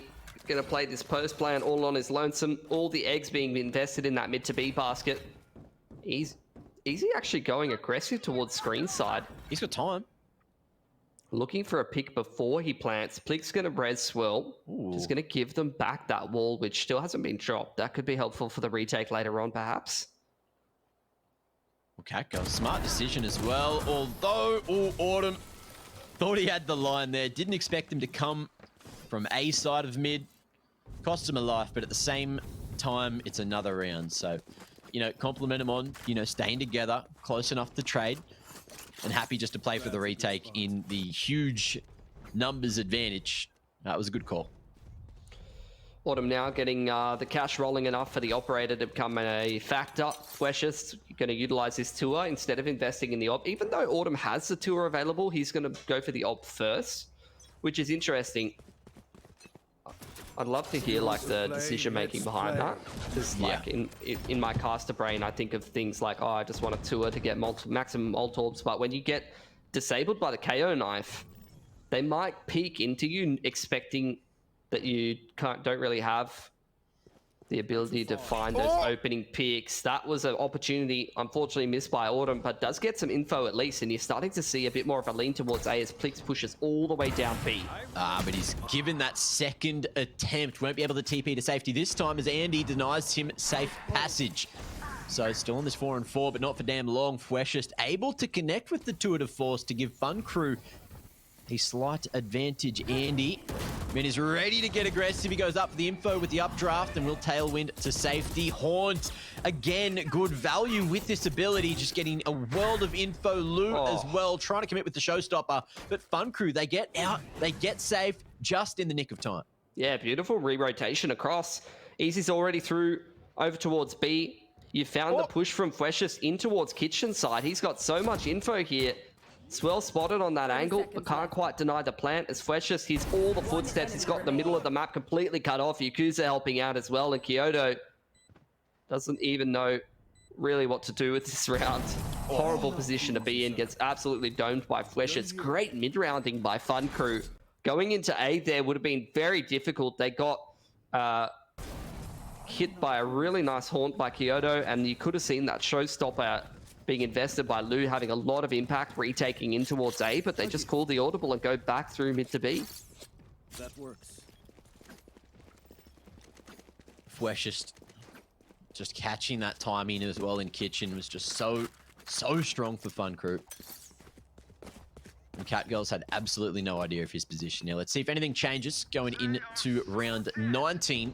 Again, still tied up. That recon bolt going to be denied early, and the knife clears out all those close angles. Yeah, up onto pipes. Not too many issues. Plick's going to actually drop the wall, which is going to make this trademark pretty nice up behind 410 side. Drone comes in, starting to clear out some of those close lines, minimize the risk. There's the wall in response there by Catgirl. It's going to make the life of Fun Crew on the entry into this site very difficult. You've got the Fade and the Raze over there, ready to combo this util with the ult and the nade. This is quite a nice setup here for Catgirls, and not something you'll have had the opportunity to play against as Fun Crew. But are they just trying to bait out this nightmare? Are they just trying to force Fade to waste it? It will buy a whole lot of time though, because time is slowly ticking down to the 45-second mark as we need to see this one come through, but it's not going to hit everyone. It's just going to hit a few, and Yakuza, he's just drawing out a lot of attention. Andy was very advanced, but he's not going to be able to find any picks. Good damage coming through on to Lou. And with 30 seconds, now they know that the Fade ult, it's gone, it's wasted. It's bought a lot of time, but Fun Crew, they are going to have to go back in here. There's no time to go 20 to B. seconds, Mac. They're not doing anything. They're not doing anything, Mitch. They are standing. They are waiting for a pick. They're hoping that they can get to site and plant in time, but there's literally 10 seconds now. Plixie's going to be tucked in at Jen, and he, has a quite saved the day. This is looking like a Navi. There you go. The wall bang to save it, and now Catgirls just need to survive. Defenders take the dub, take the lead, and take 10. First to double digits. The nade, Mac, from Lou. You don't play Rays on Icebox too much. Oh, boy. Bloody hell. Fun Crew really running it right down to the wire, and that's where one piece of util can just undo your whole strat. That was a cool little interaction, though. You got the fade ult being traded out for that KO ult, able to kind of, before that pulse comes out from the KO, you can still pull the trigger on the fade ult just in time. That was a cool little interaction I haven't seen before. Let's see if Autumn will be able to get away. He will. Suppressed, so can't use that teleport, but he may be able to go aggressive. They have spotted the rendezvous up on the containers, though, so Autumn just picks it up before it's dealt with. Yeah, and that's just KO being utilized beautifully. Dart, I don't think, hit the telephone pole there where they wanted it to go. It's gone outside of the map, or the crane rather. But B-long control goes in the favor of Fun Crew. Their attack side defaults have usually found them pretty consistent map control here. So, again, good stuff. Haven't cleared out that trademark on the close angle just yet. Plix even saving this wall for like later in the round. Yeah, for the retake. Use it for that retake over towards A if the spike goes back in that direction. But again, this Viper wall from Fun Crew straight across B. So that's a huge tell. And the numbers starting to shift back towards the mid of the map. Yeah, they haven't got too much info over towards A. There's the disruptive wall actually off the back of the trademark from Plix, just playing off of that util. Really, again, running the clock down, trying to make Fun Crew uncomfortable. Kyoto ready with the haunt or the pull should they try to go in for this plant. 20 seconds. Fun Crew leaving it so damn late, it might work against them. Andy trying to control an aggressive line, but now let's see if they can get the spike planted this time. Looks like it will. Paint shells not going to be coming out in time. Fweshest, big kills. Maybe saving the round there, and it's all down to Swirl, who can't connect on the Fweshest, and he has no idea that Yakuza's coming on the flank, but he isolates the fight. Won't win it, though. Big round coming through from Fun Crew. Yeah, they are really quite comfortable running the clock down. Yeah. And that time it actually worked out for them. You kind of mentioned the rotations being pulled back across. Catgirls, after Noise got cut on B long and they hadn't got any advanced info on mid or A, they started to get worried about that A push coming in. They started to go from that 3-3 kind of B lean over back towards the A side a little bit. And that's where Fun Crew, I mean, the critical kill I feel like was Nawson's couple of kills on that lurk through mid. Found a lot of impact over there. Here's again this lineup for Kitchen. But with that trademark on the right side, I don't think that's going to hit. Yeah.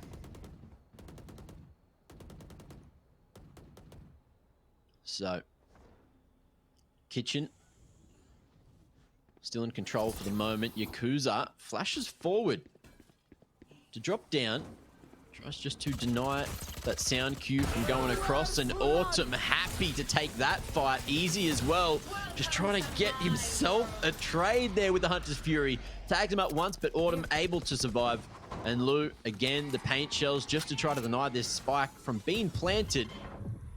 He's thrown it nice and early, and it's enough to deal with Andy. So that's going to be the two-man advantage. And Catgirls, look, they're not even going to wait to play retake. They're just going in right here, right now. Fwesh is able to find himself the double. Norton in a 1-on-3 has a chance, has the Viper's Pit. But he doesn't have that spike. Yeah, Spike's dropped outside of it. He's going to put up the wall, though, which is going to give him a bit of room to come through screen side. But unfortunately, Autumn's on the line. There's 11th for Catgirls. Really good combo of util between the Fade and the Raze there. Allowing for that plant denial despite the fact that the pit comes out. And yeah, really, really good stuff from Catgirls overall. Their money's a little on the shaky side though here, so this is where Fun Crew with that built-up economy could kind of chip them down over time, but they're running out of rounds to do so.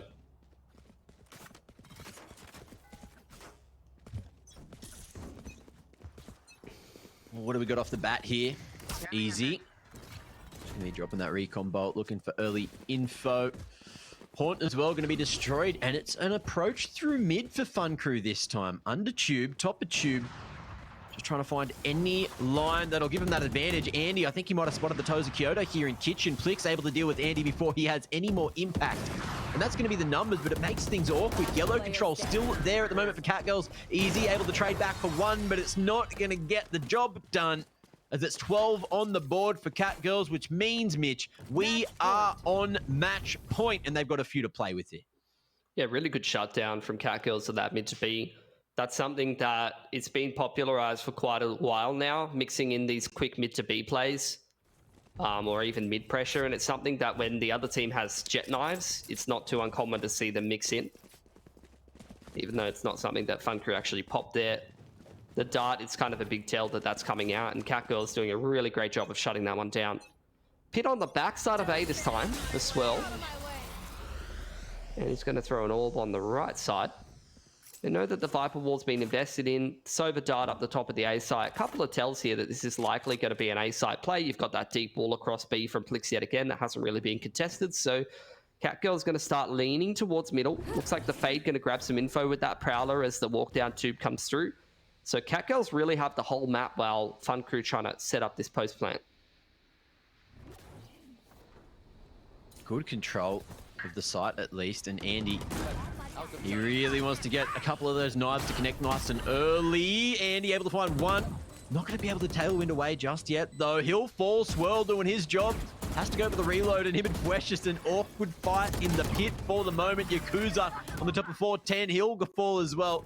Rez coming through, and that's going to make it a 5-on-2 Fun Crew. What have you got for us here? Norson, big flank starting to come through, and with the spike planted at the top of tube, maybe a chance now. Has that snake bite to play around, buy some extra time, which is ticking down so quickly. Okay, that's dealt with, and we are going to see just enough time for that defuse to come through. 13-10 is going to be the final scoreline here on Icebox, which means Catgirls are your winners here in the upper bracket match today. So they'll be taking this 2-0. A big W found by them, Mitch. Yeah, with some interesting strats as well. Obviously, one of the first opportunities that you can use Fade in competitive play, and you saw them utilize it on both maps. They really like the combo of that Fade and the Raze, it seems like. So it's kind of new stuff, a bit more experimental, but something that they're utilizing a lot more, whereas Fun Crew a bit more leading on that tried and tested style of, they're a bit more duelist heavy. They're relying on, chamber jet. They're still using the Sova and things like that. So it's interesting to see different approaches from different teams. Yeah, it seems to be the case, right? Look, Kyoto, he did his job. His util was extremely crucial in terms of like that info gathering on both the maps they played. I really wish we did get to see that third map just so we could see how Fade works on more maps, because of course it's the first time we get to see her and how she sort of works in a competitive environment. Now, Lou and Plix, need a shout out to them. They put in some heavy groundwork. Autumn, I think he top fragged for the whole series over both the maps. So he obviously did his job really well as well. So, look, and Yakuza, you can't forget him. He did a lot of work there for Fun Crew. Still top fragging there in the second map. He went so big in the first, and it feels so bad that they didn't manage to take Haven. But again, look, you can't write off Fun Crew from this series because they did manage to keep very competitive on both those maps. Yeah, they really did. So be good to hear from Catgirls. I think we have an interview ready, Mac. Okay. So you want to chuck to it? I think we do. Oh, it's Autumn again. Autumn, mate, how are you feeling today, my friend? Pretty good.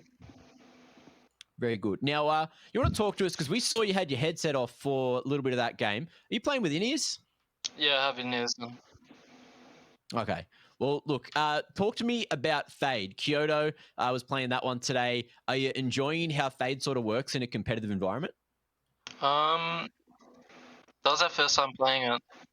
Like, we haven't even scrimmed on it. So, yeah, we're just testing things. And okay, we happy with how it went, though? She wasn't that good. Oh, all right. Yeah, you're playing her on multiple maps there. So is that more of like a, you're just using the upper bracket to kind of test things out and see how it goes, as opposed to like playing your more sort of normal agent comps? Because I noticed you changed actually both of your maps, and it wasn't just the Fade either. You also put Lou on the Rays. So is that more of like a util kind of approach to the game as opposed to relying on the Jet? I think. Also, I can hear myself. I don't know how to like mute this, but yeah, more util. Like we can get more out of Rays opposed to the Jet. It's for like the post plants and using the boombot for map control and stuff like that. Yep, 100%. Yeah. Cool. Okay. Are we going to see, anything else special? Are you like saving any strats? Are you scrimming other things, or are you guys just sort of like having fun with it here in VOT? Our scrims got cancelled, so we didn't get to play. Classic.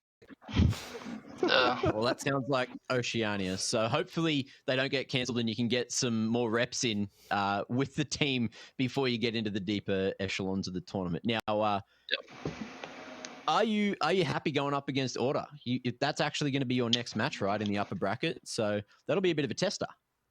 Yeah, I think anyone can beat anyone on like any given day, really. So yeah, just do our best. I think we can win. No, very good. All right, well, we'll let you go. It's getting late. Go get some sleep, friend, and maybe we'll see you in the next couple of days. So that was Autumn. He seemed pretty happy with the W, as you would, 2-0. That's a pretty solid. That's a pretty solid win.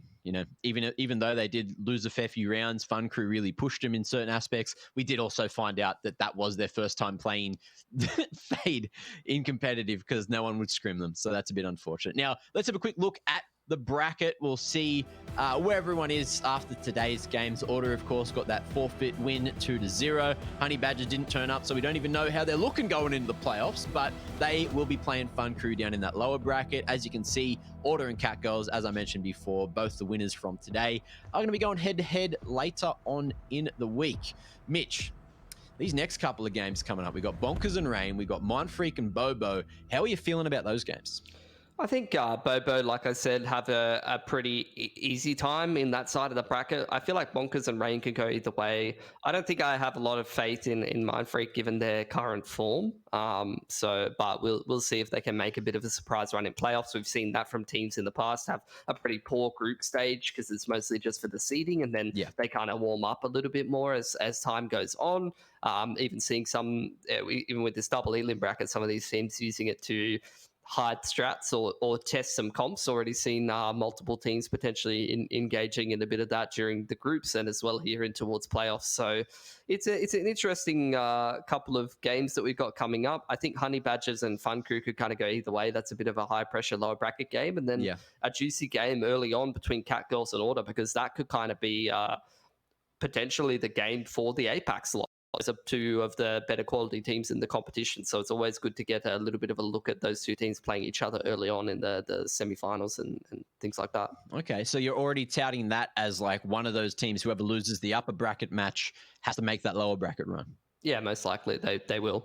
Okay. Well, ladies and gentlemen, thank you all for watching today's broadcast. We'll be back tomorrow, same time, same place for more Valorant action. We'll see you then. Stay safe, stay well. Love ya. And yep. Going to be too effective from Nice Axe goes up. Like that throw. That was my best Quick double throw. from Precious.